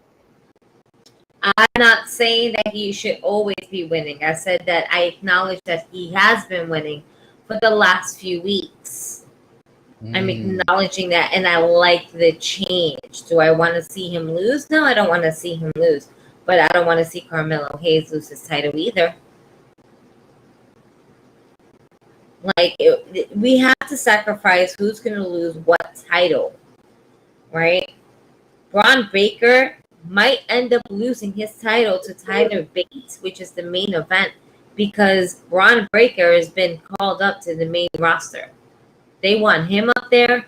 They want Indy Hartwell up there. That call up is like Indy Hartwell's call up is long overdue. Yeah. Braun Breaker, I don't know, but Kid seems to have like the total package. And he has less matches than Dominic Mysterio. Mm-hmm. And he looks a lot cleaner. Imagine he puts Dominic to the ringer.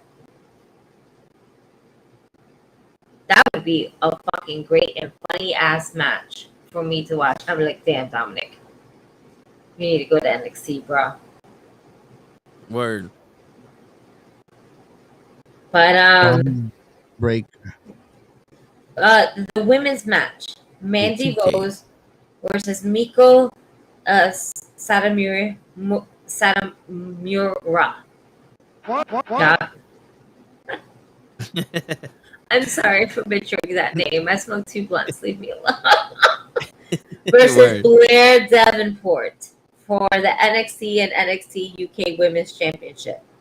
So Blair Davenport is from NXT UK. She was the number 1 contender that was supposed to go against Miko.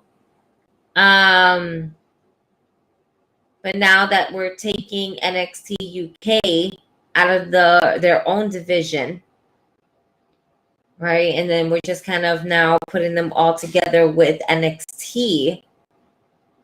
I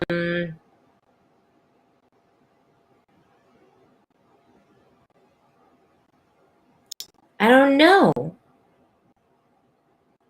I think Blair Davenport is going to win this. I don't know. For some reason, I just have a feeling that she looks like the type that they could put the title on her.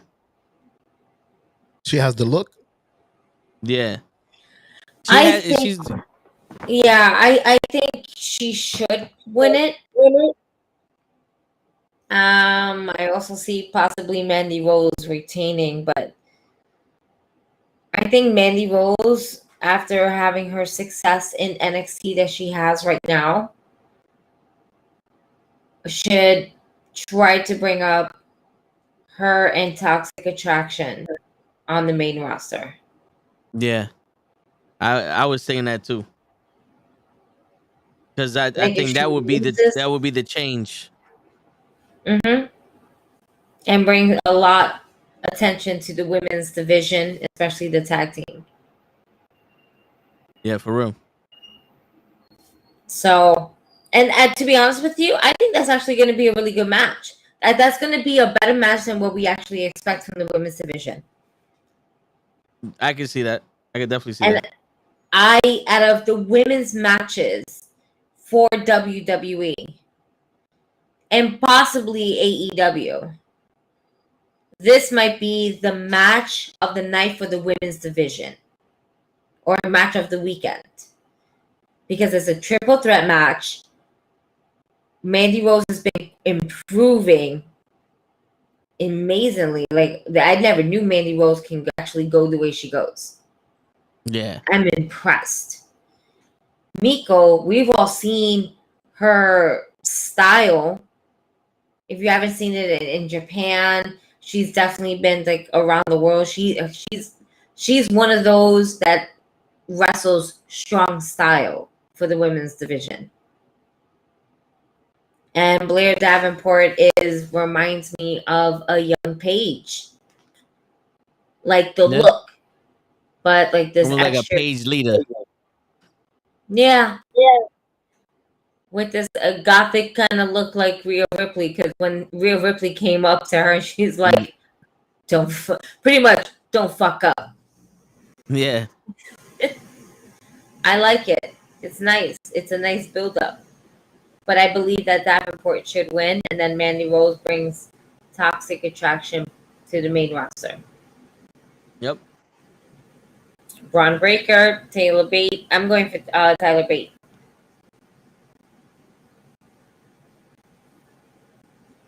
I get your point, and I see it, but I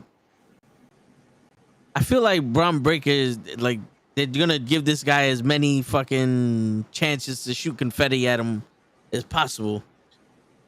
Damn, Toe, we thinking alike. I was just about to say that. There's a better way to get him off that title than making him lose. Listen, I got called up to the fucking big leagues. Here's the title. I don't even need this no more. I don't even want this. This ain't even my dream. My dream is that title that Roman got. I'm on my way. Simple. After the win. Is Worlds Collide, is that also in Ireland, or? Yeah, everything's over there. They're over there. They're not just gonna do one paper. They're literally bringing everything to the UK this weekend. Yeah. So all right. So wait, Tyler Bate might win this then, you. Bruh. This is why, like, Worlds Collide is in. This is basically NXT UK's last pay-per-view. They need a UK guy, a big UK guy to win from the last UK game. So the thing, Tyler Bate was the first NXT UK champion, and he's the last NXT UK champion. So if anybody's gonna do it, I can, since they're over there, I think this might be the guy that wins the title because he's home. I agree. Again, where's Peter Dragunov? Is it Peter Dragunov? Yeah, he should be in. Isn't he hurt? That's why the Tyler Bate was the champion. Dragunov. I believe so, but I can't. I don't know because I don't watch NXT UK. Yeah, I think he was the guy that beat Walter for the NXT title. And then I think, and then I think he got hurt, and then Tyler Bate became the champion. Oh yes. I remember seeing that. That was a match of the year right there. Yeah, that was a good match. All Out, right? The next, that's next. Yep. Jesus, that's a lot of wrestling. Holy shit! It's 108, folks. We went way past the hour. Yep. So let's fucking shotgun this shit. Just name the matches and we'll just pick a. We don't even need to give a story. We'll just pick a. Yeah, I'll shut up. My bad. No, it's all good. No, it's okay. It's all good. I just saw this shit, bro. I'm looking at the matches and I'm like overwhelmed already. This shit got 1, 2, 3, 4, 5, 6, 7, 8, 9, 10, 11, 12, 13, 14 matches. And that's how you fucking do it, WWE. Instead of 2 shows with 6 and 6 matches, which is less than 1 show that AEW did. But continue. And 3 of them is on the kickoff. So the kickoff match starts with AEW All-Atlantic Championship, Pac versus Kip Sabian. I think Pac wins that. Me I as want well. Kip Sabian. What you want and what you get. I want not Kip. the same. I want Kip. I'm going for Kip Sabian. Okay, there you go.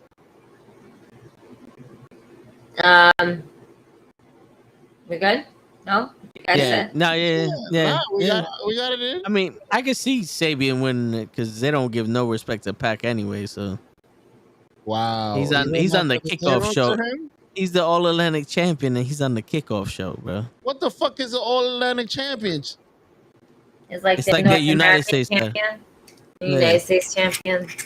It's the least of the titles. It has. Well, it's brand new. I was gonna say it's a title. Don't put me in the. Put somebody without a title in the fucking start off. What the fuck? Right?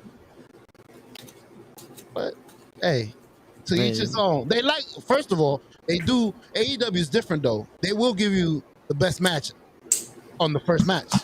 No, No disrespect to the Malachi Black. I mean, the House of Black and Death Triangle had the best kickoff show match I've ever seen. It was match of the night for me. But all right, we're going over. No, continue. I'm waiting for Dickie to look. Yeah, what's the next match? I got FTW Championship, Hook versus Angelo Parker. I think Hook keeps that. Yeah. Hook. Last kickoff match. Ready? Eddie Kingston versus Tomohiro Ishii. Toto don't even know who the fuck that Timo Hero guy is, and he's still gonna go for him. Fuck Eddie Kingston. He's the dude that has the fucked up hair. He was on Jericho's team during the War Games match. Even if he didn't know who it was. No, you seen him. You seen him, bro. And you liked him. That nigga fucked the people. He looked like his head has dents in it, but it's actually his haircut. I seen him. Word. I think he's winning just because Eddie fucked up the Eddie versus Sammy Guevara match. So I told you, see, against the baby. The baby's winning. Eddie Kingston was supposed to face Sammy Guevara in the main story on this pay-per-view, but then Eddie Kingston fucking swung at him backstage because he called him fat. In real life? Yeah, in real life. Yeah. Yes. So why did they change? It was backstage drama. There was a lot of backstage drama. Yeah. Oh, he's like, you don't fucking call me fat. He was so pissed. How dare you? So he got pissed. Miro. I mean, I love Eddie. I will always go for Eddie. Although I do believe that the Japanese nigga is gonna go over him, just because to teach him a lesson. Yeah. If Eddie goes over, I'm thrilled. I'm here for it because I always love an Eddie Kingston win. You know, but I'm not booking this. Miro, Darby Allin, and Sting versus the House of Black. The House of Black. I as a fan, because I like Miro and them, and I'm probably gonna go for the baby face. I would want Miro and them to win, but to keep the mystique of House of Black and their strength, you gotta give it to them. They gotta turn into the Mystery of Darkness or something. But go ahead. I agree, but this is Miro's big comeback, so therefore Miro needs to go over, not the House of Black. The House of Black is strong, but Miro needs to go over. Okay. That's what I think. Ricky Starks versus Powerhouse Hobbs. I want Ricky Starks to win, but I feel like Powerhouse Hobbs has to. You know what's sad? This match is the match that both of them have to go over. Even when one has to lose. Yeah. So a disqualification, a count out. something weird is what you want. I think this match has to be match of the night for both of them to win. A 30-minute. I don't think it's going to be match of the night, but I think it's going to be a match where both of them still win, even when one loses. That's what I'm saying. Yeah. 30-minute time limit is over. Ging, ging, ging. I'm gonna go with the underdog. I'm gonna go with Ricky Starks, but I feel like Power Hobbs might end up taking the win for it. Like my gut tells me Hobbs, but my heart tells me Ricky Starks. Yeah, I feel the same way. This opinion is gonna be biased because I haven't really seen Powerhouse Hobbs fight, but from his appearance, he looks like a big fucking Brock Lesnar power fighter. And my man looks like Big E with a fro. Yeah. Just like a real thug fucking personality who wears overalls and no shirt. Can he wrestle? That's what I meant. Yeah. Big guys usually can't wrestle. They just know how to he can move. They just been booking him wrong. Okay. Yeah. So I'll go with him then. I didn't know if he could wrestle. If he couldn't, I would have went with Ricky Stark. But if he could wrestle, yeah, that'll be great. Maybe he could run into another black man wrestling. Let's go. Cool. Jungle Boy Jack Perry versus Christian Cage. Now we have Jungle Boy on the card, but based on the interview, he's not going against Jungle Boy. He's going against Jack Perry. Yeah, because he's not gonna face the wrestling persona. He's gonna face the man. Yeah, I think Christian's winning this. You want to do long-term story? I think Christian wins this. Yeah. What are you gonna do with Jungle Boy after he wins? He's gonna torment him. No, I mean, if Jungle Boy was to win, like, I don't see nothing after that. Yeah. So I'll go with Edge. Christian. Edge. That's on 2 pay-per-views ago. You wanted them both to win, GG, without losing. Oh man. My man said, I'm picking Christopher Daniels. Fuck that. Picking somebody else if she wants both of them to lose. My lord. We got Bryan Danielson versus Chris Jericho. Ooh, that's the Lionheart, Chris Jericho. Right? We're going back to the Lionheart. We're going back to WWE 2K history and time. We're gonna face the Lionheart. I think Jericho wins this match because I think they're WWE in it. With Daniel Garcia doing this whole "you can beat him fair and square" shit, I think Daniel Garcia is gonna do the double cross on Bryan Danielson, and they're gonna do that whole WWE bullshit. I don't think they have the balls to have Bryan Garcia join the Black Club of Bullets of Graveheart. Keep him as a heel. Keep him as a heel. Make him a bigger heel. By doing that, I see that Chris Jericho can definitely go over. I wouldn't want that. I feel like Daniel Bryanson is the younger, up and coming for me. And he's not up and coming. I'm saying Chris Jericho is at the end of his shit. He doesn't need to be put over. Yeah, but neither does Bryan Danielson.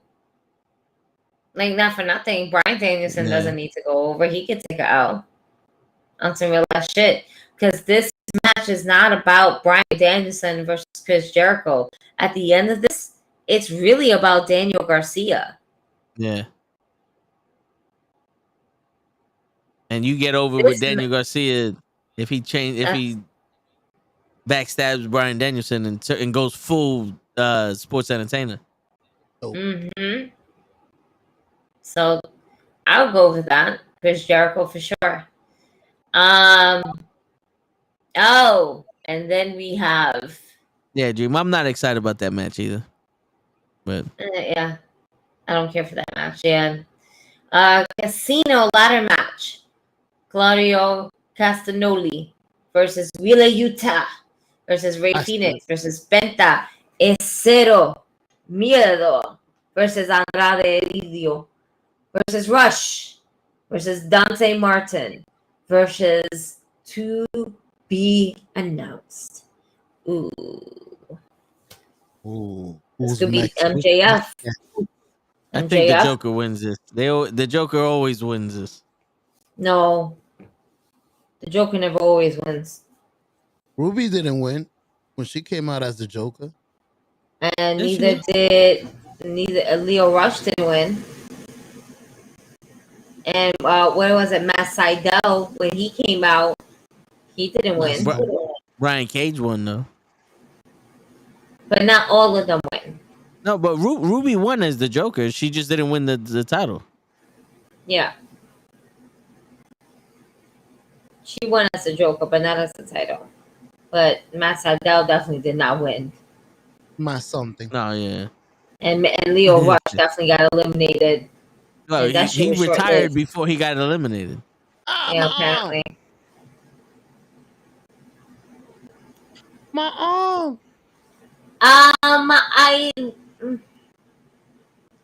Maybe, but I don't think so. I think that as much as fun as that would be to lead Rey and Penta feuding, they're one of the best tag teams, and I don't want to take that away from them because it's the single competitors underneath Tony Khan. It's not going to get much. I'd rather keep them as a tag team because they'll work better and be put in matches as a tag team versus singular. Tony Khan don't have that idea yet. Yeah. He ain't there. He ain't there yet. He thinks he knows lucha libre wrestling. He don't know nothing. Yeah. He don't know nothing. Like, he sees it, but he doesn't understand or can honestly grab the concept or culture that is lucha libre wrestling. Word. And the stories. The stories. The stories is what we're missing. I'm gonna go with the Joker. Warlow versus and FTR versus Jay Lethal and Motor City Machine Guns. Warlow and FTR. Yeah. Warlow. Yeah. Yep. All right, TBS Championship, Jade Cargill versus Athena. Don't care who she's fighting. Jade Cargill. To my baby. If y'all not taking the belt away from Roman, don't take the belt away from my girl.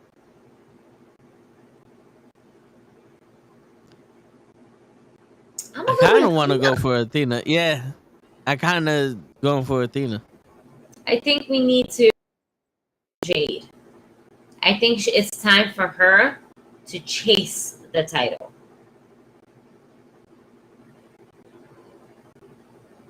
Because we've seen her as a champion, but I seen her as my champion. I seen her as I'm that bitch, fuck this shit, da da da da da. But I want to now see the character that chases after the title. Yeah. Oh, you beat me because it was a fluke.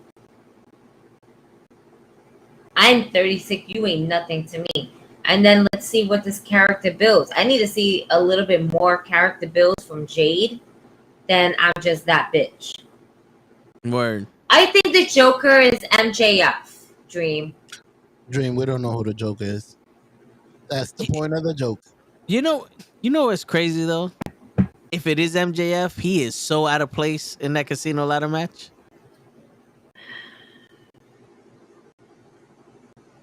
who would be a good replacement though? Because this is the thing, you have ROH talent that you don't think of. Yeah. Right? And then you have these independent contractors that has been making names for themselves. Tony Khan's all about the surprises. He needs a big name. It might be out of place, but it might cause a distraction up to the point where he can just rise up to that? Kenta. Think Penta? Kenta. Oh, Kenta. Yeah. Oh, New Japan. New Japan sounds good. And plus, he wants to face CM Punk for the real go to sleep because Kenta invented that shit. Go to sleep. That would go make to more sleep. sense. That would sounds good. That sounds good. But that's just basically that's just me buying the sky theory. Mm-hmm.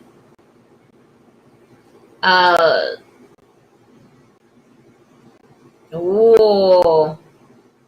this is gonna be fun. Dream said AEW. Tanahashi. Hold on, Tanahashi. Oh, that's good. Like I said, they're definitely gonna bring a big name into it. Yeah, for sure. Juventud. AEW World Tag Team Championship, Swerve in Our Glory versus The Acclaim. Oh, I'm picking The Acclaim. Listen. yeah. Listen. Yo. Yo. Oh, man. I'm excited to hear that disc. Word. And yeah, I think it's time. It is time to give the boys The Acclaim the Tag Team Championships. Word. Because you know my man's gonna be on. So that's why your wife took a picture with toe tags. And then the picture comes out in the background. Got him. Me again. We saw her in high school. Oh no. Oh my God. If you try to age it backwards, you can be like, this was my high school pick. I've been knowing her since high school. We're in front of the school. I've been knowing her for 9 years. Damn. She got TikTok. It says official. It says official. I like man. Oh shit, that's funny. Oh man, the acclaim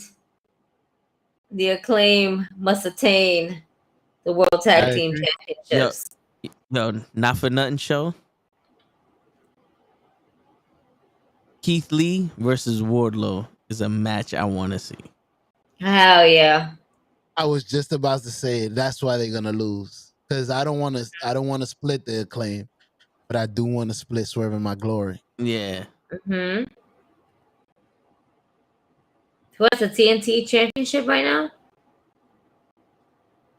Wardlow. Wardlow. Oh yeah. That's the match he wants for the title. Mm-hmm. Is Keith Lee still high flying though? Yeah. Yeah. Because I see he got brolic, so I don't know if he's still agile. I think it's always been brolic. What are you talking about? Oh man. He was chubby before. Mm-hmm. He was Eddie Kingston before. Well, he had to lose some weight because I know he had a lot of health problems and stuff like that. So he had to tone down a bit, I'm sure. The next match though is the interim AEW Women's World Championship. Toni Storm versus Dr. Britt Baker, DMD versus Jamie Hayter versus Hikaru Shida. First of all, before you answer, what happened to the Mexican Destroyer? You made me Thunder Rosa. You made me forget her name when you said the Mexican Destroyer. I was gonna say Rosie Perez.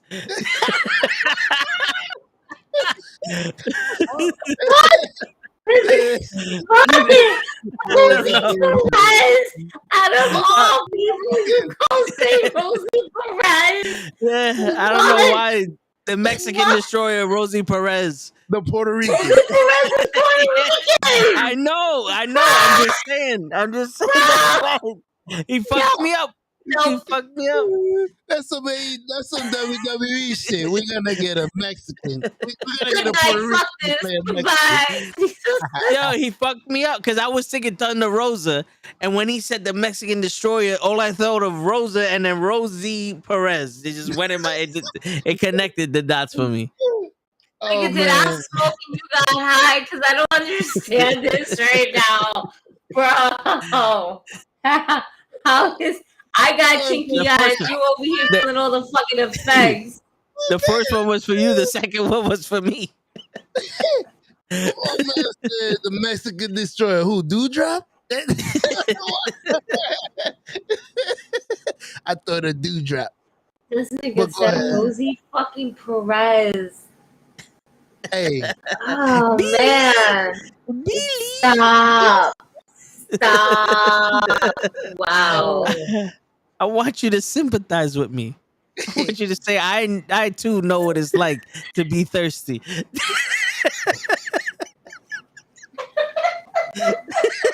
for those who have not watched White Man Can Jump. There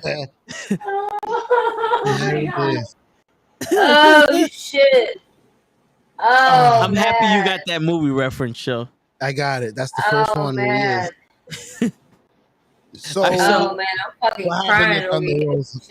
Shit. She got hurt. Okay.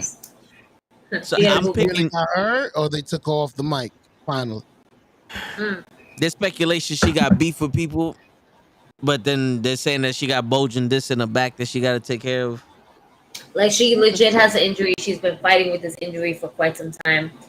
But at the same time, she also has like legitimate beef with Dr. Britt Baker. And also, she thinks that Jamie Hayter hates her. And that the night that she broke Jamie's nose, it's been said that she hid into the bathroom because she was afraid of what Jamie Hayter was going to do if she found her. Because she was that afraid of her, because she thought that Jamie Hayter was going to come after her. Because you broke my fucking nose. And like It's I not said, because, you broke my not for just nose. said nothing, sorry. but if you break my nose and we have to work together, understand something, you are going to be due for a receipt. Yeah. And Do the other thing. Jamie Hayter might have to pay a fine or think about it. Tony Khan's not going to let her go because she is Britt Baker's girl. So that's not happening. But, you know, if I were her, I would expect a receipt back. And it might not be something broken, but I'm going to fucking hit you and you're going to fucking feel it. Mm-hmm. Don't worry, kid. Your receipt is coming. Mm-hmm. Well, I'm picking Jamie Hayter, though. I think Jamie Hayter wins. It splits up her and Britt Baker, and Britt Baker wins the title for Rosie Perez's return. No, I don't think they're going to be in a match again.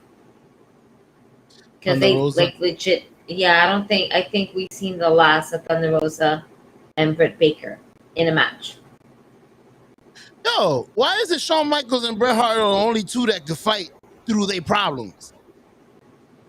They were fighting each other. Because they got old. Because they got old, and they said, "Let's squash the beef." And also, Bret Hart is more about the business than anything else.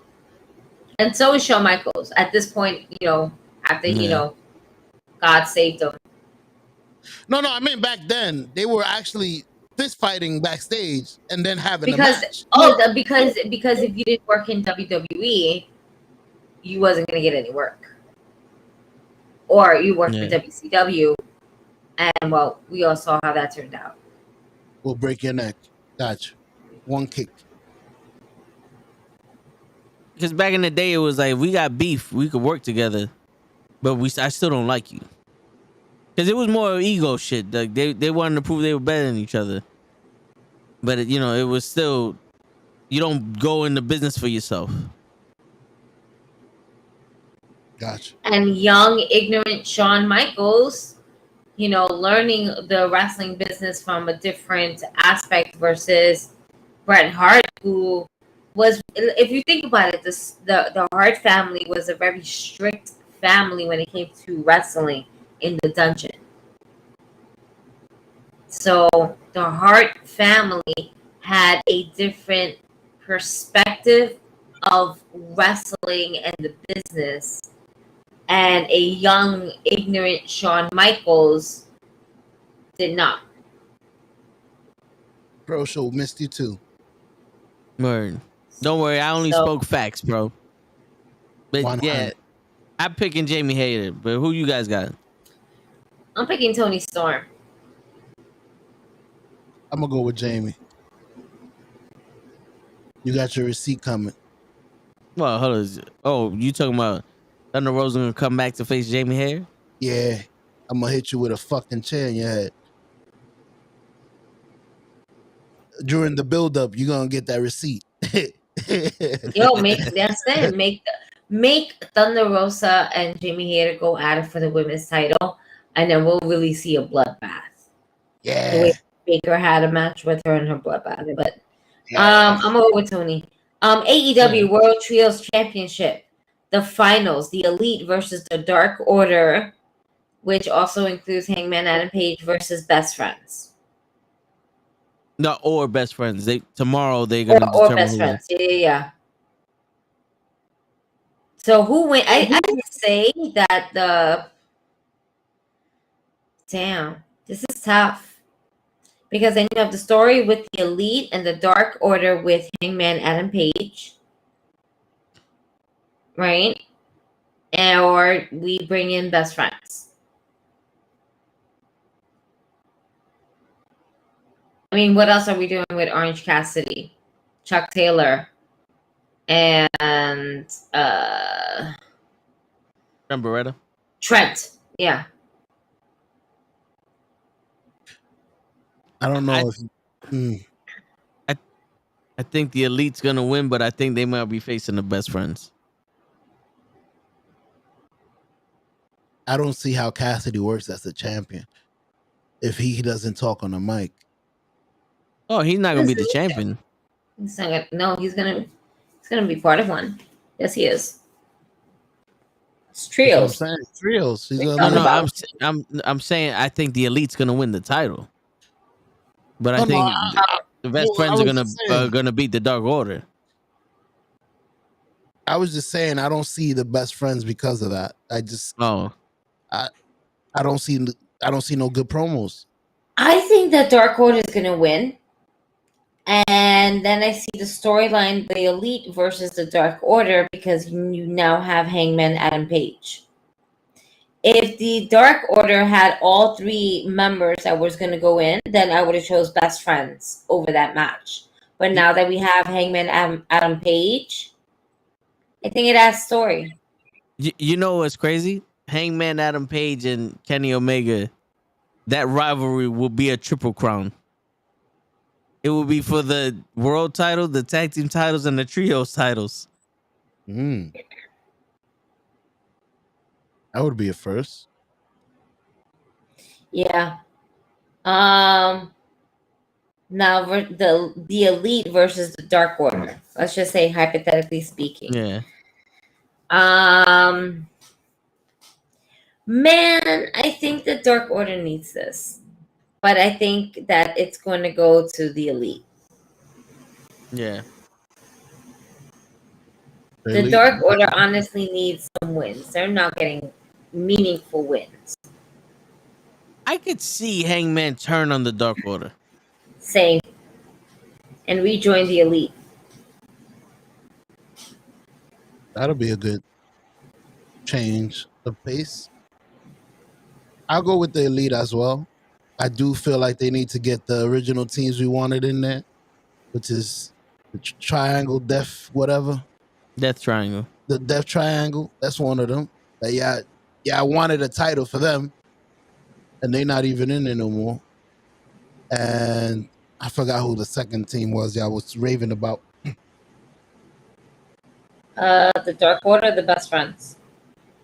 Probably I think it was the Dark Order. No, the House of Black. I don't know if there's three of them. Yeah. Brody King, Malachi Black, and Buddy Murphy. There you go. Those two teams, if they could mix them in there somehow, after the Elite wins. Those are the two teams we originally, before they had the title, were talking about the title for them, especially the triangle. Yeah. So might as well get them in there. They should give the Dark Order the belts just because I'd like to see some surprise changes. Pro set. Yeah, He wants. it would be nice. All right, the last match that we're all anticipating for, Jon Moxley versus Punk. Blood. Punk. As soon as Moxley's music hits, that's it. He's walking out with blood. Yeah. He's gonna knock somebody in the crowd out with the gate like he usually does. Kick the fucking gate. Blang. That gust of wind from Gorilla down the ramp is gonna bust Moxley open. The fucking curtain. Shing. Ah! He got him. My forehead. Somebody sliced me on my way out. Are y'all tired of the blood already? Because WWE just turned to 14 and over. And I'm pretty sure they're going to start the blood eventually. That's it. I'm tired of Moxley doing it. So is my marker. I was trying to get the blood. It said, nah, we dried out. I was trying. I was trying. Wow, thing. Hey, it looks nice. I like it. Nah. It was like really gooey earlier. It's all right. A little bit of alcohol can help. Yeah, no. Why don't they put Moxley against is it Gage, the guy with the pizza cutter? You want blood? Nah, Nick Gage. we're not there yet. No. Nick Gage is not there yet. We're not doing that. We did that already. You want blood? We came so conquering left with that nigga. That's it. I want Moxley to win. Really? Yeah. I want Austin Theory to come down and cash in his money in the bank. I can see it. That'll be the twist of the year. There he is. Got him. You thought I was going after those champions? Listen, if MJF is the Joker, then have MJF just come out and just look at fucking CM Punk and just get one more over on CM Punk just for a distraction. Now, the casino battle royal, the casino ladder match, is that a Money in the Bank where you can cash it in whenever you want? I don't know. Maybe it's for a title. What? For a title, but I'm gonna be for the title. I don't know. That's funny. If y'all win, y'all get something. We don't know what. You get something. I don't know. No, because think about it. The last time it was like a fucking the brass ring, and it looked like the old Sonic ring. Yeah, I remember. What did that really fucking win, Scorpio Sky? Tell me. Nothing. He won exactly. The ring itself. Jack shit. With him. Bragging rights. That's it. Who the fuck wants to win bragging rights? People want to win championship belts. Word. The brass ring was for the TNT, but he never fought for the TNT title. That's what I'm saying. He bought that. He won the ring. No, he did, but he didn't succeed. He did, but he didn't succeed. Okay, so they gave him his chance. Yeah, but it was against Cody, I think, if I'm not mistaken.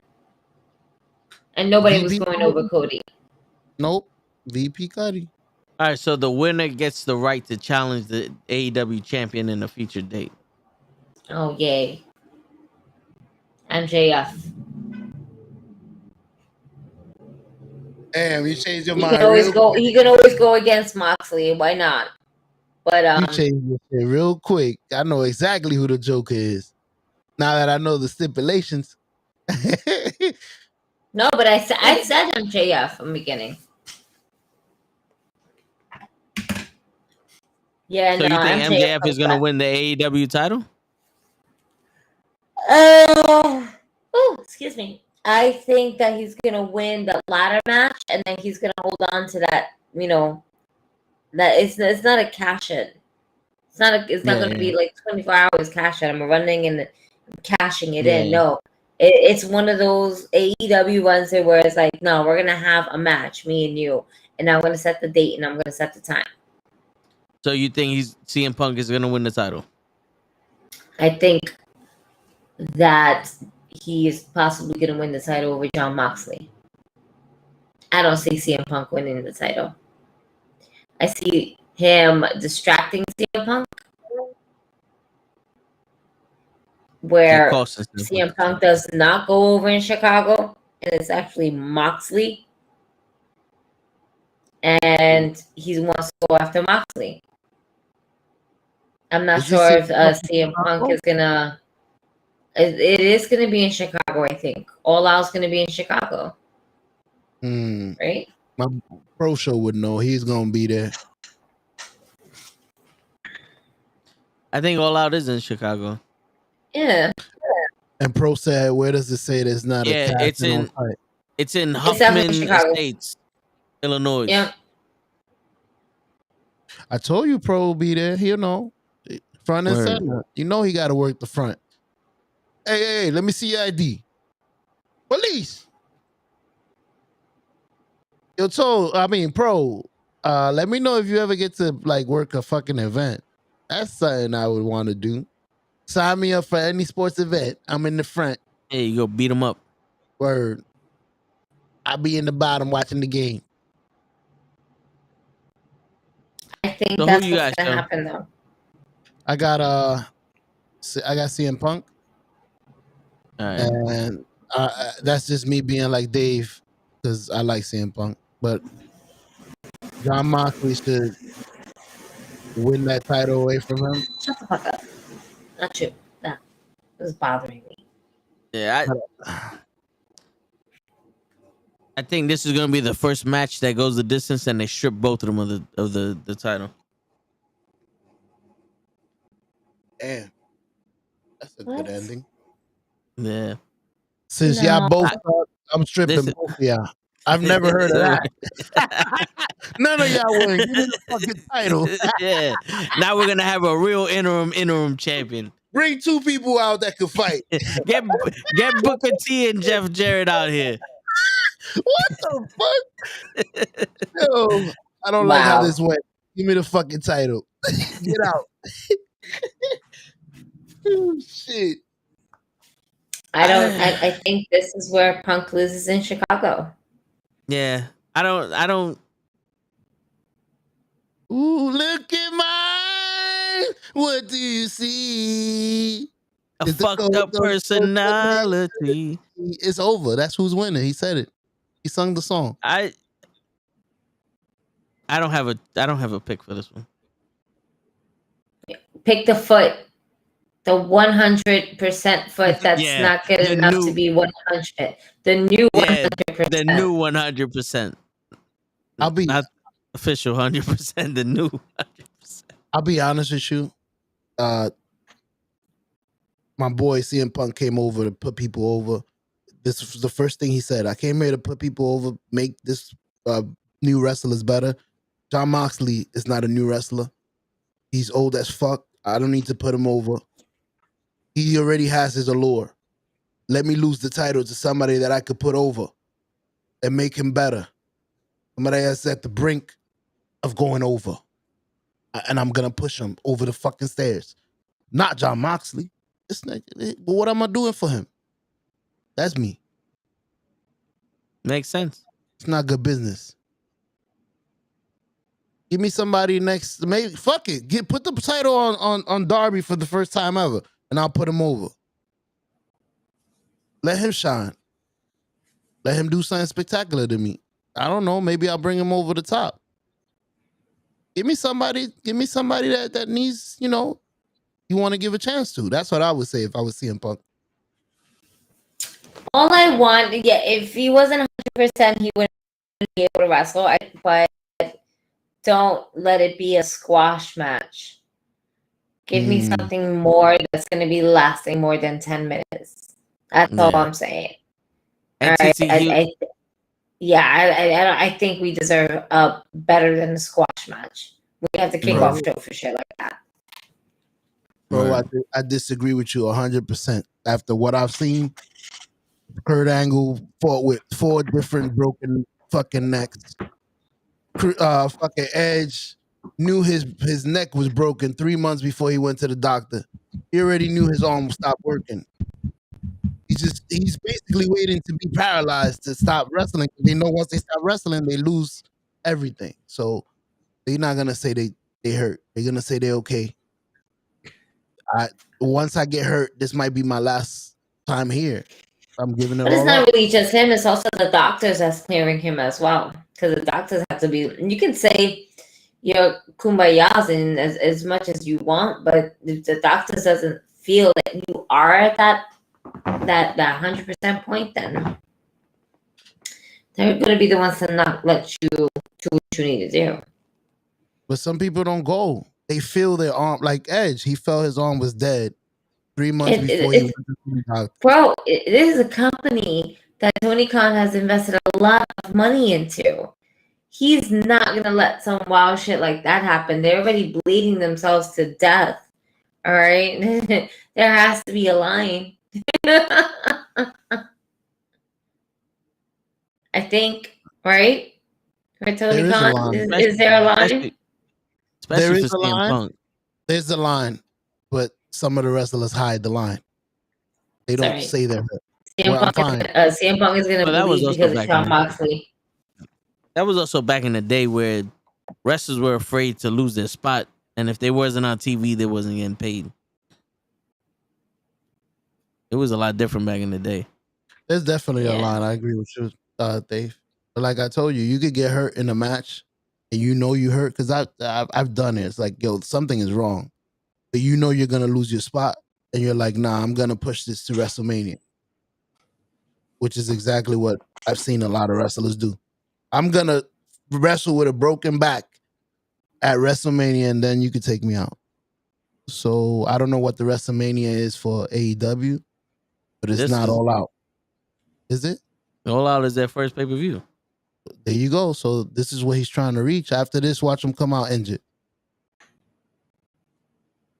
I don't think he's injured. I think that shit on Dynamite 2 weeks ago was a work.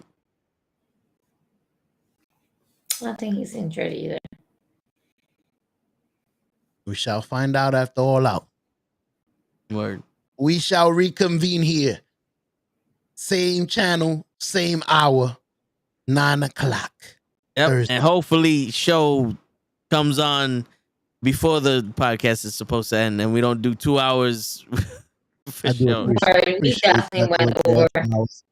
What? Word. Appreciate y'all. But for real. On that note, it's your friendly neighborhood knucklehead signing out.